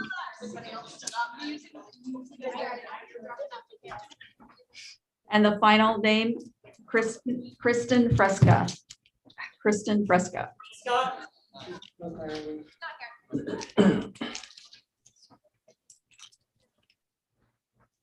That concludes our speakers for oral communications.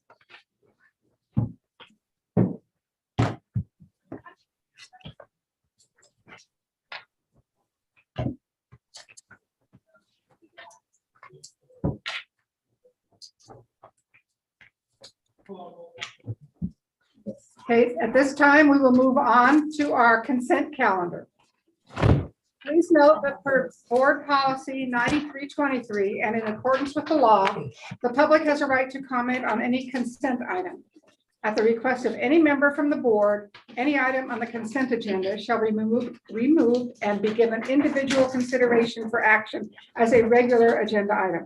Each speaker is allowed 5 minutes on multiple items or 3 minutes per item. Mrs. Hayes, do we have any speaker cards for the consent calendar this evening?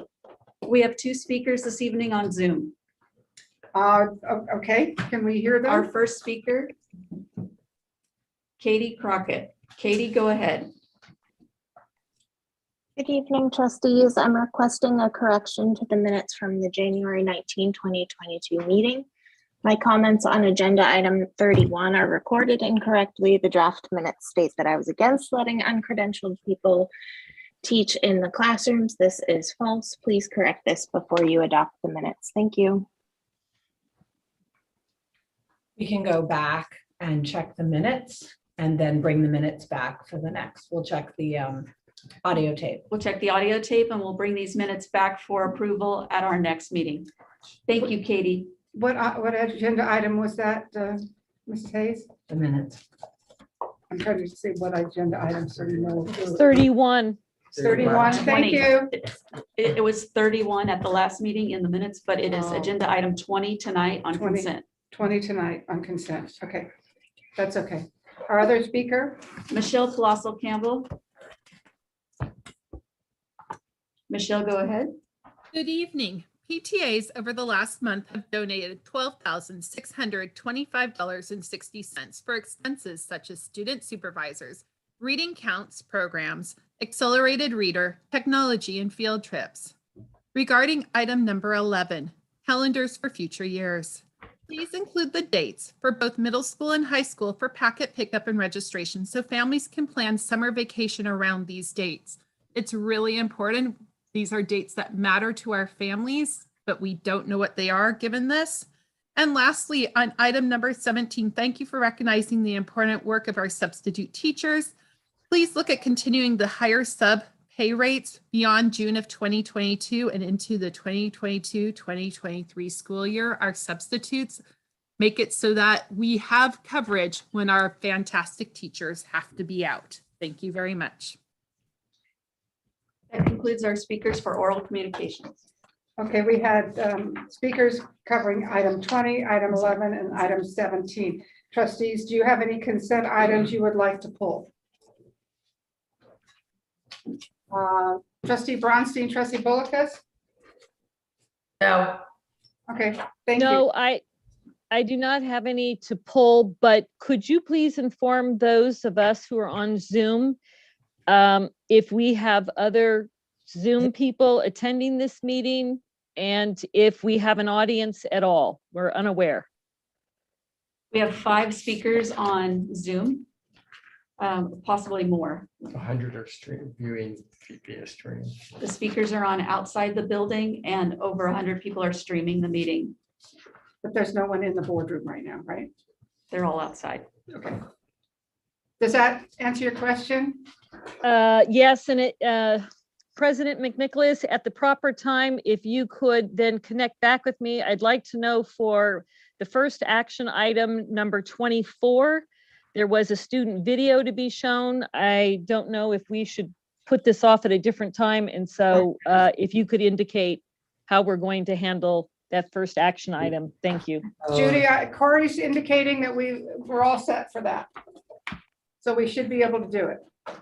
Okay, but we don't have an audience. It's just us? Because people that are zooming in won't be able to see it, or will they? I think they'll be able to see it. They'll be able to see it and we can post it to our website as well.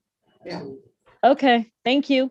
Okay. I need a Mrs. vote. Hayes, on the issue of item 20, needing a correction, do we pull that item for? Next To meeting. be Full by staff. revised for the next meeting? Yes, we just need to strike the words against letting uncredentialed people teach in the classroom. We actually need to check the audio. We have to check the audio and bring it back. Okay, so I'm looking for an approval or a motion to approve items up through 23. Page 7.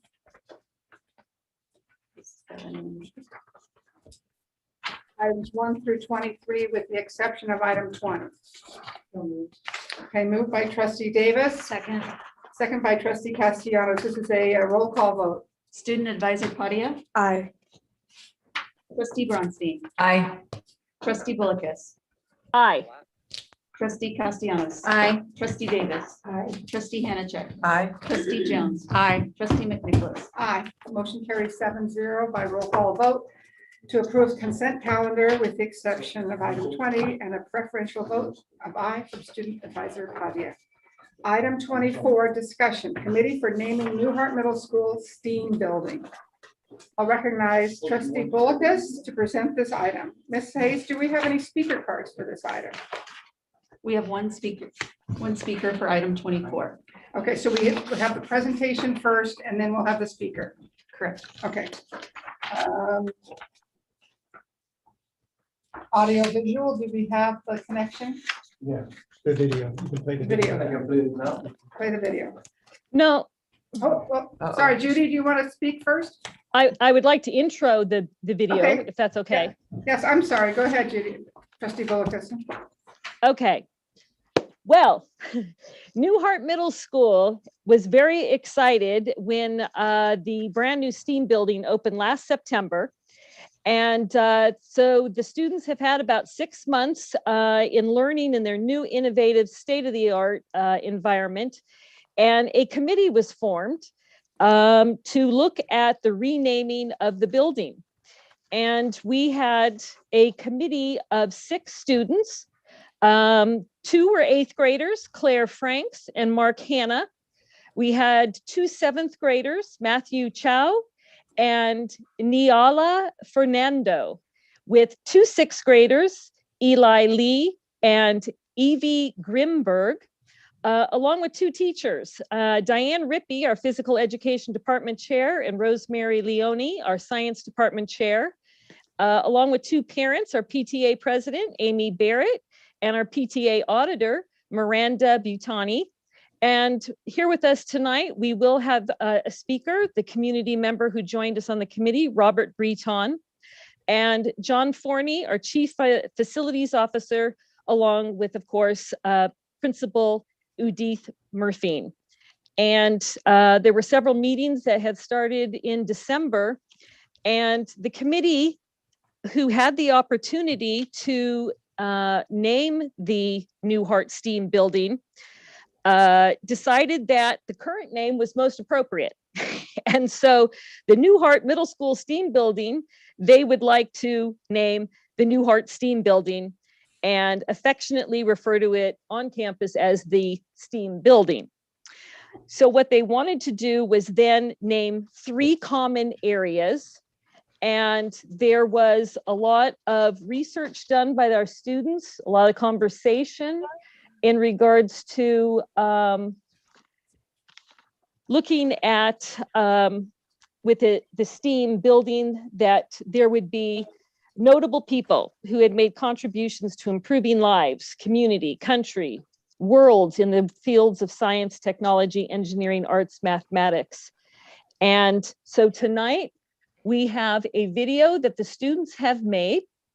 And once we see the video, if we could then have the speaker, Mr. Robert Breton, share with us his insights in being a part of the committee.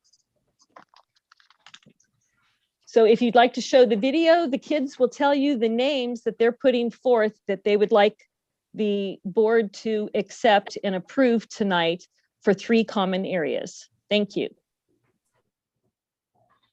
My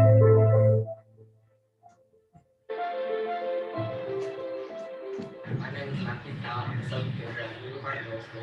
I'm part of the STEAM building naming committee. For the whole building itself, we decided to name it the STEAM.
Hello, my name is Niall Fernando, and I'm another member of the Art Team Building Naming Committee.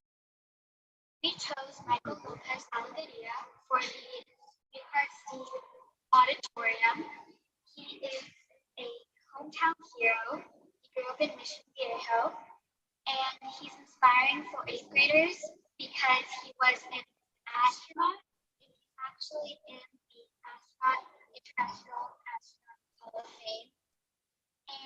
And we chose him astronomy and 8th grade science, and he's a good mentor for them learning about it.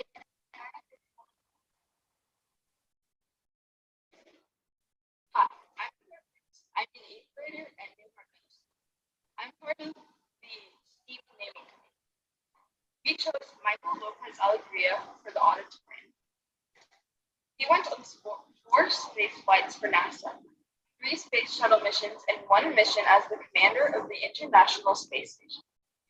He holds 2 NASA records for spacewalks, for the highest number of spacewalks, which is 10, and the duration of time spent, which is 67 hours and 40 minutes.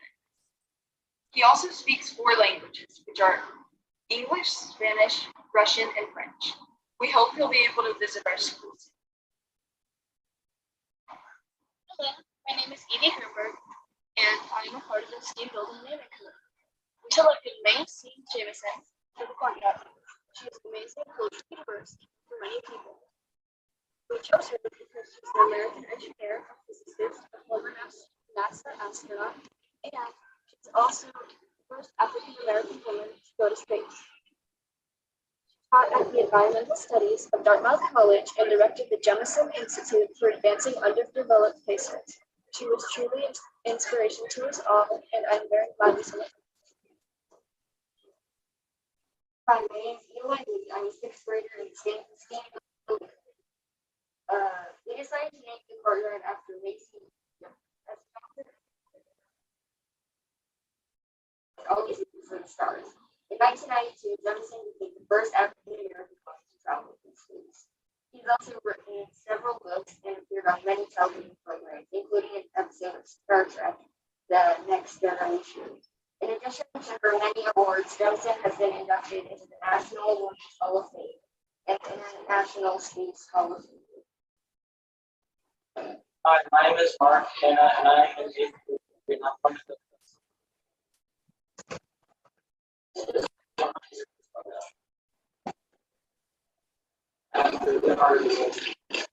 he was a Renaissance man who exemplified all STEAM fields as a scientist, mathematician, engineer, and artist.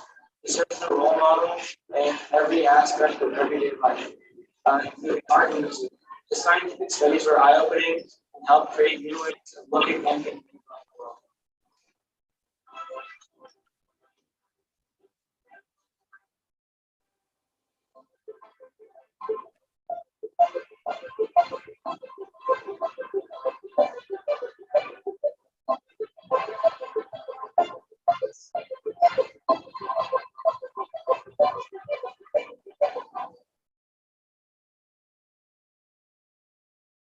President McNicholas? Go ahead, trustee. I'm not certain how the video or the sound may have flowed for you all. It was choppy here. We have in the audience tonight a speaker, Robert Breton, as I mentioned earlier. Could we afford him a few more minutes to maybe explain a little bit what I don't think came across this evening? That would be the purview of the board to give a particular speaker a few more minutes. It sounds like, yep, they are supportive of doing that. Can you call the speaker, please, Mrs. Hayes? Robert Breton, 5 minutes. The request was served 5 minutes. Robert Breton. Yeah, Robert Breton should be in the room with Susie Schmidt. Okay, thank you.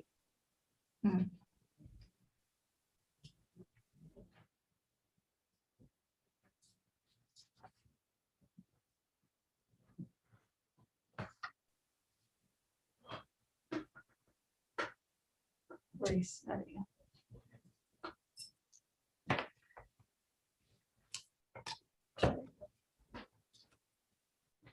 Yep.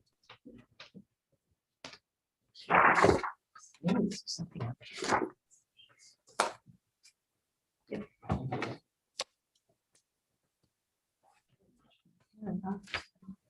He's coming to the dais and speaking to that microphone.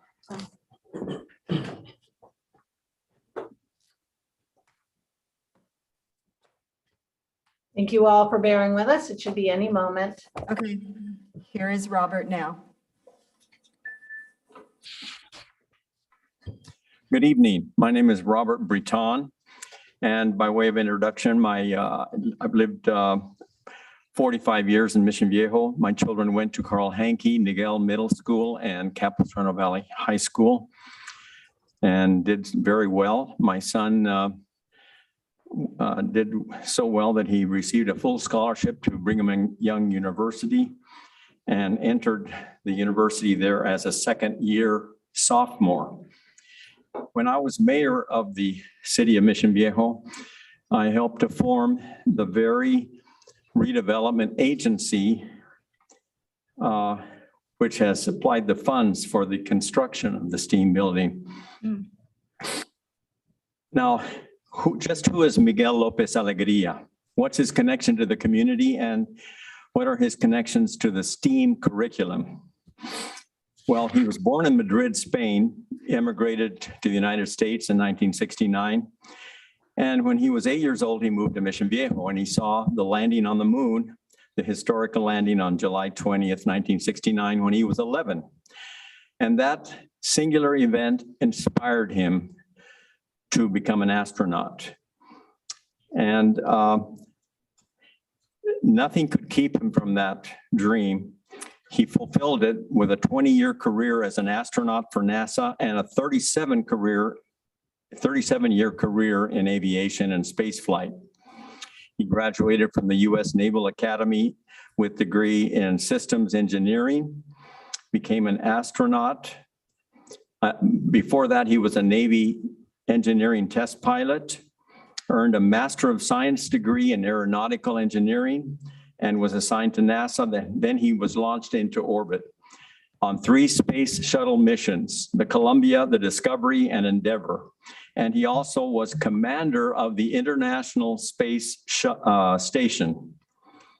He specialized in the most iconic of space activity, spacewalking. He holds 2 NASA records in spacewalks, the highest number of spacewalks and the longest duration. And of course, as I think you heard in the video, he speaks 4 languages, Spanish, English, Russian, and French. And just last year, when the STEAM building was completed and dedicated, Miguel Lopez Alegria was inducted into the United States Astronaut Hall of Fame, which is a rare honor. He belongs to an elite group and his name sits there next to that of his childhood heroes, Neil Armstrong, Buzz Aldrin, and John Glenn. So I ask you, why not give our youth at Newhart a hometown hero who grew up and went to school in Mission Viejo, someone to emulate, not for his physical prowess on a sports field, but for his mental prowess in the classroom. At a time when the most prominent role models for our youth are sports figures or movie stars, why not give an alternative role model to those youth whose gifts and abilities and strengths gravitate toward the intellectual? In sum, why shouldn't geeks and brainiacs have a hometown hero that they too can identify with and aspire to follow? His career path was literally out of this world. His accomplishments were astronomical. He is certainly someone that Newhart kids can look up to. He was a guest of honor at the Walk Against Drugs in Mission Viejo, and he has been classified formally by the city as a hometown hero. I am confident that if this auditorium is named for him, I can arrange to have him make a personal appearance at Newhart, speak to the student body and answer their questions. And I would hope that we can name the auditorium after this homegrown astronaut and let him give a message to the students at Newhart that he has said before, which is, when we are all crew members on the same spaceship, planet Earth, the students should be able to see firsthand that if he could dream big when he was attending middle school and high school in Mission Viejo, they too can dream big and shoot for the stars. Thank you.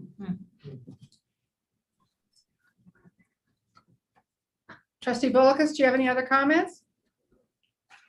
No, we would just like to have the board consider the 3 recommendations for the 3 common areas that will then have plaques placed in their honor. Thank Well, you. you could make that motion. Oh, well, I would like to make the motion to approve the 3 names, Michael Lopez Alegria for the auditorium, Leonardo da Vinci for the terrace on the 2nd floor, and May C. Jemison for the courtyard. And of course, the main building to remain, the Newhart STEAM building. Okay. Second. Okay. Motion by trustee Bolkus, second by trustee Davis. Mrs. Hayes, could we have a roll call? Student Advisor Padia. Aye. Trustee Jones. Aye. Trustee Hannachek. Aye. Trustee McNicholas. Aye. Trustee Castellanos. Aye. Trustee Davis. Aye. Trustee Bronstein. Aye. And Trustee Bullockis. Aye. Motion passes 7-0 by a roll call vote to approve the committee recommendation for the naming of New Hart Middle School Steam Building to be named New Hart Steam Building, and the three common areas, Michael Lopez Alegria, Leonardo da Vinci, and Macy Jamison, with a preferential vote of aye from Student Advisor Padia. Item number 25, Cultural Proficiency Report. I'd like to recognize Dr. Merwin, Associate Superintendent of Education and Support Services, to present this item. He's getting his team in here. Mrs. Hayes, do we have any speaker cards for this item? We have six speakers registered on Zoom, so we'll see if they're with us. Okay, we'll do the presentation first, and then we'll have the speakers. Very good. Thank you very much, President McNicholas, trustees, Superintendent Patel Brulte. Staff presents item 25, Culture Proficiency Quarterly Report. This is the third of 4 reports this school year on our progress on this very important and impactful multi-year plan. So tonight's item highlights progress on several of the action items in the plan. Again, the goal of increasing learning outcomes for all students to prepare each and every student for a successful future. We are therefore presenting updates on the following to make that happen: translation, counseling, professional learning, resources, and college and career centers. Also, as we promised last time when we were presented to the board, we provide student data tonight to share a mid-year progress report on outcomes, including school climate, behavior, absenteeism, and academics. Based upon feedback we have received, we will format the data in these tables differently when we return again in the future, using landscape and formatting to make it easier to view. So we apologize for any confusion with our data tables tonight. We also finally return your attention to the online resources that are available in our online family resource center, which is linked to every school's website.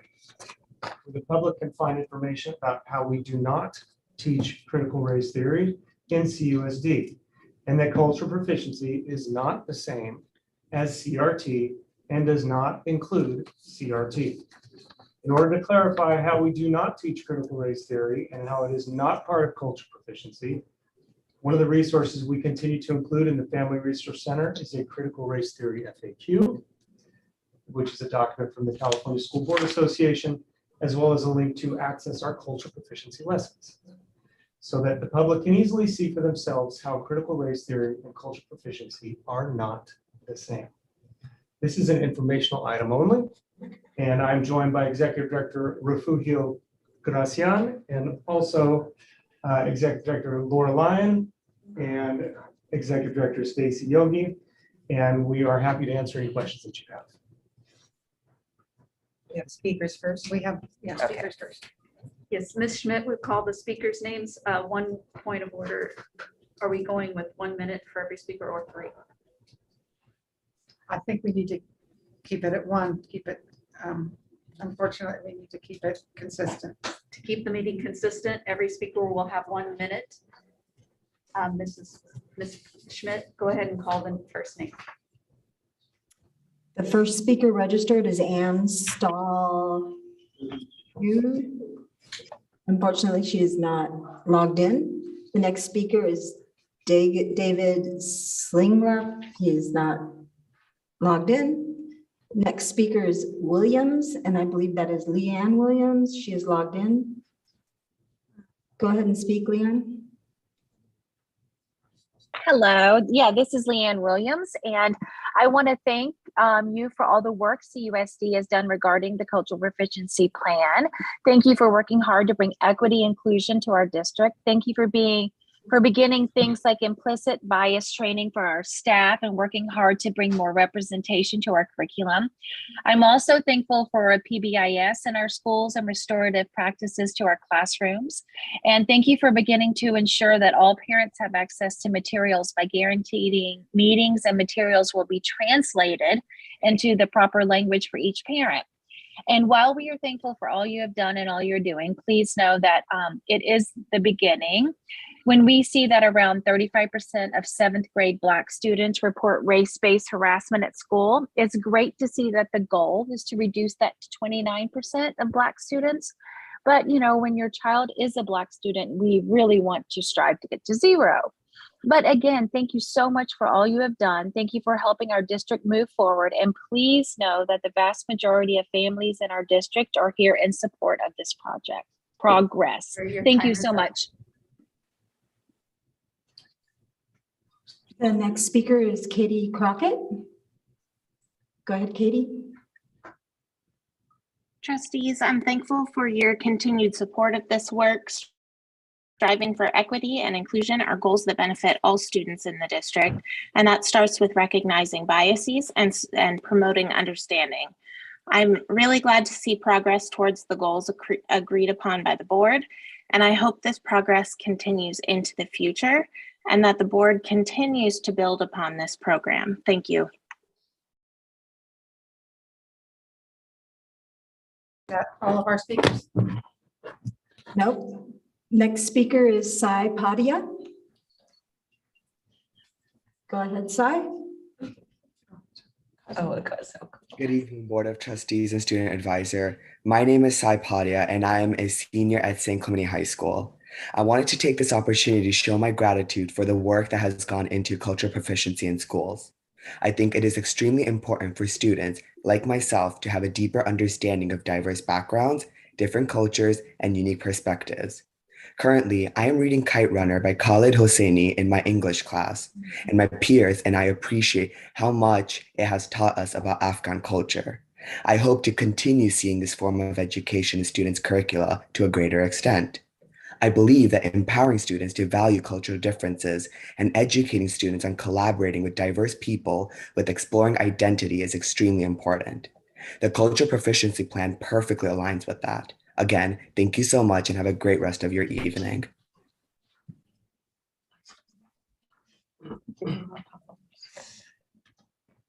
We had one more speaker, Deb Arababi, but she is not logged in.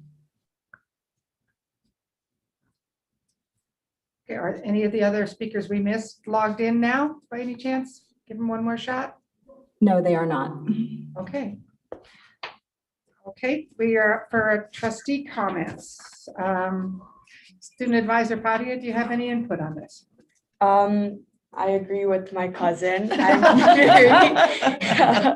I'm very grateful for this cultural proficiency plan. I think that it's definitely like really nice to like broaden people's mindsets and like teach about like different cultures, different ethnicities, because I feel like living in like St. Clemente, like there's not like a lot of diversity. And so like being able to like learn about that, learn about the world, it kind of just like gives us like more like input and makes us like good, like all encompassing people. Thank you. Trustee Bronstein, do you have any comments? Sorry, I just have a question because someone asked me and I didn't know the answer to it. The bias training of the teachers, is that by district staff or do we have an outside consultant do it? Trustee Bronstein, thank you for that question. Mr. Gracian is going to help clarify on that. Okay. Hello, yes, we have an outside agency that is helping us with that. So it's not done by us here, district employees. Okay, thanks. So my questions are there, don't go anywhere. Can I go ahead and ask him now? What agency is it, or what company? Well, yeah. The access and equity or the implicit, which one is it? Implicit bias? The implicit bias, that's through. The implicit bias that's through the Kerman Institute. They're the 4 modules. Yeah, so it's, yeah. Okay, the Kerman Institute, okay. 4 modules that are done at the school site. Okay, I was gonna go kind of in order, but if you Well, have this another is a related question on comment, that. These are okay. people from the audience type of thing. Everybody's very excited about the work. So just kind of maybe expand on the anti-bias training. You kind of touched on it a little bit. This person asked who conducted the training. We already know about that. Can you kind of talk about, they were wondering about how long it goes, to our, basic concepts. And then what follow-up is there and next steps for staff to build their capacity to root out bias? I think that's the operative question there. So what are we planning with this anti-bias training? And I would like to add the caveat, I think we need it. I want to take it, I keep meaning to. And then if we can get our substitute teachers, if they can also, I've had some incidences where they just don't get it. And I've had complaints actually from the classroom teacher having to do damage control on that. So that would be great. So if you can expand or someone a little bit about this anti-bias training or implicit bias, whatever you're calling it, be very helpful. Yes. So the implicit bias staff trainings that we have are conducted we have 4 modules that we have access to for principals. They're links and they're conducting those. As far as the rest of you asked for substitute teachers, it sounds like. Yeah, I would like that to add, but what is your plan for this training to keep it sustainable? Yeah, about about half hour each. Okay. So one thing that we are doing is that we're partnering with OCDE. Okay. For additional trainings regarding the implicit bias. So we're working through that in order to have cohorts of sites that come and receive additional training for that. I'll take note about the substitute teachers. Okay, any kind of folks that are on our campus that you think they could engage in this training, they work directly with students and school climate, I think it would be really, really helpful. Thank you. I might have another question, but keep going. Okay.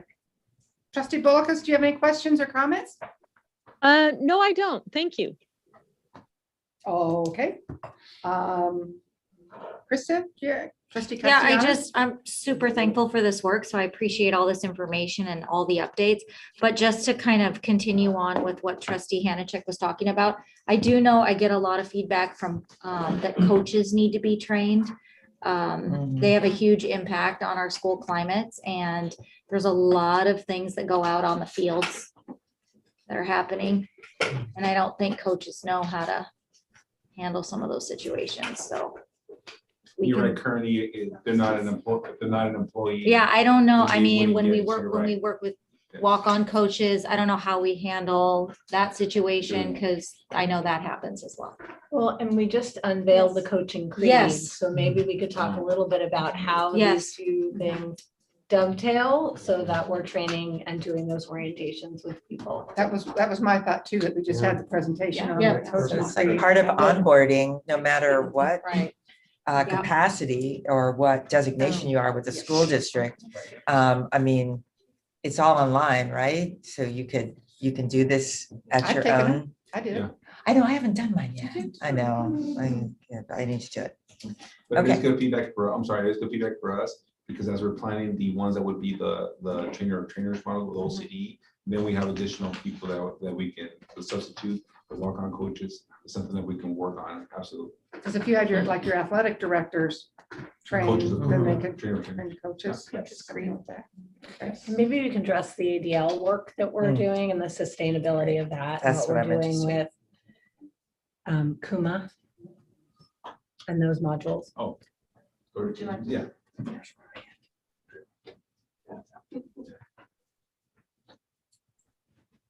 So our work with the ADL and the anti-bias training, the Kuma team, almost all 200 managers participated just last week in the second part of anti-bias 101, if you will. And as part of our cultural proficiency plan, we have that built in for future years. So for the next 2 years, we're going to continue to train our managers. And our teachers are going to continue to, take the anti-bias training that they have available to them through,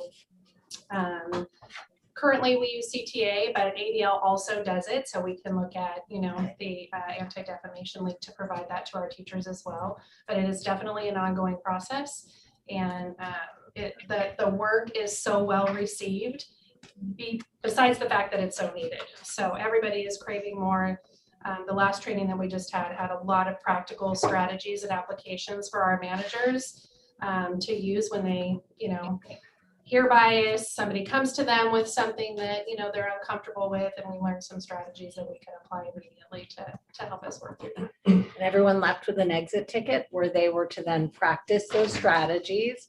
And then when we come back together, we're gonna talk about how did that go? How did you feel in practicing the strategies? So. And how, then our goal then, what kind of metrics, what kind of data are we going to reflect back to the chick survey? I think I had asked for in Aries, they're able to tell what kind of bullying, what kind of designation are happening on the campus. So if we can see, so that we see that this work, we have something to measure against it. Yeah, and I believe they're built into okay, a lot thank of you. our Sorry, trustee check. No, that's perfect Right. because they are built in to Okay. a lot of the metrics that we have, and Okay. we do use things like the chick survey to help us determine, if that trickle Right. down and the training is as effective as we are hoping it is.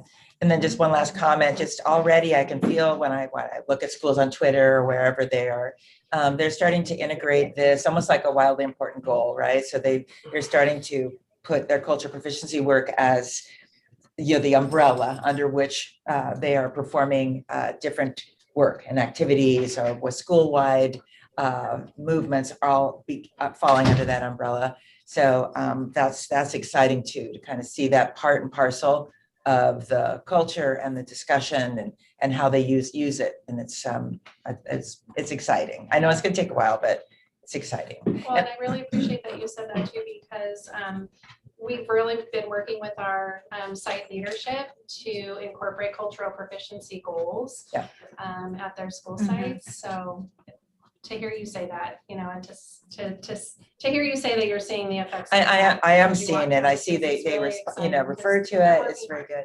And then I'm just off the top of my head, I'm feeling like if we had one organization that we work with, like ADL, but you said you mentioned two. It's first, maybe we don't need them, but I feel like you need one that's kind of cohesive that you're using, so everybody kind of is on the same page. So whatever one you choose. So I think that would be good. I think that's it for me. If I may interject too, when we come back for the final report of the year, we will be bringing what every school is doing. Great. So Mr. Gracian has been collecting Nice. all of what the plans are. Every school is a little unique. It's Right. it's I know. I wish we were customized on to the the- same one. I know, but just that school owns it and really has designed their own plan. And so we'll share all that in the fourth quarterly report. And then the other thing I was thinking was we were talking about the student metrics are obviously the ultimate outcome. Right. How does it impact kids, but also to continue in the trainings to have our managers reflect and have exit tickets and talk. And then we hear through the discussions, is it making a difference in the way people think and feel and reflect? Same thing with school staffs, when they do the modules, there's time for reflection and discussion. So principals can really get a sense of how people are internalizing. Okay, great, thank you. Trustee Jones? Yes, so nobody wants students or staff members to be abused or bullied or insulted or anything of that nature. And, I think that goes without saying. But one of the things that's also really important to me is that in the world of work, so many employers now expect their employees to be culturally proficient and may be asking interview questions that are designed to reveal whether a prospective employee is sensitive and respectful of all other genders and of people of other cultures, religions, and so forth. So I think it's just very, very important to do this not only for our own school climate, but for the future of our students. It is part of the education that we are obligated to provide to our students so that they can be successful and productive adults and be able to get and retain good jobs. So I appreciate all the work that everyone is doing on this. Thanks. The global citizens, they're really, Which really aligns with the key competencies of the COC graduate. Yes. Yeah, there you go. Absolutely. That's perfect. Okay, my comments are a little bit more detailed metric Gee, stuff. why would that? Surprise, surprise. First of all, I appreciate the idea of our next report to the different formats, so we can do landscape, so we can say progress towards as opposed to current goal and then see progress. So that was hard for me. And I usually can figure these things out. So, but I do have a couple of things. And again, I have to look at each goal and say, do we want to go up or do we want to go down? Because I know absenteeism and suspension, we want to go down, but A through G and AP classes, we want to go up. So again, that's part of, I think the format will help drive that. But I did, on goal number 4, diverse representation by staff, I'm going, did we overachieve or what? Am I reading that right? That we expected to go up, Yes. and did we set our goal too low? No. Or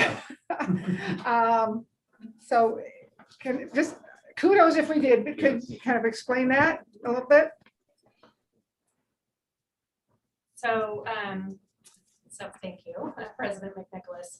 I don't think that we set the goal too low initially, just based on all of the, the trends that we had seen when we were looking at the data. We looked at the past 3 years, we looked at each individual year, but hiring 341 certificated staff members this year, right? And for us to have 35.4% of them to be people of color was pretty, that was a really exciting number to see.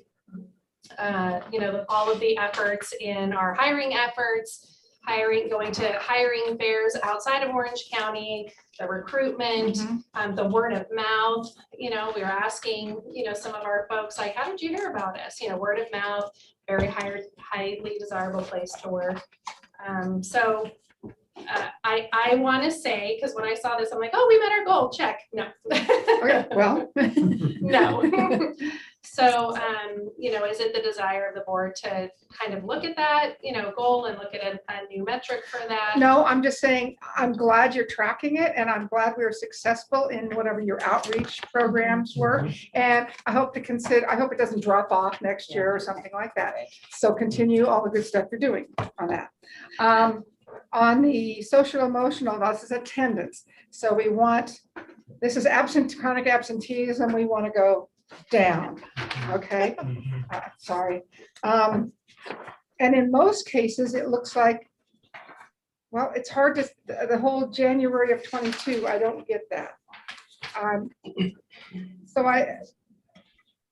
From current to goal to then we look at 2021 and then January of 22, everything, well, except for foster youth. I know foster youth is a small number. So, but the rest of them all seem to, is that a? Yes. So as Dr. Merwin and I were working on this, we left the data there for January, just so it could be, so we can see where we were at this point, acknowledging that the reason that it's so high is because it's taken into account so far the amount of days up to January.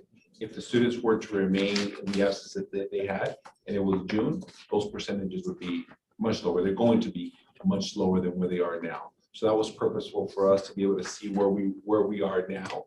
But knowing that come June of this year, the absenteeism percentages will be much lower. We won't be comparing from January to June, we'll be comparing 2021. The entire year, yes. So it's saturation. Right. Okay, okay. Yeah, All we right. really debated, do we even include anything, because we don't want to, You don't want me to ask questions, is what you don't want. But we figured we would at least I'd give a keep it mid-year so point. broad. And then the 6, the academics A through G, all looks like it's going great. Most of those are at or above the goal for 23, are very close. And the same way with the AP.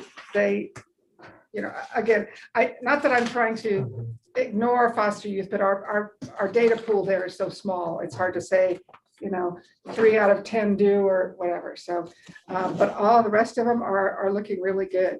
I'm especially impressed with the Hispanic population going from 28.5% to 36.7%. That's very impressive. So I hope whatever you're doing there, if it's more outreach or if it's more Avid coaching or whatever you're doing there, that seems to be working. So very glad to see that. I think that's all the data points of the What's question. the percentage of our foster youth that are in Avid? Is that something that we try to help stretch? Is our foster youth, because that's such an incredible program that might be a really. You get that before us. I don't know. I'd like an outreach. Currently, we can for our find that foster out. youth for Avid, absolutely. What is our current foster As youth well as our number, too? homeless, as well, I mean, all of these categories should be in Avid. Foster youth is like 900. We have about 40 right now. Okay. Wow. 40 foster youth. What about our In the homeless whole population? district. About 3,000. 3,000 homeless. 3,000 homeless. 3,000 students are homeless in our district. And we're still defining it in the same way. That hasn't changed. Remember, it's divine. Yeah. Can I speak to the Avid portion? Sure. Yeah. So just today, I was having a conversation with our Avid psych teacher from San Clemente High School, Ms. Yes. Dollar.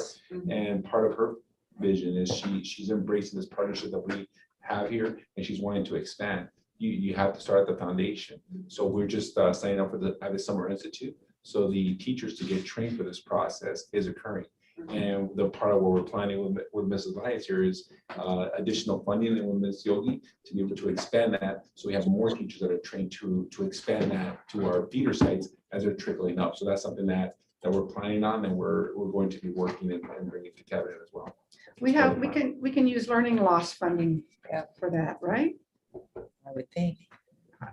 I mean, the whole school, every school should be Avidized. I mean, the whole thing, yes. just giant, you Yes. know, if we could, that would be. That's the number one complaint I get from middle school parents, is that there's no study skills or how do I actually understand this information, right? They go from a fifth grade in an elementary school and then they jump into that sixth grade pool.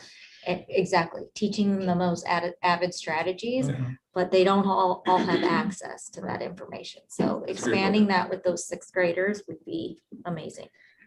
Something on the Avid program, I guess I always misunderstood. I always thought it was designed for students whose parents had not attended college.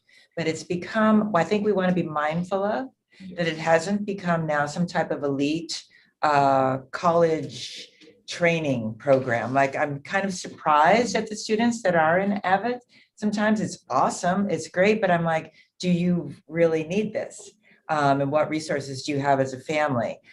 Parents have found out it's a sweet gig, and it's successful. So I do think, I don't know what criteria. It is. It's a sweet deal. I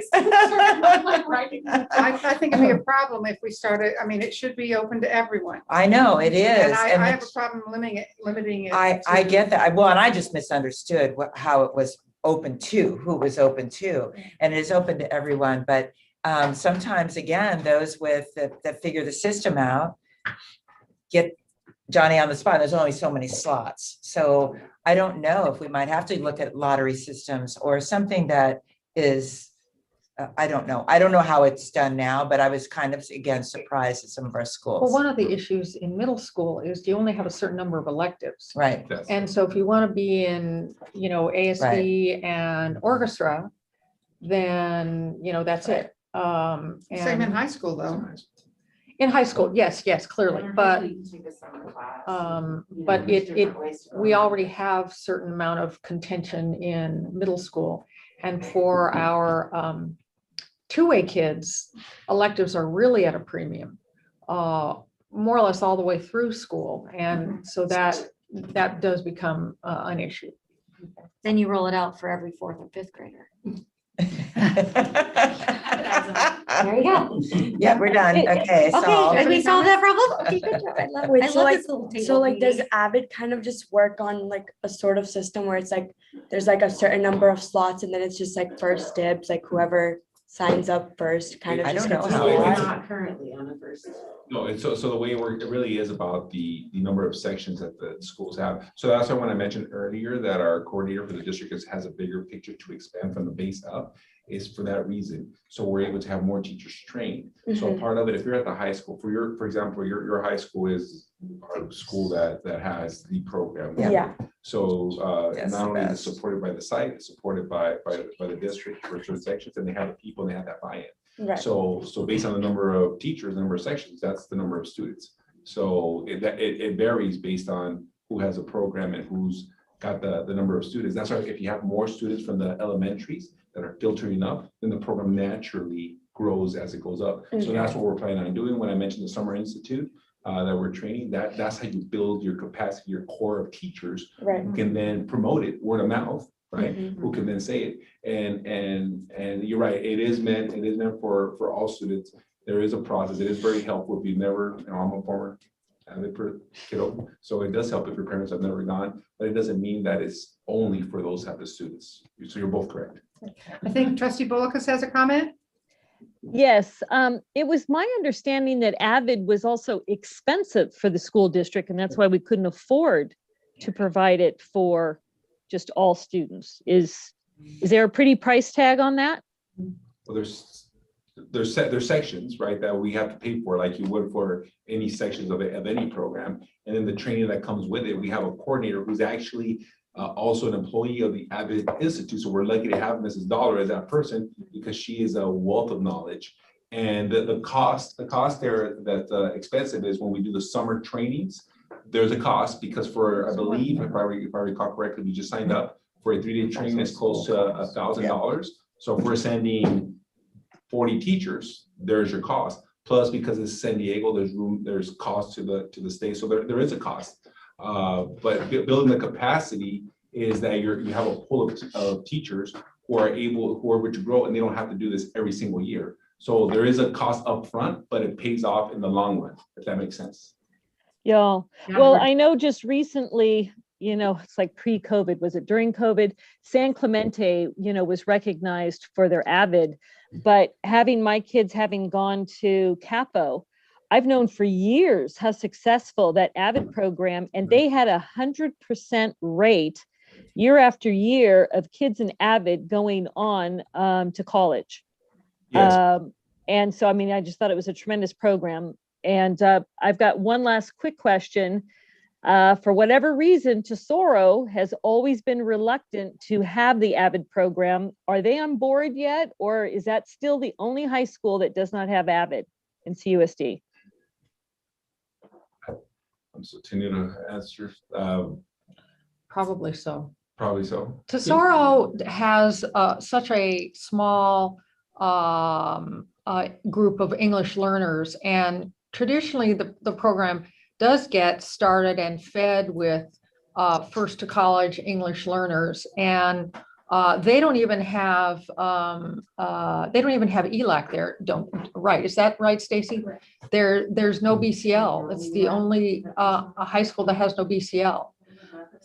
So that doesn't mean that Avid couldn't be good for Tesoro students, but I think often it's the English learners who start the program, and then others at the school kind of discover it. Well, and Tesoro was a school, remember, that there wasn't CTE many years ago, and now there's a lot of CTE. That's right, they So were- time will come. And may I just very quickly, sorry, trustee. No, that's okay. Because, in the fourth report, final report for the year, we'd be happy to come back with a very strong section on what we're doing with that. What that planning looks like, what the discussions are, and we'll make sure we include that in the final Just report. a couple quick, then I'll let us move on. Kenosha was one of our reimagining schools, and they were an Avid school. Is that still a thing? Are they striving for that?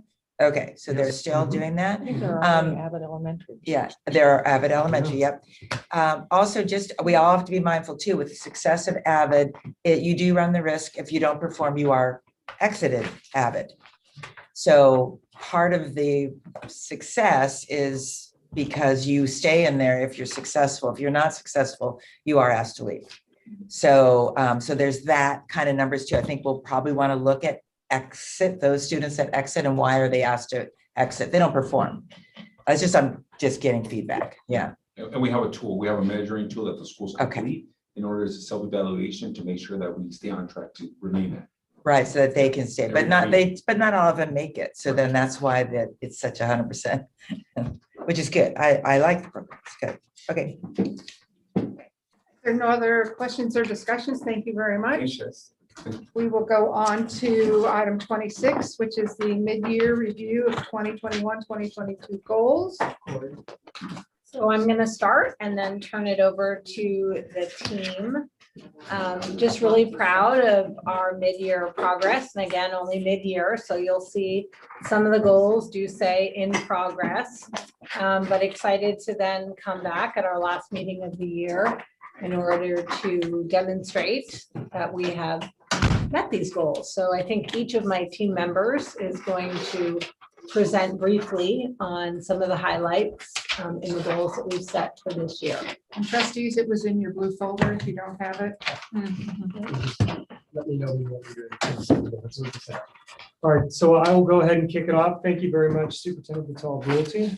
So I will just explain the first couple of slides and then start with my department's progress.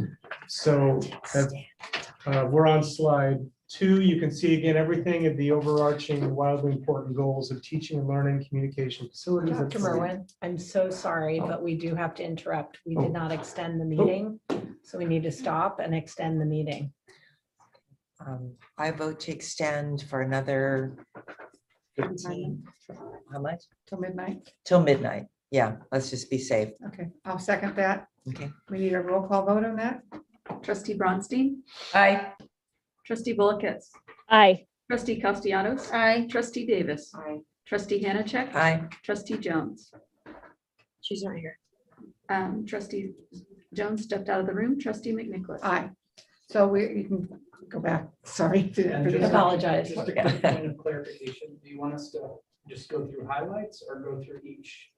I think you should go through highlights. The public and the board was able to read this ahead of time, and then they'll be able to ask questions. Okay, very good. Thank you very much, Superintendent Trustees.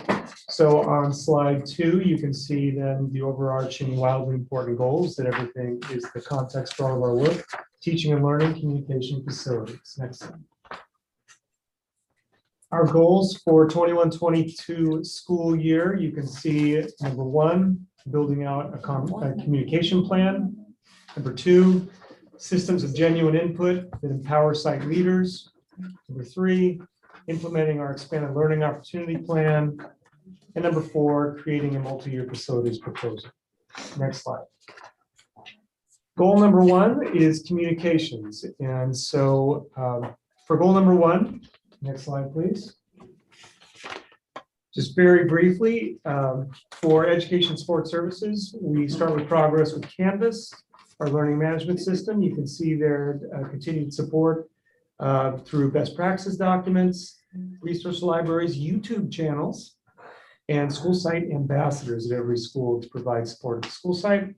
We also acknowledge the successes of the Talking Points pilot, as you can see there in the second part, where this is a two-way communication tool that automatically translates messages from the school and individual teachers into the parents' primary language as texts, and then allows the parents to respond back, translating their responses into English. The data on this slide shows the usage both to and from parents and the different languages. Next slide, please. As the next 2 slides demonstrate, schools are using social media to advertise different events, workshops, and resources. So on these next 2 slides, you can see different examples from our schools where they're promoting the new online tutoring program called Paper, parent orientations, counseling, services, futurology, support with college admissions, just to name a few. And you can see that's on that slide, the different examples of posts from our school sites. Next slide, please. And then we'll hand it over to Mr. Montgomery to continue with the charts. All right, thank you very much, Dr. Merwin.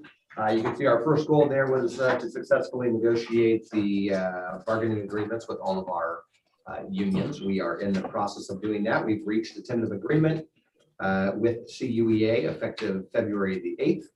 And we are in the process right now continuing to negotiate with both CSEA and Teamsters.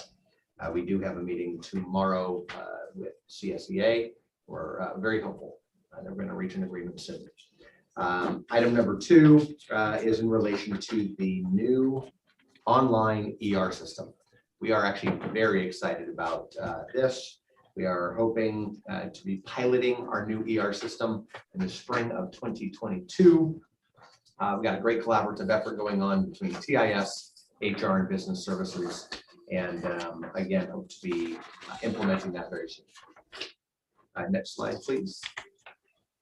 The next bullet under communications is our district CAPE team. So I know we've had a couple of representatives from the board who have been members of our district CAPE team. We are continuing to move that work forward and build district or site level CAPE teams that are problem solving teams made up of administration, certificated, and classified members. We're seeing great results with that.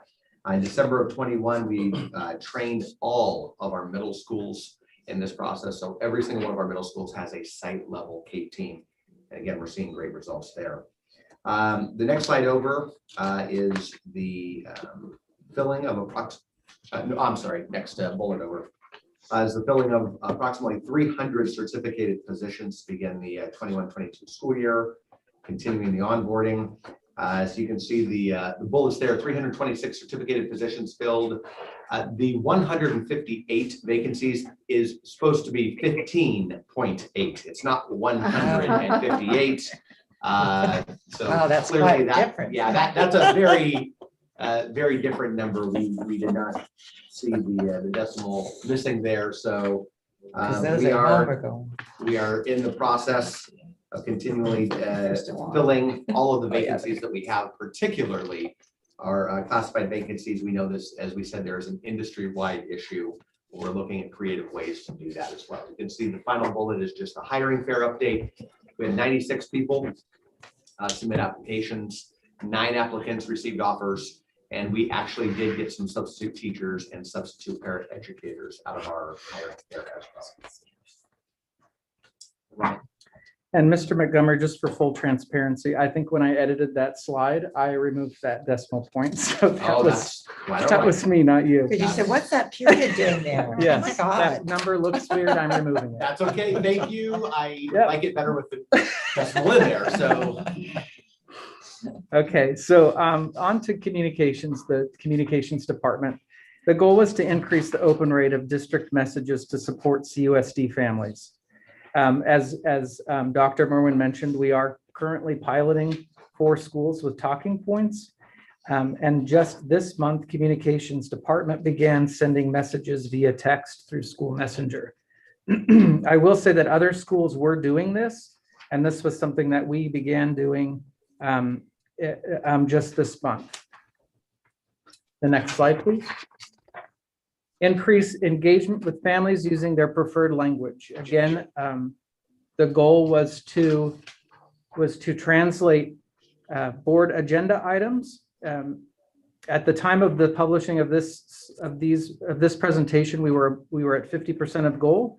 Today we are 8 out of 12 agenda items translated, and so those are translated through my office, and then we work with the team who oversees the board agenda page and link the Spanish version to the board agenda website page. How do you pick which 8 out of 12 you do? Or- We are trying at this point to pick the ones that have the biggest biggest reach towards all families. Okay. So we are looking at what are the things that are impacting the whole district, and then we work from there to translate them. Translate CUSD Insider Stories. Initially, we were going to work on a Spanish Facebook page. Instead, we decided to create an item in the menu to create a Spanish page, particularly located on CUSD Insider, so every family can go to one space in order to get those stories. And as of today, we have translated 11 of those. So when you go to those, you will see links to the Spanish version as well as the English. If I'm texting it out, it will be translated to Spanish.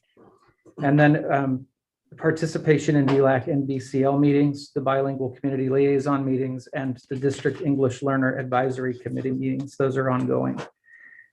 Next slide, please. The board also asked us to provide timely and clear communication to families and seek to improve CSD programs for our students. And so for this one, it was ensuring that we were seeking constant feedback and engaging with parent communities and groups. CUC PTSA meetings every month. We also work with the CUC PTSA Legislative Affairs Group. And then we work with PTA leaders in order to share messaging and get feedback in order to change messaging before we send it out if they are giving us a perspective that we need internally. We're also working with the Community Advisory Committee. We attend monthly meetings with them. And then I am scheduling and scheduled through the end of the school year for PTA meetings district-wide. Finally, sharing draft messaging with CUEA, CSEA, and Teamsters. And that is something that we do through the Office of Communications, but through other departments as well, especially to get input from them on messaging that's going to staff throughout the district. Next slide, please. Continue to develop leadership foresight. Participate in agenda planning meetings. We do this prior to every board meeting. And we have also completed a topic map to pre-plan proactive communication. We are working on providing training to extended cabinet and principals. As of today, I have provided training to elementary principal, or to secondary principals last Friday in the leadership skill of foresight, and we are scheduled to do the same for elementary principals in March. And then creating a crisis management toolkit. This has been a great toolkit that we have finalized through this year, and we were able to push out district-wide to principals, office managers, assistant principals, and district leadership, providing templates for them so that when they have a crisis or emergency on their campus, then they have templates that they can use to help them start the process of communication to their families. They don't do that alone. They still work with us in the district and communications and with leadership in order to do that work. But this is a great tool for them to use, and we will continue to add items to it as they come up. And then the next slide, please. Ensure CUSD families and stakeholders understand the budget and use of COVID funds. Distributing communication to families during welcome back to school, open house, and then any other large event, even coming back to school in the new year, having that communication ready to go for families, developing stories on the use of funds and sharing via text to families. We have several stories on CUSD Insider about COVID funds, and we have one actually ready to go later this week via text as well. And then pitching stories to news media. We talk to media often, we invite them to events, and we pitch exclusive stories when we can. The one most recent that I pitched to the Register was to come to the district office and see what our COVID team was doing, especially during the surge. Unfortunately, she couldn't make it, but those are the kinds of stories that sort of show the work that our staff is doing internally to keep schools open. And then the next slide. Build a new website to better serve our CUSD community. The new website will be launched before or during June of 2022. We have found a company to work with to build this website. It's currently in the design phase, and I know that TIS is collaborating with departments and school sites in order to get those websites up and running for them as well. And finally, assisting the Board of Trustees and district staff in procuring accurate data to make decisions. The board approved a contract with True North Research in January of 2022. So we are working on bond surveys in 2 communities. We have set up briefings with board members to go over those, and we look to do that polling in March, bringing the analysis back in April to the board. Develop a baseline poll We've worked with True North, and we are adding in bond questions that will be able to give us ideas of satisfaction of education. And so we will be able to see those numbers again in April. And then finally, utilizing a polling company as questions or decisions arise. So the polling or the surveys that we send out, specifically the one that comes to the top of my head right now, is for pre-registration for next fall. We have sent that to True North to get feedback. They provide us with that feedback, and then we massage the poll as necessary to make sure that we are getting the data that we are asking for or that we want. And with that, I will pass it over to Deputy Superintendent Clark Hampton. Thank you, Mr. Burris. So under the communication goal, in addition to posting all financial reports to our website, Fiscal Services has maintained the district's transparency portal that provides detailed and interactive financial information for all the district's revenue sources and expenses. Just recently, data for all one-time COVID relief funding has been added to the transparency portal. And for the fiscal year 2020-21 audit recently reported to the board in January, the district had no findings. The technology department has been working closely with education services to develop the district's new data warehouse and reporting dashboard. And currently 9 data systems, in addition to the ARIES student database, have been added to the dashboard. The district implemented Canvas to facilitate virtual learning and continues to use it today, and recently completed a significant upgrade to the system to incorporate many enhancements requested by teachers and administrators. With the implementation of the district's one-to-one Chromebook program, one essential tool to help teachers monitor student use of technology was called NetRef, and teachers were trained on its use last summer.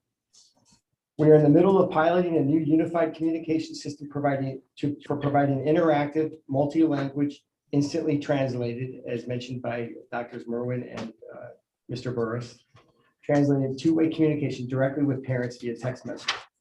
This system will serve teachers as well as general district communications. We will also transition the district's website to a new platform, as mentioned earlier, that will also include a mobile app. And by June 30th of this year, as mentioned, we will have a newly designed website focusing on ease of use and using multiple platforms as well. And now I'll turn it over to Dr. Merwin. Thank you very much, Mr. Hampton. So then we move on to goal number 2, which is input to empower site leadership. Next slide, please.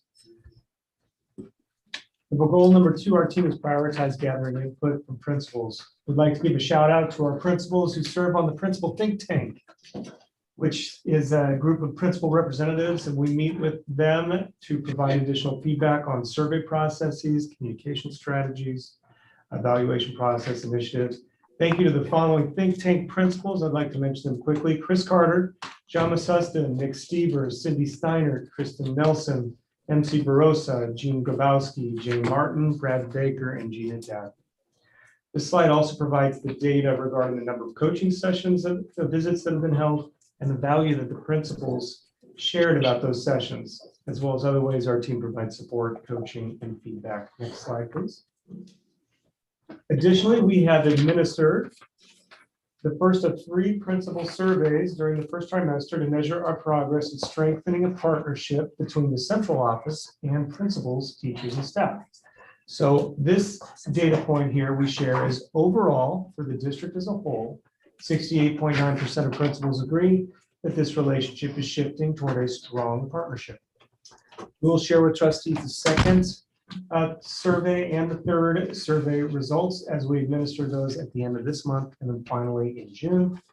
Additionally, our team meets regularly with CUMA, the Capistrano Unified Management Association, to solicit feedback on meeting agenda items, communication, and other important topics.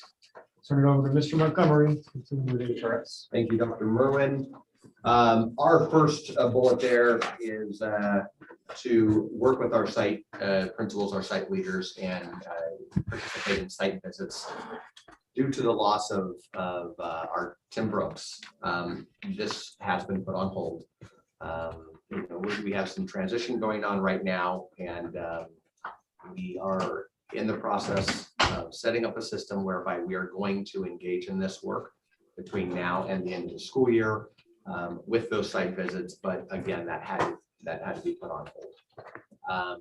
The next bullet there is principal survey results that Dr. shared. The survey that was distributed in September of 21, I did have areas for reflection for HR, particularly in the classified staffing area. So paraeducators is definitely an area that we know that we need to be addressing. You can see there the 65% was a low area for us in HR. We definitely need to be addressing that. And then a high area was employee related questions. So the support that we're providing to our principals was received very, very well there. So additional survey will be distributed in later this month. Next slide over. And this is HR working with ESS. So this is us coming together to systematically meet with our principals around what is it that we can do collaboratively to provide ongoing support for our principals. Again, due to the fact that we have a change right now going on in our department. This one was also put on hold. We are excited about engaging and doing the walkthroughs actually with Ed Services to engage in this work as we head into the next months. I will now hand it over to Mr. Henry. Thank you. So in our efforts to foster positive relationships between business services and school site leaders, each department will build on the already quality services being provided, as can be seen with the high scores seen in the recent surveys, school principals. In lieu of forming a technology committee, as noted in this goal, stakeholders decided to first focus efforts on fine-tuning the Chromebook one-to-one program. Given the speed at which we had to roll out that program, there are areas that require improvement and support that we will be working on for the remainder of this year. I'll turn it over to Greg. Thank you, Mr. Hampton. So it's my pleasure now to present goal number 3, and that is achievement and social emotional needs. Next slide, please.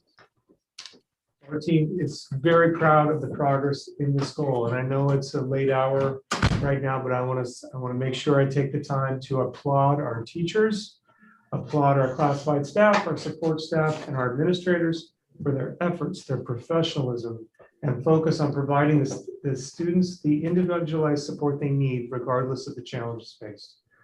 So as a result, in spite of the many challenges this year, a multi-tiered system of supports is implemented in all 36 elementary schools to provide differentiated intervention and learning recovery in mathematics and literacy. Some of the other highlights that we mentioned here include MTSS specialists, professional learning community coaches in secondary schools, robust training with Orton Gillingham, Irvine Math Project, best practices with intervention, establishing new intervention classes in middle school, and the launch of the free online tutoring program known as Paper for all students in grades 3 through 12. Next slide, please. We also share progress with our professional learning communities, which is the foundation of multi-tier system of supports pyramid, where we have teachers in elementary schools who are released twice a week during PE instructional blocks, secondary teachers that have additional release days for prioritizing standards and developing common assessments. And additional support and training has been provided to our secondary principals by our very own Bernice Ayers Middle School principal, Nick Stever, in the role of principal mentor. Next slide, please. We also continue to provide multi-tiered social emotional support to students by our amazing counselors. As it shows on this slide, we have second step lessons, group sessions, and one-on-one intensive support. Next slide, please. In addition to academic and social emotional, we also have been providing behavioral support. And our team is pleased to announce, as you can see on this slide, we have added more school psychologists. We have added more occupational therapists. And through collaboration with CSEA, developed a new paraeducator position that supports both general and special education behavioral needs. However, please note, it should say paraeducator 5, not 4. So that is a typo. Finally, significant training has been provided so that employees have the knowledge and skills to support student behavioral needs, such as crisis prevention intervention training and specific special ed training for administrators. Next slide, please. We're also proud to announce Progress with our college and career centers with Capo Valley High School opening this past November and the final 3 high schools to open no later than fall of 2022. And then also coming in fall of 2022, we have exciting work underway with CTE pathways for elementary students. And those enhancements to their innovation labs will occur by the fall. Next slide, please. And work is also underway for increased opportunities and pathways for our students who are on certificate track in the adult transition program. So we have a new culinary arts lab and CTE technical labs that will be available for them for pathways, fully operational by the fall of 22. Team is also excited to share progress with increasing opportunities for our elementary special education students and STEPs, with the expansion of STEPs into the northern part of the district. We appreciate the Riley Elementary team and their support as the STEPs program will expand to Riley in the fall of 22 to allow students who live in the northern part of the district to begin attending closer to home. The outstanding RH Dana E&F team will continue to provide STEPs and other special education programs and services next year as well. Next slide, please. And finally, in response to goal 3, our team is providing the student data to demonstrate academic outcomes. As we talked about with cultural proficiency, that is the bottom line. What are the student outcomes? So as this slide shows the metrics that we shared to you all in the fall, but these are of course standardized test scores that are only available and that are taken in the spring, and then results are available in the summer. This is in English language arts and math. So we realize, of course, we need other metrics to be able to progress monitor and let you know where we are mid-year. So that's what we have on the next slide. So we provide on this final slide progress monitoring data. Now, as you look at this, please note this is a focus on interventions. We are tracking progress of students who have intensive needs and require additional support. So progress will be evident in a decrease. Okay, you should not be seeing increase in percentage. You should see a decrease in percentage. And so looking at this through that lens of decreasing the percentages of students who require intensive intervention, you can see that we have a decrease in percentage for students who are intensive in language arts and math in elementary, a decrease in middle school, and a decrease in Ds and Fs for high school. The only exception is that there is a slight increase in the percentage of students with Ds for the first semester for high school, but also recognizing a 2.79% decrease in Fs. So that taken together is strong progress. So they went from Fs to Ds. Right. Exactly. So some of them made that switch from one grade at least to the next higher grade. Maybe. And finally, I want to point out that last data set at the very bottom, because this is a significant and impressive decrease in the number of students being newly assessed for special education. Oh, interesting. When the That is student is interesting. receiving appropriate and effective intervention, many times there's no assessment needed because the interventions are working for the student and you don't need to assess them for special education. It's not recommended. So compared to the previous year where we had a total of 1,048 students assessed, we are seeing a decrease of 706 assessments to this point of the school year. This is huge. So we know that number will go up because there are still several months to go before the end of the year, but the majority of the assessments usually happen at the beginning of the year, up until about this time. So we know that this bottom line data really shows major progress with intervention, because interventions are catching kids early and catching them before we need to assess them for special education.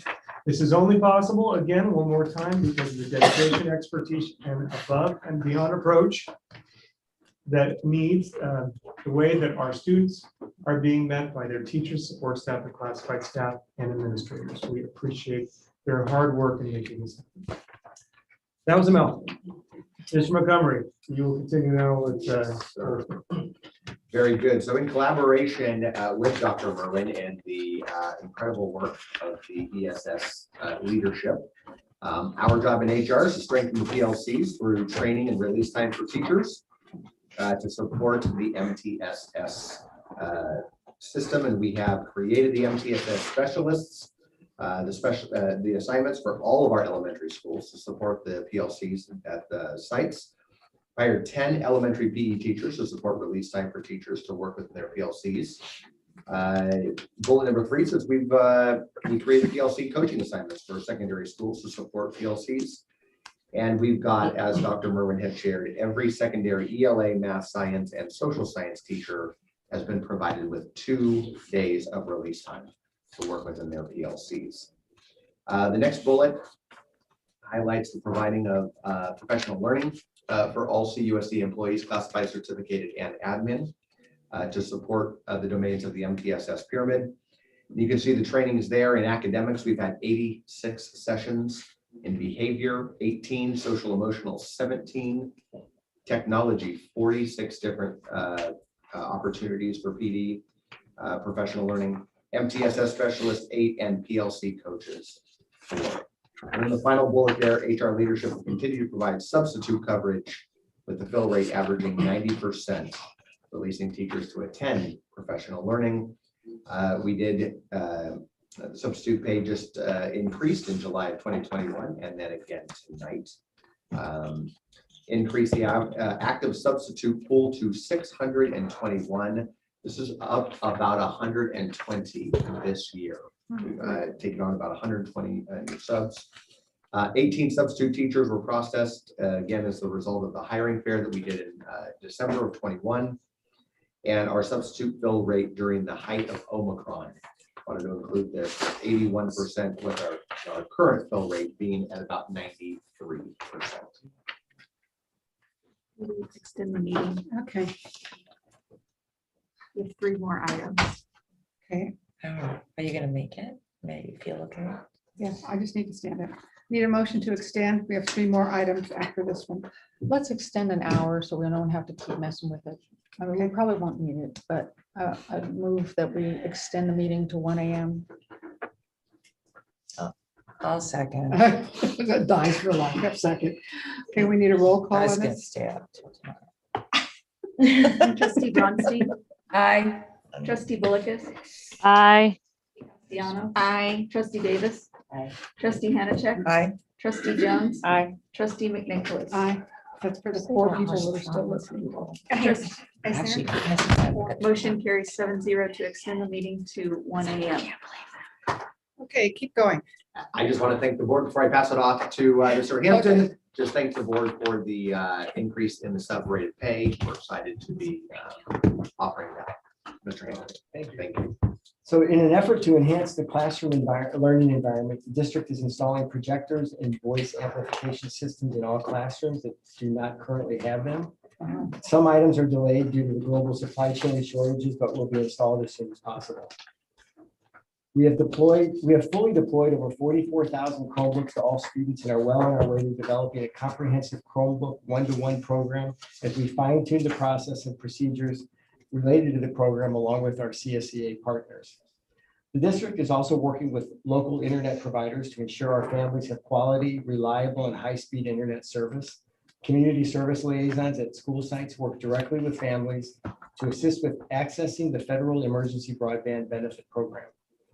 With the significant one-time funding provided for COVID pandemic response, the district is carefully tracking every dollar provided and aligning these dollars with board goals and objectives within the funding spending requirements.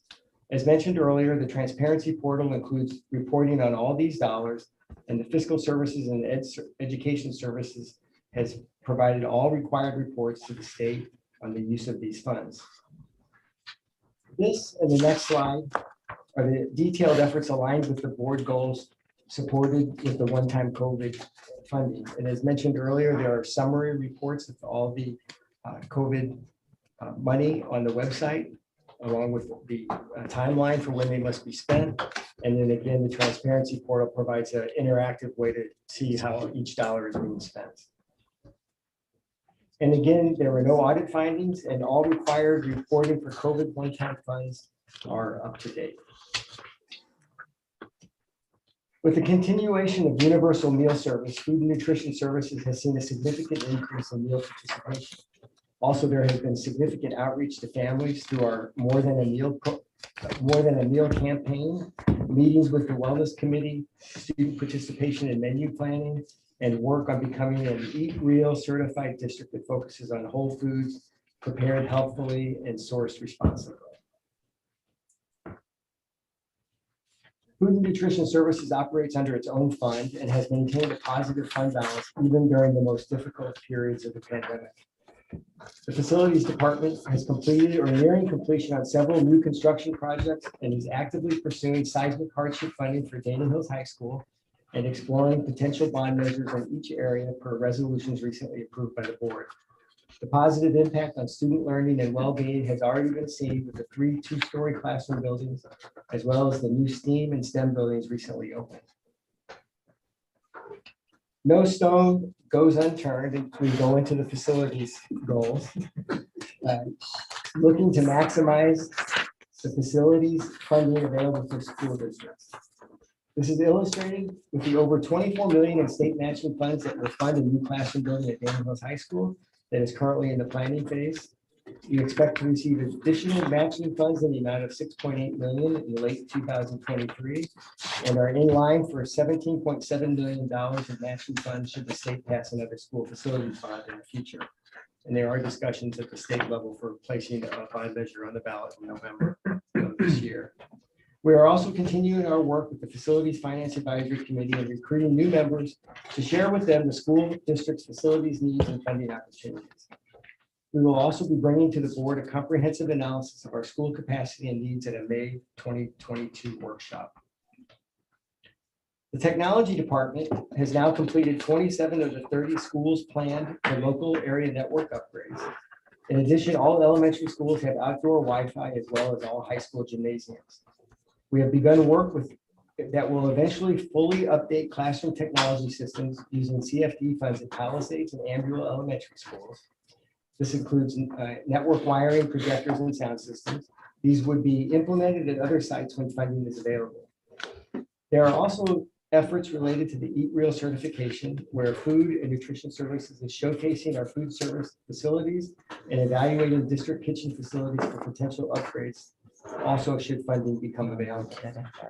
And I believe this concludes the presentation of district goals. I'll turn it over to the Superintendent. Services. I have a question. Do we have any speaker cards on this? We do not. Okay. I have a question on what is complete technology proof of concept at two sites? What, are we trying something new? Well, when we modernized Ambula Elementary with the CFP funding, they looked at how the new technology that was put into the classrooms, and we called that a proof of concept, so that we would be when we did Palisades, we also did that as well there. Oh, okay. And then that would be kind of the model for future classrooms if we had the funds to modernize other schools. Okay, and that includes the projectors and the amplifiers and everything? Yes, that's a district standard when we install new, so the new buildings all have that as part of their construction. Okay. Any other questions from trustees? No, I just have a comment. I'm so upset that this is happening at 12 o'clock at night, because this is really excited. I think we would all have more questions and would like to dive down. And this is one of the way you market the school district, by talking about things like this. And folks would have been listening in and be able to, continue this knowledge. So Yeah, the four of it's them are. wonderful. There's still four listening. There's 4 people. Okay, cool. I hope they are talked to all sorts of people. So So we thank will be peeling some of this out and actually creating stories and other things to send out on it, especially the mental health, social emotional health, and then some of the focus on facilities. I think Clark said $100 million in new buildings that we've been able to do in the district over the last several years, and then also focusing on school business and support services. Yeah. And school funding, that's always the hardest thing. I don't even know how you plan to, we tell people that it's like the SIA doesn't go in. But we'll talk about more of this because we need to move on. It's Trustee also, Bullicus has Oh, she does, Trustee okay. Bullicus, do you have a comment, question? I got 3 questions and a comment, and I appreciate Trustee Hanachek making that comment. because maybe my memory doesn't serve me right, but it seems to me every time we have these district goals presented, it seems to me that it's like at midnight. And we've got to address this on where we're placing it on the agenda. So I've got quick questions. Ryan, are you fully staffed now? Because I just happened to run into the person sitting in gosh, what was her name? Kelsey's old office. Carrie Johnson introduced me to the gentleman. Do you have your staff that you need to support marketing? Yes, as of last Monday, we're fully staffed. It took much more time than we thought, but we are fully staffed now. And so who do you have besides that gentleman? I have Patricia Effenberger, who is my bilingual executive assistant. Okay. Thank you. I forgot about her. And then the question, Clark, is Kanai, our student advisor, still working or a part of the food service committee? Yes. Okay, so she's She's participating. nodding her head, yes. Yes. She's still here and it's midnight on a school night. I know, I feel terrible. Okay, well then I've got one last question and you can answer later. Greg, slide number 26, the PLC that's at the elementary schools, which means that we've got what, 100+ kids out on the field with a PE teacher and one para educator. How does that work? It's actually more than one paraeducator. So you have a teacher and I believe it's 3 paraeducators. I can confirm that, but it's. Double check it because I'm you end hearing up with that's not the case. Okay, so I can confirm that because we don't want those groups to be too large while the kids are outside. They should be manageable. Yeah, I'm hearing it's over 100 kids with a para educator with a teacher. Okay, yeah, it shouldn't be that way. I'll follow up. So thank you. I agree with Trustee Hanachek. There's great information presented in this, and it would be really nice for people to see it. Not tonight, but. Well, it would have answered some of the questions or comments that came up earlier. If they had a chance to review this. Yeah. Okay. Thank you. Okay. Thank you, Greg, and thank you, the whole team. And your favorite one coming up.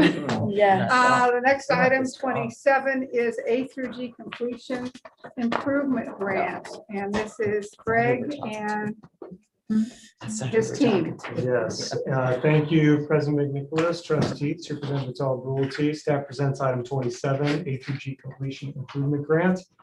With this grant, the district will receive one-time state funding to be used over 4 years to improve A through G completion rates through expanded professional development, advisement, support, access, and course availability for A through G coursework.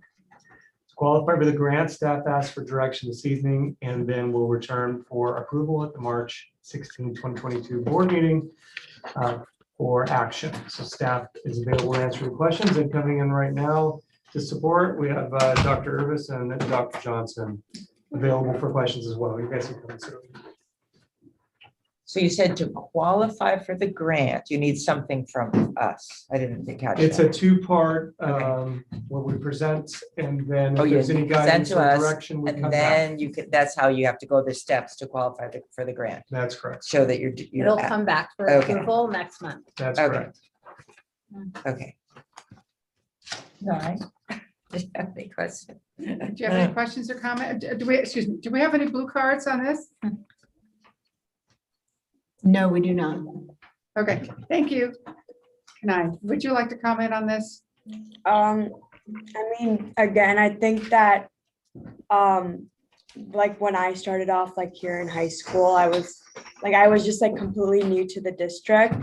And I didn't really know like what like A through G requirements were. I kind of just thought those were the high school requirements. So like kind of like accidentally, like I like was able to like complete all of those requirements. But I know that a lot of students in my high school and probably other high schools don't know what these requirements are. And it kind of in a way like closes doors for them, like when it comes to like if they want to apply for like Cal States or UCs. So I think that we really need to like work on like better outreach for like parents, like informing them about these requirements so like they can like have like their kids like really like get on it like freshman year and then like moving on. So yeah. I think families are unaware of A through G requirements, and you have a lot of friends that are not have not met the requirements. Yeah, I know that many of my peers like don't know about the A through G requirements. And along with that, like there's also like parents who have never gotten like a college education. So they don't really know like, you know, like their child is probably like the first one to go to college.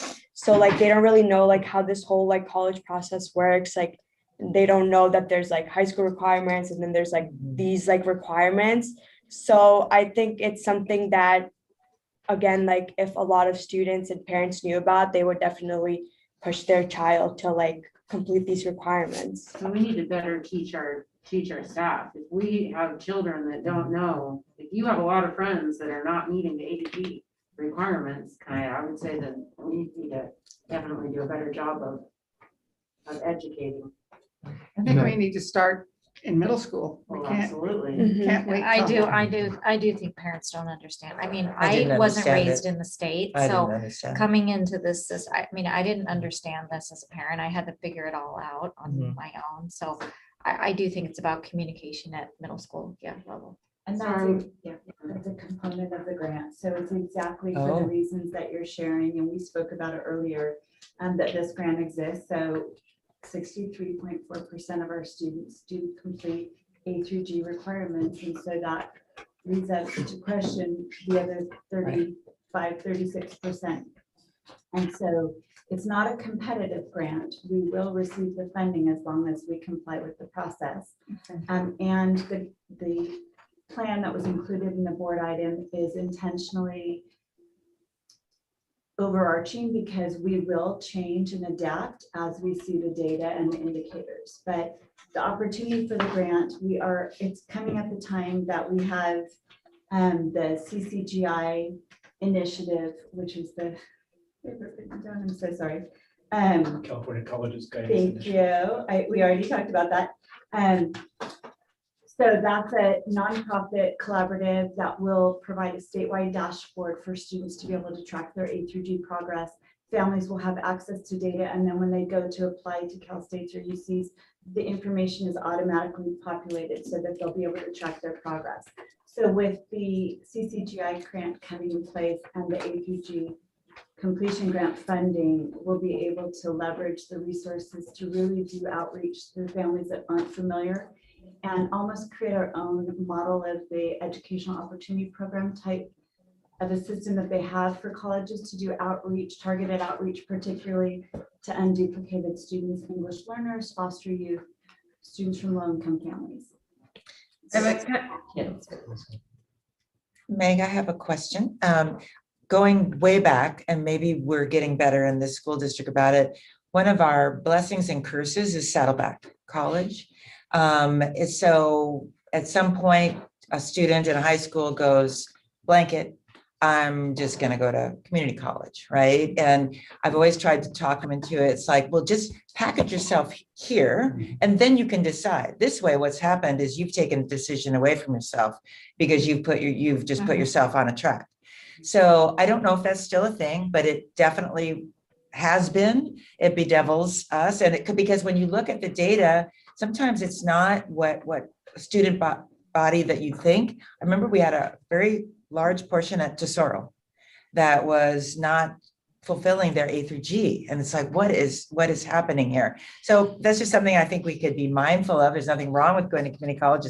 It's excellent, but why make that your only decision when you close the door, when you could just go through these A through G, then you can decide what you want to do. Correct, and A through G also really demonstrates a broad course of study and a high level of rigor, which Right. we would want for any Any student going student. off to college. Right. Because a community college can be the first 2 years of a 4-year degree. So having that preparation right. in place benefits a student regardless of where they begin their college path. Exactly. Yep. What's our population of graduation rate? Is it 98? Overall district graduation rate, I think it's 97. 97. Yeah. And then what's our percentage that go on to college? I don't have that statistic available to me, but I can definitely I provide. know that's always Follow up. hard to get, right? Because We don't They have don't they always say have they're that going system. and we They don't don't, always tell us. they don't say always what they're tell doing. us. Yeah, it's by voluntary reporting right now, but with the CCGI platform, we'll be able to more closely track that. We also have a subscription to the National Student Clearinghouse, which does. That's true. That's one way to get it. That's Yeah. something we reinstated, Right. so Good. we have to wait until that data gets back. Okay. Trustee Bolkus, trustee Bronstein, do you have any comments? I do. This is probably just a limitation of the platform and wishful thinking, but it's really hard to read the A through G information on the portal. And yet we get the parents on the portal at least once a year, right? Before registration.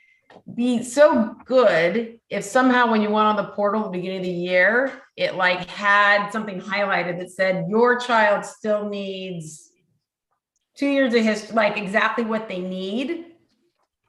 And then even something that like questions about this, contact your counselor at phone number.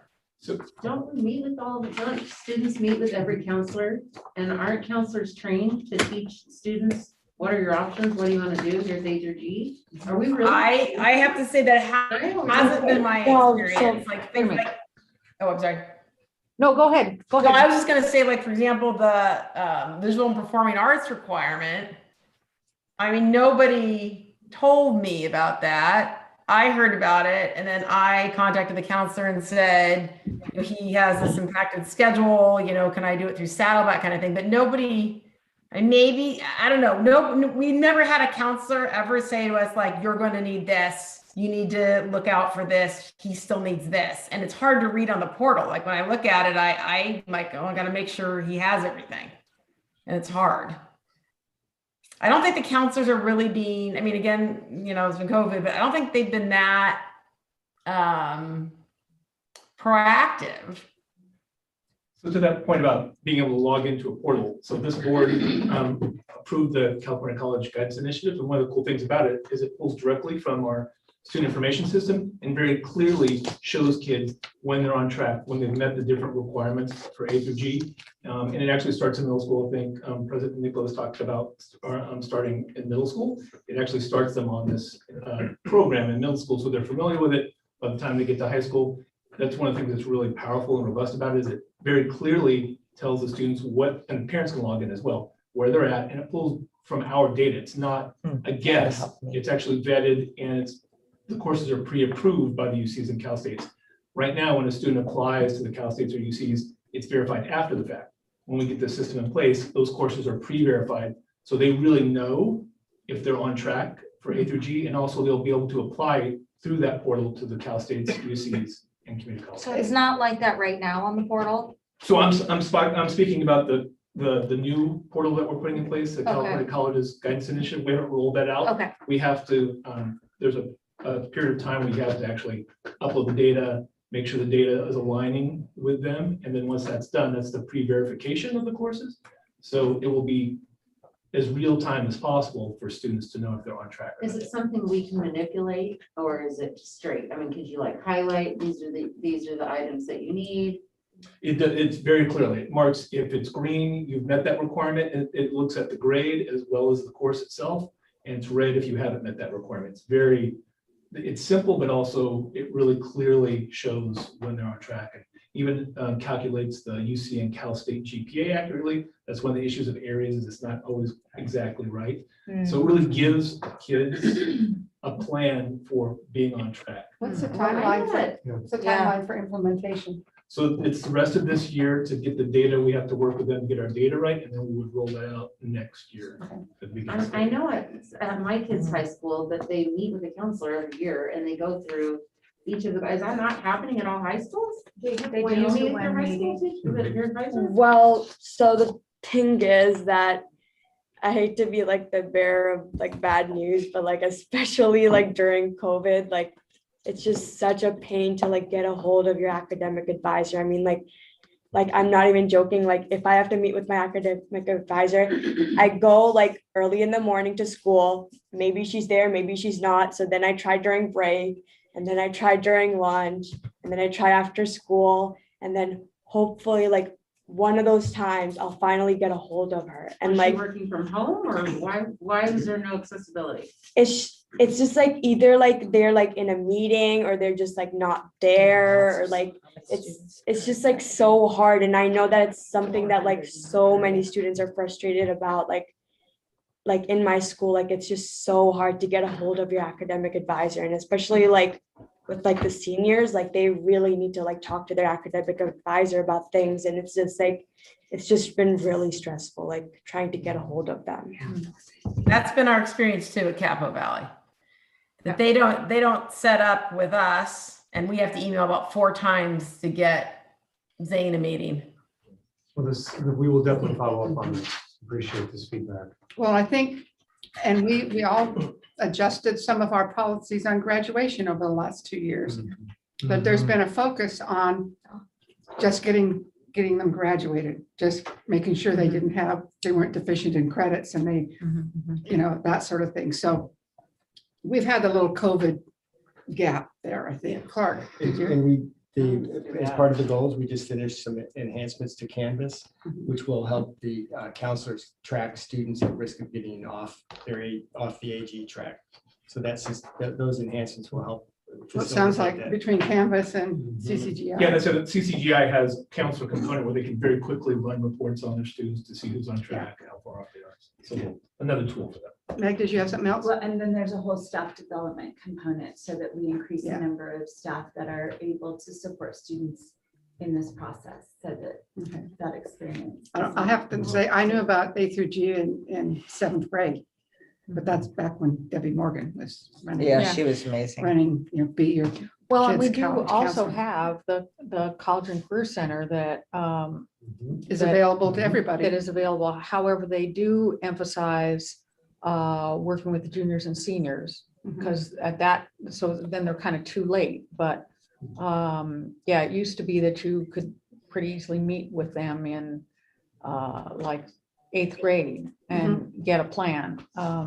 So how can we, once we get this new systems, how can we then show, right, what are we going to measure it against what we're happening now? These are just, by mouth, word of mouth, that it's not working. I guess trips to your counselor, or how are we going to show it works? So the 4 outcomes that we'll be held responsible for are increasing the number of A through G graduates. Okay. Or graduates meeting A Sure. through G criteria, decreasing the number of Ds and Fs students earn in A through G courses. Okay. There'll be a whole monitoring and I outreach see. piece. Oh, for that'll that. help. Increasing the remediation of A through G courses. So right now, when a student does receive a D or an F, and by A through G rules, you can't apply with a D or F in any A through G approved course. Right. So when a student needs to remediate, they fail in A through G and they need to remediate, only between 9 and 12% of our students are remediating with another A through G approved course. Oh, So okay. we need to Okay, increase so the you'll be able to number show of that. students remediating an A through G course Okay. with an A through G course, and then increasing the staff development so that we have our staff trained to support the work. And there'll be a whole outreach piece.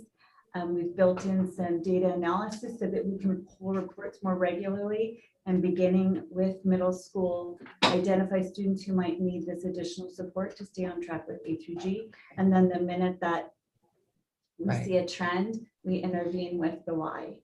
Okay. Why stay on A through G, and how can we support you in that work? I'd Which like can to- be tutoring, Sounds can good to be me. additional summer support. Right. I'd like to see it come back and get an update in a couple of months. I don't want to Well, it's wait not a launched really yet. long time. I just think this is pretty important that we. So it comes back next month for Oh, approval, and well, I there you think go. the team heard very clearly about the questions about the unevenness about counseling, so we can just give an And update better on where train- we I are mean, with hire a them. bunch more counselors, let's better train them. Well, and I'm thinking I'm- this is part of I the can't cultural believe we're- proficiency plan, right? It A through is. G is one of our outcomes. Counseling, support with counselors, part of that plan. We can build that in also into our last quarterly report. Yeah. I do just want to say that, I believe in A through G. A through G is important, but it not only doesn't affect community college, it doesn't affect a lot of private and out of state, out of California schools. So I don't know if BYU, for example, cares about A through D. They might have A through, D or something. And that's true in, it's a California, it's a UC and CSU thing. And while I think most of our students who graduate from our district schools do eventually graduate from a UC or a CSU, many don't. I mean, even of those who go to college. And so it's not necessarily the be all and the end all. It's great because it is a basic rigor. But we also have to recognize that there are some kids that are planning to go to school X and they know because maybe mom went to school X that you don't need to have, 2 years of foreign language, for example. So it is just something to think about. I think circling back though, the rigor portion. Oh, yeah. I mean, I don't know success rates of going to out of state, colleges. Are you prepared? So, at the end of the day, set the bar here, see if we get up there. Yeah, no, absolutely. It's because it only gets harder. Right. I just simply have to recognize that it is not the end all only be all. path. Yeah. Yes, it's not the end There's all. so be many paths. That's not the only path. Yeah. But I just think I the like most it. important thing is that we are better training. I think that's what I'm getting out of this, is that we need to better train. We're not- And this grant is for A through G. We can talk about counseling for other Right, kids that right. go other places, but this is what this is intended for. So Okay, did you get all the cool. information you need on this item? Okay. Academic advisement is not easy. I know I've talked to students who went to Saddleback who've been so frustrated with the academic advising they got at Saddleback. And I've known students who got into a 4-year and they thought they had their, I forget the way they call them for there, but it's like the first 2 years Transfer general credits. ed. Yeah. And they didn't. And they were sort of lied to, I'm sure unintentionally, by the counselors there. Anyway, my point is just that it's probably harder than it seems like it is to us. Well, there's just the good number of clients they have. Well, that So and all of just kind of the permutations and combinations and the rules and this and that. I think there's a lot to it. Can we go on to Yes. item 28, which is trustee area boundary redistricting? Thank you. Thank Oh. you. Thank you, trustees. So are we paying these guys that retired? Did we pay them for 6 hours here? I know. Oh my gosh. I know, I'm not making enough money. Well, Go I'm ahead, sure Clark. So Ryan, can you bring Ron and Ron? Oh, yeah, So those the- guys. Yeah, that's what I said. Are we paying those guys? Cha-ching. So the next item Wow, we probably didn't is tell the them. trustee area boundaries.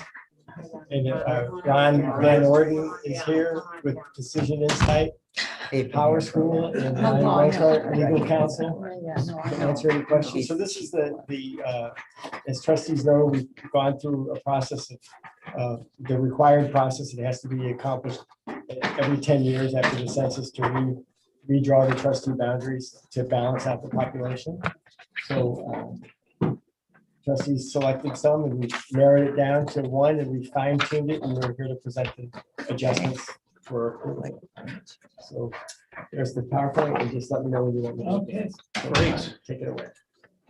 So I think we'll just jump right into the meat of this. I know you've had a long evening, so Oh. we can go right to the fourth slide Fourth slide, here we go. of the next one. Yeah.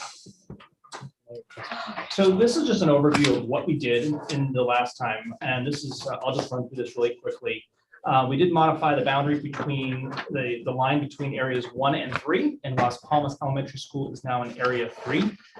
And then the large portion of the work that we did involved what I call a counterclockwise rotation between areas 6, 2, and 7. So area 6 moved up towards San Juan Hills, area 2 moved north into Coto de Caza, and then area 7 moved south. And now we have Bathgate in area 7.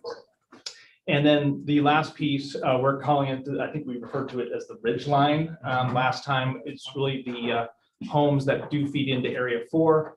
we moved it behind those parcels so that that now is in area 4. So go to the next one.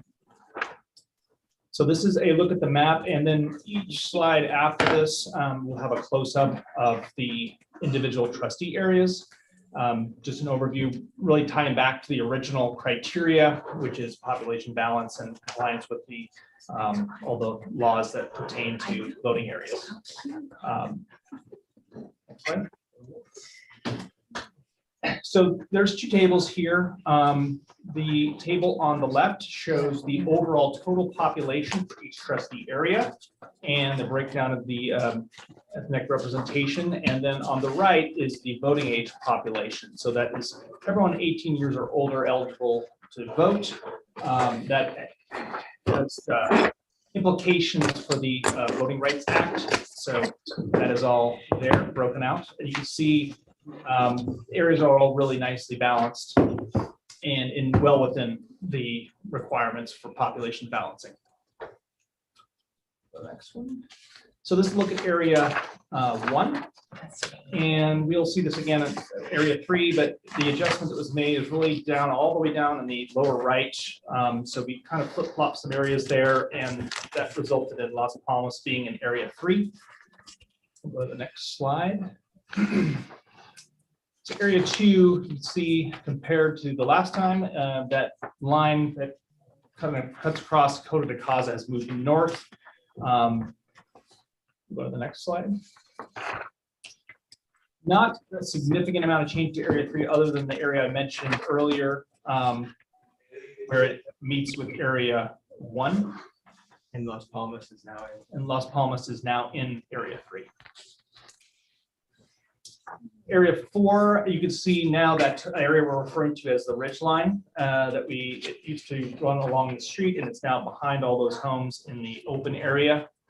And so those homes are now would be represented by the trustee area 4.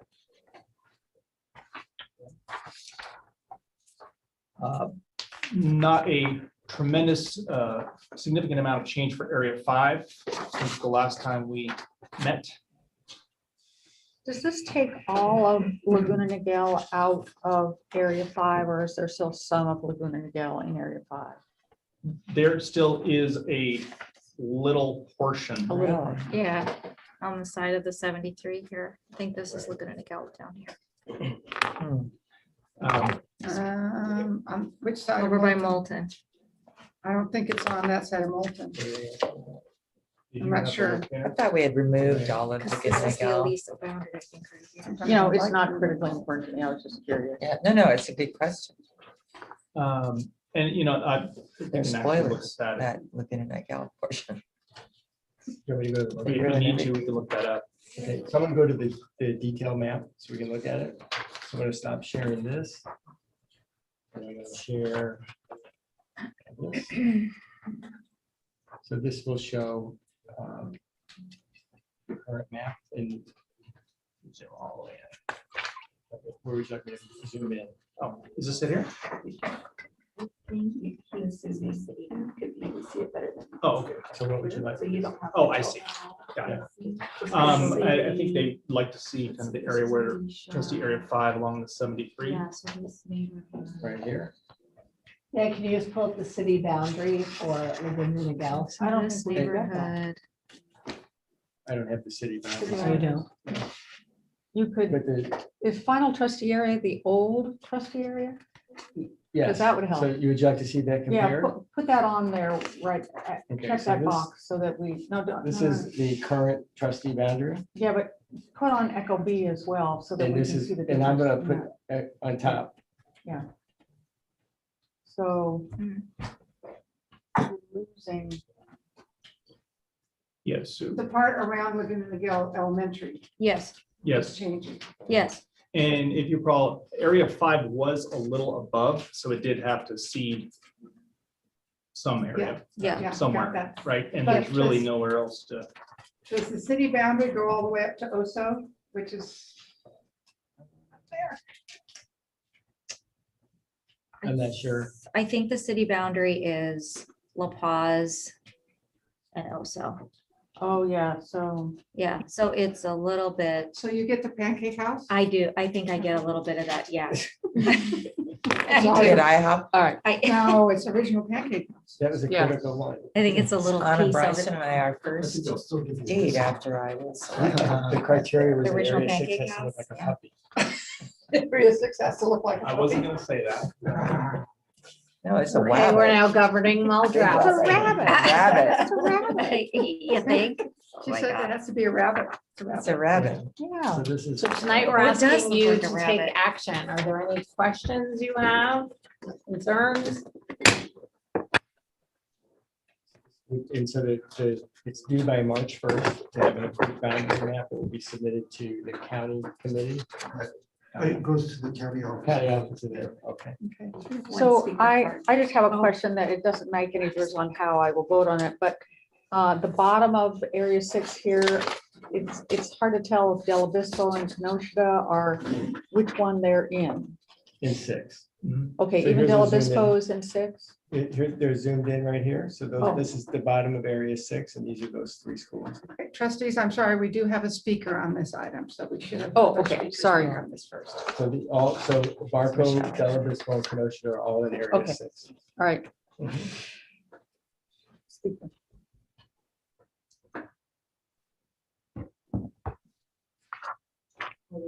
Mrs. Schmidt, do we have Like a the speaker? street names of all the divides? Yes. Michelle Flossel Campbell? Good morning. I started with good evening, but it's now good morning. Thank you for working in a transparent process on this final map. No map is ever perfect, but this map does the best to balance our community interests, population numbers, and puts us in a solid place for the decade to come. I appreciate your hard work on this item. And with that, I'm going to go to bed because I'm substitute teaching in the morning. Uh-oh. Thank you, Michelle. Thank you. Okay. Okay, so trustee Jones, trustee Castellanos, and I will fight over where the city boundary for Laguna Niguel is, so we know that who has part of what, but I think, I can provide that information to yeah, trustees. I don't so think you know. that's gonna make a difference in whether we vote on it No. or not, but it's something I think I would like to know. So, because I I'll will be asked. I'll provide those to the trustees. Okay, okay. Any other comments, questions from trustees? Okay, so we do need, this is something we do need to vote on. The harbor. I think it's the next one we vote on.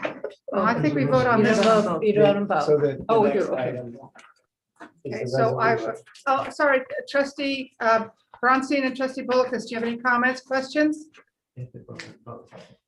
I'm good. I'm good with it. Okay,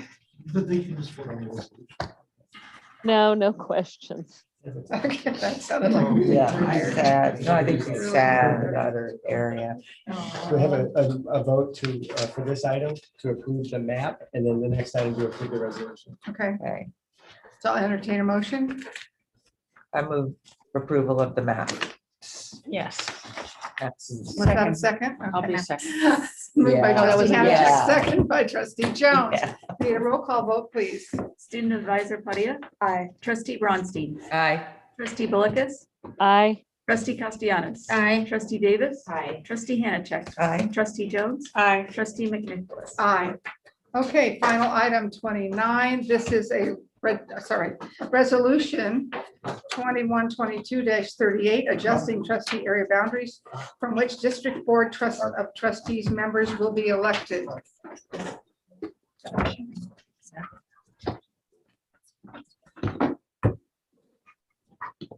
Is this, I'll move approval. we're gonna let Clark. Oh, I'm sorry. We're gonna let Clark explain it, or we already know what we're doing Yeah, here. this is the resolution to approve the new boundaries. We just reviewed with trustees. Okay. Any other, do we have any speakers on this one? We do not. Any questions or comments from trustees? I'll entertain a motion. I move approval. Second. Moved by trustee Hanachek, second by trustee Jones.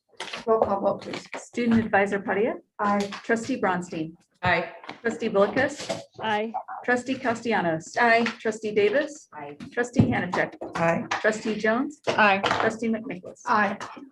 I'll entertain a motion to, we don't have anything pulled from consent we have to address? No? Okay, I'll entertain a motion to adjourn. So moved. Second.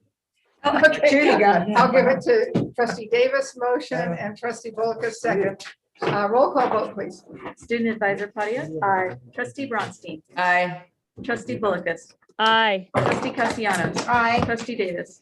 Aye. Trustee Hanachek. Aye. Trustee Jones. Aye. Trustee McNicholas. Aye, we are adjourned at 12:39. Thank you. Hey.